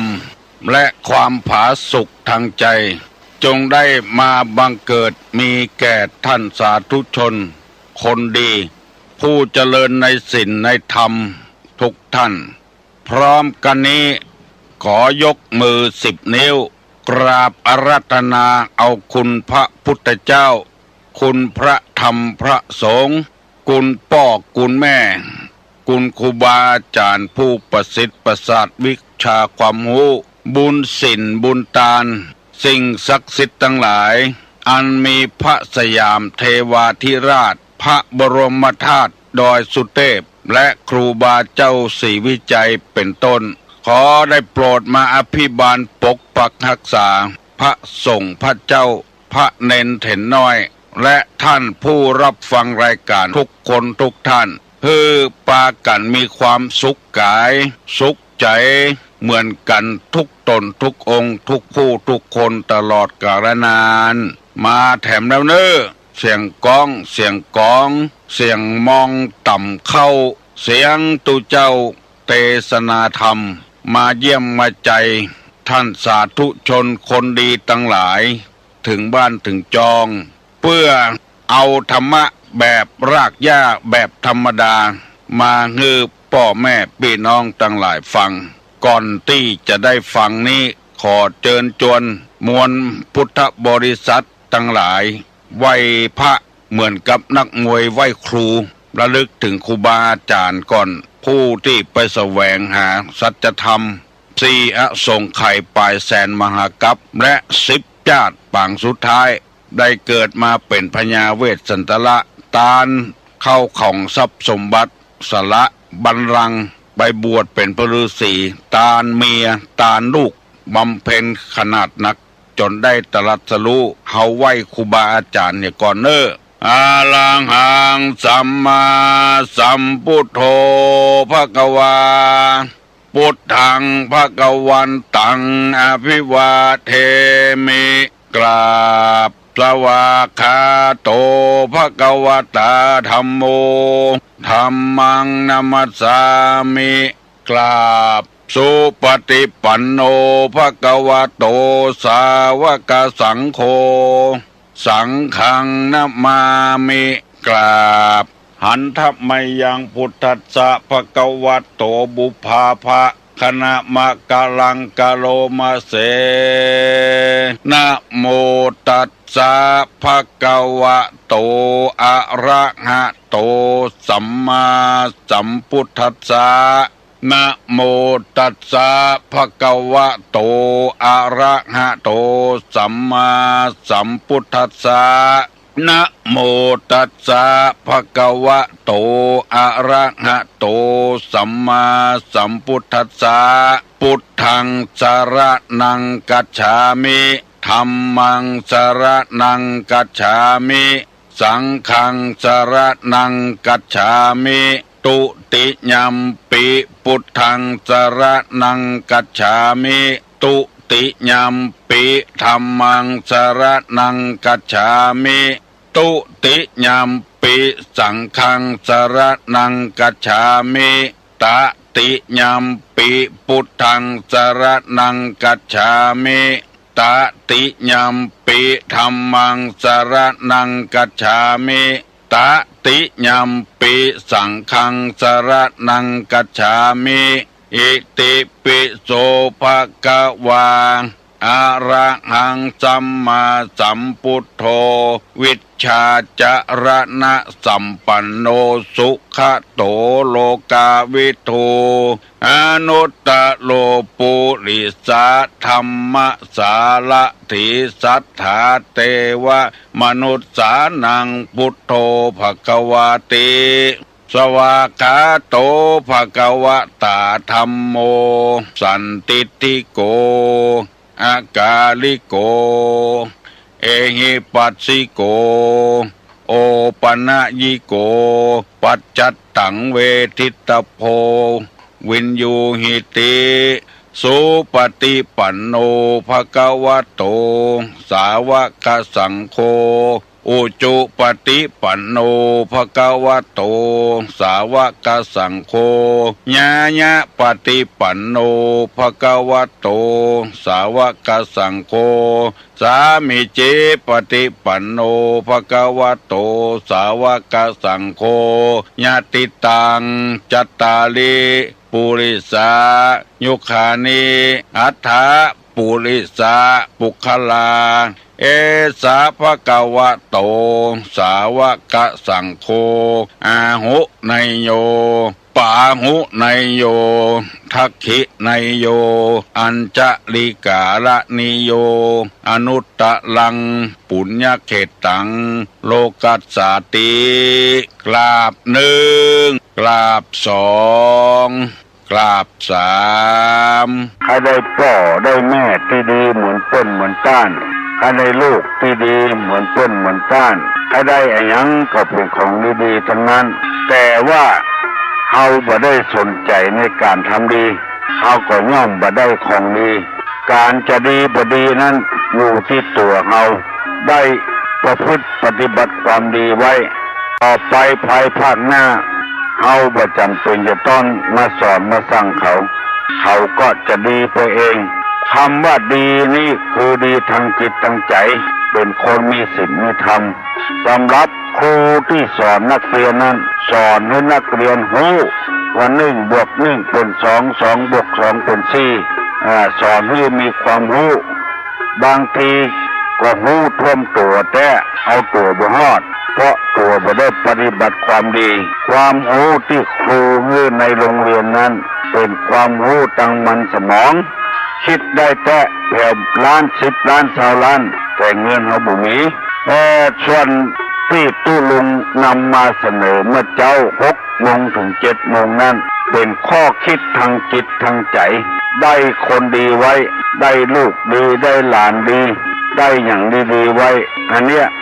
คือเป็นสิ่งที่เราทุกคนต้องการบางคนรวยแต่ลูกบดีให้ไล่บุบไล่ตีเพื่อนบางทีมีความรู้แต่เป็นเจ้าคนในคนลูกบดีก็มีเพราะฉะนั้นความดีนี่อยู่ที่ตัวใครตัวมันการทำความดีนี่อย่าไปทำเพื่อคนอื่นเพื่อทำเพื่อตัวเองทำตามหน้าที่ของตัวเองเป็นผู้ใหญ่บ้านเนี่ยจะได้ให้บ้านเจริญรุ่งเรืองหาวิธีให้ชาวบ้านเนี่ยเบียกเนี่ยการอันนี้เราไปจะทำดีเพื่อคนอื่นทำดีเพื่อหน้าที่ของตัวเองผู้เจ้าอยู่ในวัดก็ทำหน้าที่ของตัวเองเพื่อดีที่สุดบางทีไปทำผิดหน้าที่มันก็บ่ดีก็ได้เพราะฉะนั้นคนดีต้องทำให้ถูกต้องวานี้ตุลุงนำเอาบุญกิริยาวัตถุ3และสามัญลักษณะ3มาฝากฝังพี่น้องทั้งหลายไปแล้วคนเฮานี่ใครทำบุญเนี่ยจะได้ให้ได้บุญใครทำดีเนี่ยจะได้ดีก็มีการเสียสละเรียกว่าการทานอมิตรทานอภัยทานธรรมทาน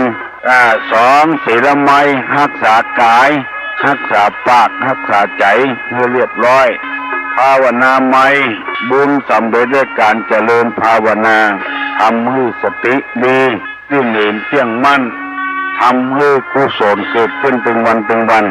อันนี้เรียกว่าภาวนาแล้วก็บอกว่าไผสักคนจะมีเหมือนกันหมดคนจนคนรวยเรียกว่าสามัญลักษณ์อนิจจตาความเป็นของไม่เที่ยงทุกขตาความเป็นทุกข์อนัตตาความเป็นของไม่ใช่ตัวไม่ใช่ตนอันนี้ก็นำเสนอไปแล้ววันนี้จะขึ้นหมวด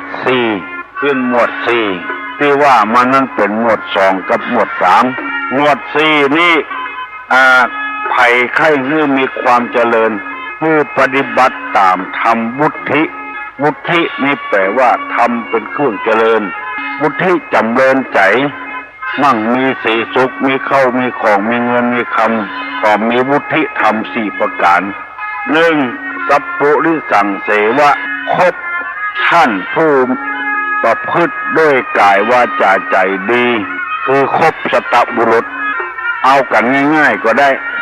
ถ้าตัวลุงจะถามว่าไผ่ไข้ให้มีความเจริญหนึ่งคือคบ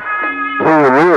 คบสัตบุรุษผู้ประพฤติชอบโดยกายโดยปากโดยใจอันนี้เจริญแน่นอนถ้าไปคบกันกินเหล้ากินยาตั้งโต๊ะกันเป็นที่อันนั้นบัดเจริญแน่นอนลองสังเกตพอเถอะบัดเจริญแน่นอน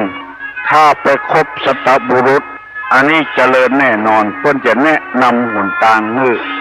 สองสัทธรรมเสวนะฟังธรรมของท่านโดยเคารพฟังคำสอนของท่านโดยเคารพเมื่อคบสัตบุรุษแล้วก็สองฟังคำสอนของเพื่อนโดยเคารพสามติตองรู้จักสิ่งดีหรือชั่วโดยอุบายที่ชอบเมื่อคบสัตบุรุษแล้วสองฟังคำสอนของเพื่อนโดยเคารพสามติตองให้รู้จักสิ่งที่ดีหรือชั่วโดยอุบายที่ชอบเอามาพิจารณาทำกรรมสี่ธรรมานุธรรมะปฏิปติ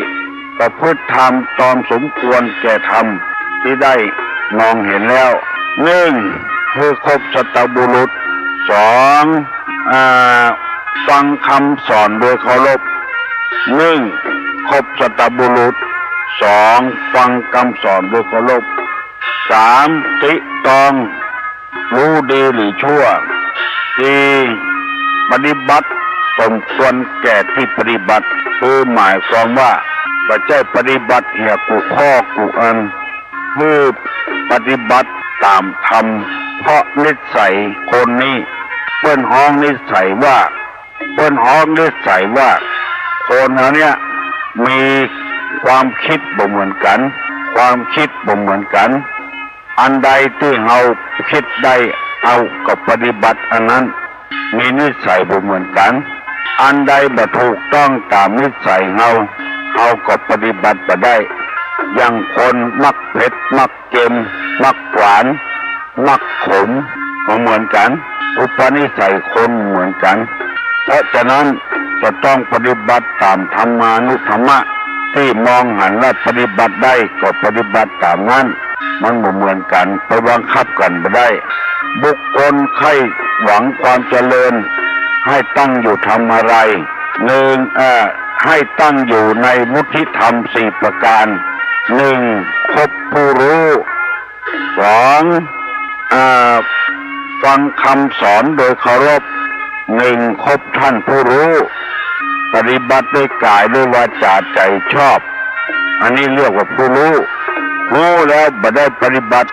ยังบ่ใช่ผู้รู้เตื้อเปิ้นรู้แล้วเปิ้นปฏิบัติโดย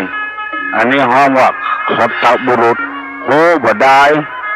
ปากเป็นธรรมใจดำอย่างมินหม้ออันนี้คบก็บ่ได้เขาสังเกตพอเปิ้นมีปฏิปทาอย่างใดอันนี้ห้องว่าคบสัตบุรุษสองฟังคำของท่านโดยเคารพฟังคำสั่งสอนของท่านโดยเคารพสามติตองรู้จักสิ่งที่ดีหรือชั่วเอามาพิจารณาก่อนสามปฏิบัติธรรมตามสมควรแก่ธรรมที่ได้รู้ได้เห็นเพราะว่าอุปนิสัยคนเหมือนกันปฏิบัติตามธรรมที่ได้รู้ได้เห็นอันนี้เป็นข้อที่สี่อันนี้แน่เจริญแน่ข้อสองถ้าคบคนบดีเนี่ยบ่ได้ติตองพิจารณาก่อนมันดีมันชั่วก็ทำตามเขาแล้วก็บ่ได้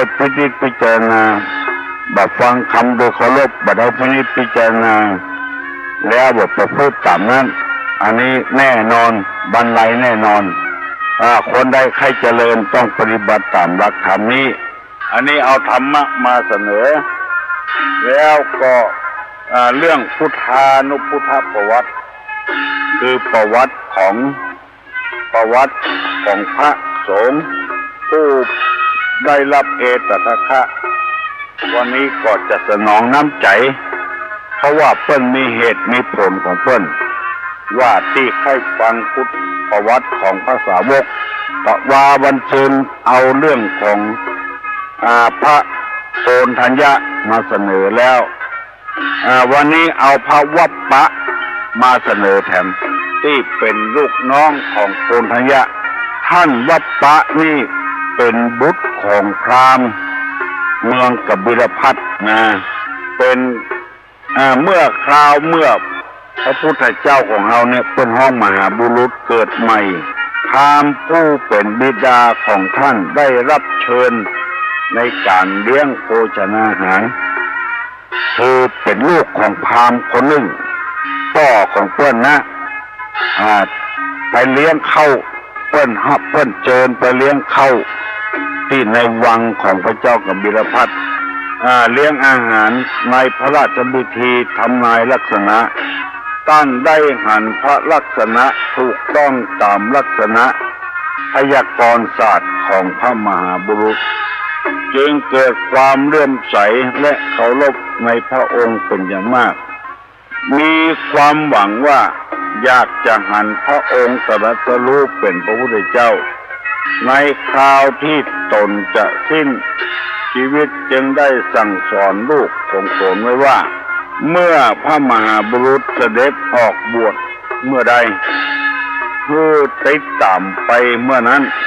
คันเมื่อพระมหาบุรุษเสด็จออกพระผนวดแล้วกำลังบำเพ็ญทุกขกิริยาพระวัปปะพร้อมด้วยพราหมณ์4 คนมีโกณฑยะพราหมณ์เป็นหัวหน้าออกบวชเป็นพระฤาษีเสด็จตามพระมหาบุรุษคือพระพุทธเจ้าของเรานี่คอยอุปถัมภ์พระพุทธเจ้าตอนที่ยังไม่ได้ตรัสรู้เถอะตอนที่บวชนั้นยังห้องมหาบุรุษอยู่พอว่าตรัสรู้แล้วเก่งห้องพระพุทธเจ้าอันนี้เป็นห้องว่าติดตามปฏิบัติพระมหาบุรุษอยู่คอยอุปถัมภ์ผู้ค้ำผู้เจ้าคาดหวังว่าจะได้บรรลุธรรมจะได้สั่งสอนชื่อคนได้บรรลุธรรมนั้นท่องเมื่อหันพระองค์ทรงละการบำเพ็ญทุกขกิริยาคืออดเข้าเมื่อ49 วันนั้นซึ่งประพฤติมาได้ถึง6 ปีมีความร่วมกันว่าพระองค์คลายจากความเพียรเวียนมาเป็นคนมากๆเพื่อความเป็นผู้มากๆในกรรมคุณเสียแล้วพระองค์จะบ่ได้ตรัสรู้เป็นพระพุทธเจ้าแน่นอนจึงเกิดความเบื่อหน่ายคลายความจากความเริ่มใส่ปากันหนีไปอยู่ป่าอิสิปนะมิคไรวันพระวัปปะนี่ได้อธิบายไปแล้วว่าเป็นลูกของพราหมณ์คนนั้นได้ไปทำนายพระลักษณะของมหาบุรุษเมื่อโกณฑยะหนีก็หนีไปโดยโกณฑยะว่าพระพุทธเจ้าบ่สำเร็จแน่นอนแล้วเมื่อพระมหาบุรุษได้ตรัสรู้สัมมาสัมพุทธเจ้าแล้วจึงเสด็จไปโปรดแสดงธรรมชื่อว่าธรรมจักรกับปวัตตนสูตรเป็นปฐมเทศนาเมื่อจบแล้ววัปปะนี้ท่านก็ได้สำเร็จมรรคผลเมื่อพระพุทธเจ้าเทศนาธรรมจักรนั้นยังไม่ได้สำเร็จมรรคผลเพื่อว่าอันพอแถมวันหนึ่งท่านก็ได้ฟังปกิณณกธรรมเทศนาได้ดวงตางานธรรมบรรลุโสดาปัตติผลเป็นพระโสดาบันยังได้ขอทูลบรรพชาอุปสมบทกับพระพุทธเจ้าในพระธรรมวินัยพระวัปปะบวชโดยวิธีเอหิภิกขุปสัมมทาเมื่อท่านมีอินทรีย์แก่กล้าแล้วได้ฟังธรรมเทศนาชื่อว่าอนัตตลักษณสูตรก็ได้ดวงตาสำเร็จเป็นพระอรหันต์ได้ช่วยเป็นกำลังเผยแพร่ประกาศธรรมต่อไปแถมองค์หนึ่งเมื่อท่านดำรงอายุสังขารสมควรก็ได้ปรินิพพานก็แสดงว่าพระวัปปะนี้บ่มีประวัติอย่างนักหนาปราป้านตาจัดถ้าเป็นจะถามว่าพระวัปปะนี้เกิด ที่เมืองไหนก็เมืองกบิลพัสนั่นละเมื่อชาวพระมหาบุรุษเกิดใหม่ๆได้5 วันเพิ่นเจิญพ่อของพระวปะก่อนจะไปทำนายทายทักลักษณะของพระพุทธเจ้าแล้วพ่อของพระวปะนี่ก่อนจะตายสั่งวปะไว้ว่ามือติดตามพระพุทธเจ้าเนอะจะได้ตรัสรู้ตามธรรมะคำสอนที่เพิ่นตรัสรู้ก็มีความศรัทธาเลื่อมใสขึ้นก็เกิดไปบวชตัวเองพระพุทธเจ้าอันนี้ก็ปรากฏว่าเสด็จรับขันปรินิพพานก่อนพระพุทธเจ้าอันนี้ก็ฝากไว้กับพ่อแม่พี่น้องทั้งหลายเวลามันน้อยไปตุลุงจะได้นำเอากรรมเก่ากรรมโบราณมาเสนอเพื่อพี่น้องทั้งหลายได้ฟังกันกรรมเก่าที่ได้นำไปเสนอว่าจังป่าเย็นและกินน้ำแข็งจังป่าเย็นและกินน้ำแข็งต่อไปจะได้เอากรรมเก่าอันที่เพิ่นสอนไว้มาเสนอให้พี่น้องทั้งหลายทำเพื่อเป็นคติเตือนอกเตือนใจความจริงนั้นบ่ได้ตั้งใจมาสั่งมาสอนไผจะไปคิดว่ามากระทบกระเทือนจิตใจของไผบ่ใจอย่างนั้นคือเฮาจะให้ชุมชนเนี่ยเข้มแข็งมีความรู้เรื่องธรรมะธรรมโมเรื่องกรรมเก่าวันนี้จะเอากรรมว่ากบเท่าเฝ้าเกาดอกบัวมาเสนอให้ลูกหลานวงศาคณญาติทั้งหลายฟังกรรมนี้มันมีความหมายว่ากบเท่าเฝ้าเกาดอกบัวมันหมายความว่าอย่างไรคือหมายความว่ากบเท่าเฝ้าเกาดอกบัวนี่หมายความว่าดอกบัวนั้นมีเกสรดอกไม้อยู่หั่นแต่กบเท่านี้บ่ได้เอาเกสรมาใจมากินปรากฏว่ามีเพิ่งมีต่อมีแตนไปเก็บเอาดอกบัวไปกินไปใจแล้วหางเพิ่งยังมีน้ำหวานต่อก็มีแตนก็มีเป็นอาหารอันยอดเยี่ยมเพราะว่าเกสรดอกไม้นี่มันหอมเอาติดติ่นไปตัวเอาไปฝากลูกฝากหลานไปตัวน้ำเพิ่งจึงมีรสหวานและหอมตัวเป็นยาชูกำลังกินน้ำเพิ่งตึงวันนี้ผิวพรรณดีบีบน้ำมะนาวใส่น้ำเพิ่ง1 ช้อนน้ำมะนาวเกลือแกงกินตึงวันกำลังดีผิวพรรณดีเพิ่งนี้เป็นแมลงที่ฉลาดวักแต่กบนี่มันวักมาฉลาดมีอย่างเดียวคือกลัวตายเอาชีวิตรอดเฝ้าดอกบัวนั้นราคาก้าสินของดอกบัวนั้นอยู่ที่เกสรไม่ได้กินสักกรรมเฝ้าอย่างนั้นอบปบอันนี้ก็หมายถึงว่าคนเฮาเฝ้าทรัพย์เฝ้าสินแล้วบ่เอามาใจเป็นประโยชน์บ่ได้ก่อร่างสร้างตัวให้เป็นประโยชน์แทนอยู่โรงเรียนก็อยู่คุ้มเท่าเอาไปอย่างนั้นบ่ได้พัฒนาโรงเรียนอยู่วัดก็อยู่ไปเป็นวันกินข้าวศรัทธาคือเท่าคือแก่ไปเป็นวันบ่ได้พัฒนาบ้านจองอย่างสักอย่างคือห้องว่าตัวเป็นเจ้าใหญ่ในโตเป็นผู้ใหญ่บ้านบ่เคยสร้างให้อย่างให้เป็นประโยชน์ส่วนรวมสักอย่างตะเลิงใครเป็นนี่วิ่งเต้นอย่างไรไปตัวเขาเป็นมาแล้วบ่หันผลงานอย่างสักอย่างให้ปรากฏแก่สาตาเจ้าบ้านเป็นอบต.ก็บ่มีผลงานเป็นกำนันก็ไม่มีผลงานเฝ้าตำแหน่งเฝ้าหน้าที่ของตัวละว่างั้นเป็นนายอำเภอเป็นปลัดอำเภอถ้ากินเงินเดือนอย่างเป็นครูก็ถ้ากินเงินเดือนนั้นแล้วไปอย่างบ่ได้ทำประโยชน์อย่างฮื้อแก่โรงเรียนฮื้อแก่เจ้าบ้านเจ้าจองอันนี้เป็นห้องว่ากบเท่าเฝ้าเกาดอกบัวบ่ได้ คนอื่นเอาคุณงามความดีไปกินไปใจให้หมดหาสาระหาประโยชน์บ่ได้คนเฮาอยู่ไปวันหนึ่งบ่ได้เนี่ยอย่างสักอย่างไว้ฮือชาวบ้านเจ้าจองฮือตัวเองในครอบครัวลุกมาเมื่อเจ้าก็เอี่ยวตะเลินเปิ้นคอเนี่ยใครรับก็มานอนลุกกินข้าวตอนละเอี่ยวหั่นเอี่ยวนี่ค่ำไปก็มานอนเนี่ยกินข้าวแรงก็นอนเนี่ยบ่เนี่ยอย่างสักอย่างเวลาก็บ้านก็บ่ต้องเจ้าเข้าก็บ่ต้องซื้อบ่เซาะหางานบ่เซาะหาการขี้ค้านอันนี้เปิ้นเฮาว่ากบเท่าเฝ้าเกาดอกบัวเกิดมาเสียเวลาบ่ได้ทำประโยชน์เพื่อแก้ไขสักคนเปิ้นบอกว่าทางที่แก้มาก็เฮือเสียดายเวลาที่มันผ่านเป็นวันนั้นเฮาบ่ได้ประโยชน์อย่างสักอย่างต้องทำงานต้องแยกการจะไปอยู่บ่ดอกบ่ได้น่าจะไปฮือเพิ่นเอาเกสรไปใจเฮาบ่ได้อย่างสักอย่างอยู่หันวันค่ำคืนฮู้อยู่ต้องทำการทำงาน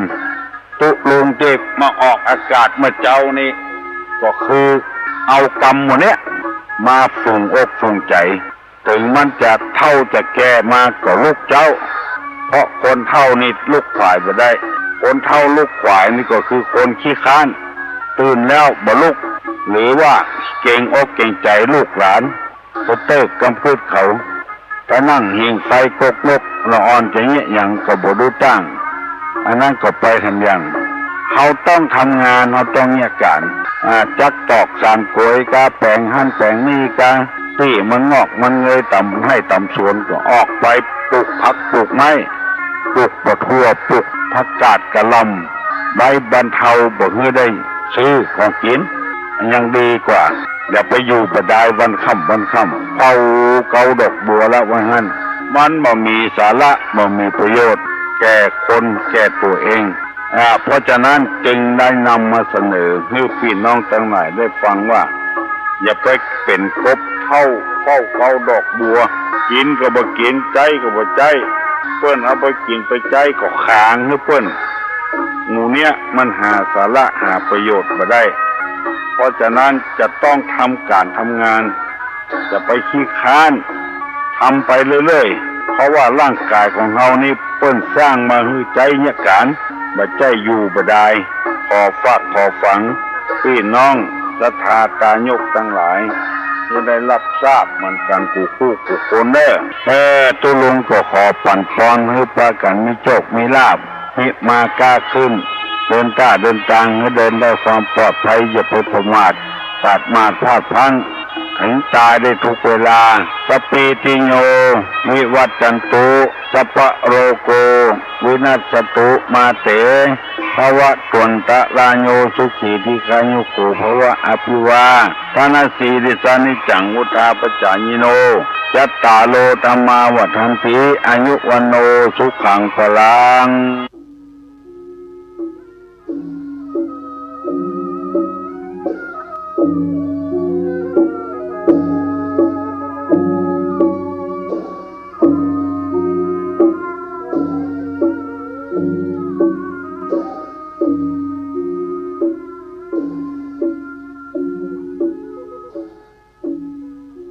มันโตสัมมาอาชีโวสัมมาวายาโมสัมมาสติสัมมาสมาธิอิตังทุกขังอริยสัจจันติเมภิกขเวปุเพอนาโนสุเตสุธัมเมสุจักขุงอุตตปาติญาณังอุตตปาติปัญญาอุตตปาติวิจาอุตตปาติอโลโกอุตตปาติตังโหปานิตังทุกขังอริยสัจจังปริญญายันติเมภิกขเวปุเพอนาโนสุเตสุธัมเมสุจักขุงอุตตปาติญาณังอุตตปาติปัญญาอุตตปาติวิจาอุตตปาติอโลโกอุตตปาติตังโหปานิตังทุกขังอริยสัจจังปริญญาตันติเมภิกขเวปุเพอนาโนสุเตสุธัมเมสุจักขุงอุตตปาติญาณังอุตตปาติปัญญาอุตตปาติวิจาอุตตปาติอโลโกอุตตปาติอิตังทุกขสมุทัยโยอริยสัจจันติเมภิกขเวปุเพ อนันโนสุเตสุธรรมเมสุอุตตปาติญาณังอุตตปาติปัญญาอุตตปาติวิชชาอุตตปาติอาโลโกอุตตปาติตังโคปะเนตังทุกขสมุทัยโยอริยสัจจังปหาตพันธิเมภิกขเวปุเพอนันโนสุเตสุธรรมเมสุจักขุงอุตตปาติญาณังอุตตปาติปัญญาอุตตปาติวิชชาอุตตปาติอาโลโกอุตตปาติตังโคปะเนตังทุกขสมุทัยโยอริยสัจจังปหินันติเมภิกขเวปุเพอนันโนสุเตสุธรรมเมสุจักขุงอุตตปาติญาณังอุตตปาติปัญญาอุตตปาติวิชชาอุตตปาติอาโลโกอุตตปาติอิตังทุกขานิโรโธอริยสัจจันติเมภิกขเวปุเพอนันโนสุเตสุธรรมเมสุจักขุงอุตตปาติญาณังอุตตปาติปัญญาอุตตปาติวิชชาอุตตปาติอาโลโกอุตตปาติตังโคปะเนตังทุกขานิโรโธอริยสัจจังสัจฉิกาตปันติเมภิกขเวปุเพอนันโนสุเตสุธรรมเมสุจักขุงอุตตปาติญาณังอุตตปาติปัญญาอุตตปาติวิชชาอุตตปาติอาโลโกอุตตปาติตังโคปะเนตังทุกขานิโรโธอริยสัจจังสัจฉิกาตันติเมภิกขเวปุเพอนันโนสุเตสุธรรมเมสุจักขุงอุตตปาติญาณังอุตตปาติปัญญาอุตตปาติวิชชาอุตตปาติอาโลโกอุตตปาติตันทุกขานิโรธคามินีปฏิปทาอริยสัจจันติเมภิกขเวปุเพอนันโนสุเตสุธรรมเมสุจักขุงอุตตปาติญาณังอุตตปาติปัญญาอุตตปาติวิชชาอุตตปาติอาโลโกอุตตปาติตังโขปานิตังทุกขานิโรธคามินีปฏิปทาอริยสัจจังภเวตพันติเมภิกขเวปุเพอนันโนสุเตสุธรรมเมสุจักขุงอุตตปาติญาณังอุตตปาติปัญญาอุตตปาติวิชชาอุตตปาติอาโลโกอุตตปาติตังโขปานิตังทุกขานิโรธคามินีปฏิปทาอริยสัจจังภาวิทันติเมภิกขเวปุเพอนันโนสุเตสุธรรมเมสุจักขุงอุตตปาติญาณังอุตตปาติปัญญาอุตตปาติวิชชาอุตตปาติอาโลโกอุตตปาติยาวากีวันจะเมภิกขเวอิเมสุจตุสุอริยสัจเจสุเอวันติปริวัตตังทวาสักการังยะถาภูตญาณทัสสนังนาสุวิสุทธังอโหสิเนวัตถาวะหังภิกขเวสเทวะเกโลเกสมาลเกสพรหมเกสมานาพมานิยาปัจจายสเทวมนุสายาอนุตตรังสัมมาสัมโพธิงอภิสัมพุทโธปัญจัญญาสิยะโตจะโหเมภิกขเวเมสุจตุสุอริยสัจเจสุเอวันติปริวัตตังทวาทัสสะกาลังยะถาภูตังญาณทัสสนังสุวิสุทธังอโหสิยะตาหังภิกขเวสเทวะเกโลเกสมาลเกสพรหมเกสสัมมานาพรหมนิยาปัจจายสเทวมนุสายาอนุตตรังสัมมาสัมโพธิงอภิสัมพุทโธปัญจัญญาสิญาณัญจปนเมทัสสนังอุทธาทิอาคุปะเมวิมุตติอัญญมันติมาชาตินาทิธานิปุณปโวติอิตมโวจะภะคะวะตมนาปัญจวัคคียาภิกขุภะคะวะโตภาสิทังอภินันโทอิมัสสมินจะปนะไวยากาลนัสสมิงปัญญามะเนอายัสสมะโตทัญญาสาวิราจังวิตามะลังธรรมะจะโคอุตตปาติยังกินจิสมุทัยธรรมังสัพพันตังนิโรธาธรรมันติปวัตติเตจะภะคะวะตาธรรมะจะเกปุมาเทวาสตาเวสุเอตัมภะคะวะตาภลานาสิยังอิสิปัตตเนมิคาตัญเยอนุตตรังธรรมะจะกังภวัตติตังอปฏิวัติยังสมเนนวา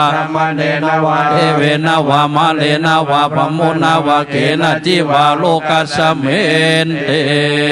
มานังเทวานังสัตตังโสตจตุมหาราชิกาเทวาสัตตมนุสาเวสงจตุมหาราชิกานังเทวานังสัตตังโสตตาวะติสาเทวาสัตตมนุสาเวสงตาวะติสานังเทวานังสัตตังโสตยามาเทวาสัตตมนุสาเวสงยามานังเทวานังสัตตังโสตตุสิตาเทวาสัตตมนุสาเวสงตุสิตานังเทวานังสัตตังโสตนิมมานาติเทวาสัตตมนุสาเวสงนิมมานาตินังเทวานังสัตตังโสตปะละเนเมตาวาสวัตติเทวาสัตตมนุสาเวสงปะละเนเมตาวาสวัตตินังเทว วานังสัตตังสุตวา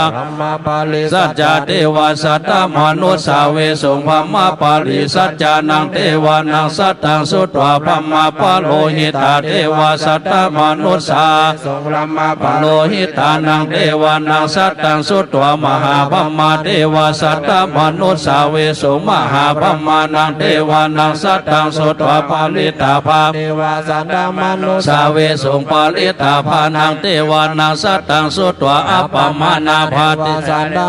ตมนุสสาเวสุงอัปปมานาภานังเทวานังสัตตังสุตวาอาภัสสลาเทวาสัตตมนุสสาเวสุงอาภัสสลานังนังสัตตังสุตวาปลิตาสุภาเทวาสัตตมนุสสาเวสุงปลิตาสุภานังเทวานังสัตตังสุตวาอัปปมานาเทวาสัตตมนุสสาเวสุงอัปปมานาสุภานังเทวานังสัตตังสุตวาสุภากินากาเทวาสัตตมนุสสาเวสุงสุภากินากานังเทวานังสัตตังสุตวาสันนิสัตตาเทวาสัตตมนุสสาเวสุงอสันนิสัตตานังเทวานังสัตตังสุตวาเวหะปาลาเทวาสัตตมนุสสาเวสุงเวหะปาลานังเทวานังสัตตังสุตวาเทวาสัตตมนุสสาเวสุงอวิหานังเทวานังสัตตังสุตวาตปะเทวาสัตตมนุสสาเวสุงอัตตปานังเทวานังสัตตังสุตวาสุตัสสะเทวาสัตตมนุสสาเวสุงสุตัสสะนังเทวานังสัตตังสุตวาสุตัสสีเทวาสัตตมนุสสาเวสุงสุตัสสีนังเทวานังสัตตังสุตวาอาการนิทักกาเทวาสัตตมนุสสาเวสุเอตัมภะกะวัตตาภลานะสิยังอิสิปัตตเนเยอนุตตรังธรรมจักขังภวัตติตังอปฏิวัติยังสมะเนนะวะภามะเนนะวะเทเวนะวะมาเลนะวะนาวะเขนะจิวาโลกัสสะเมนเท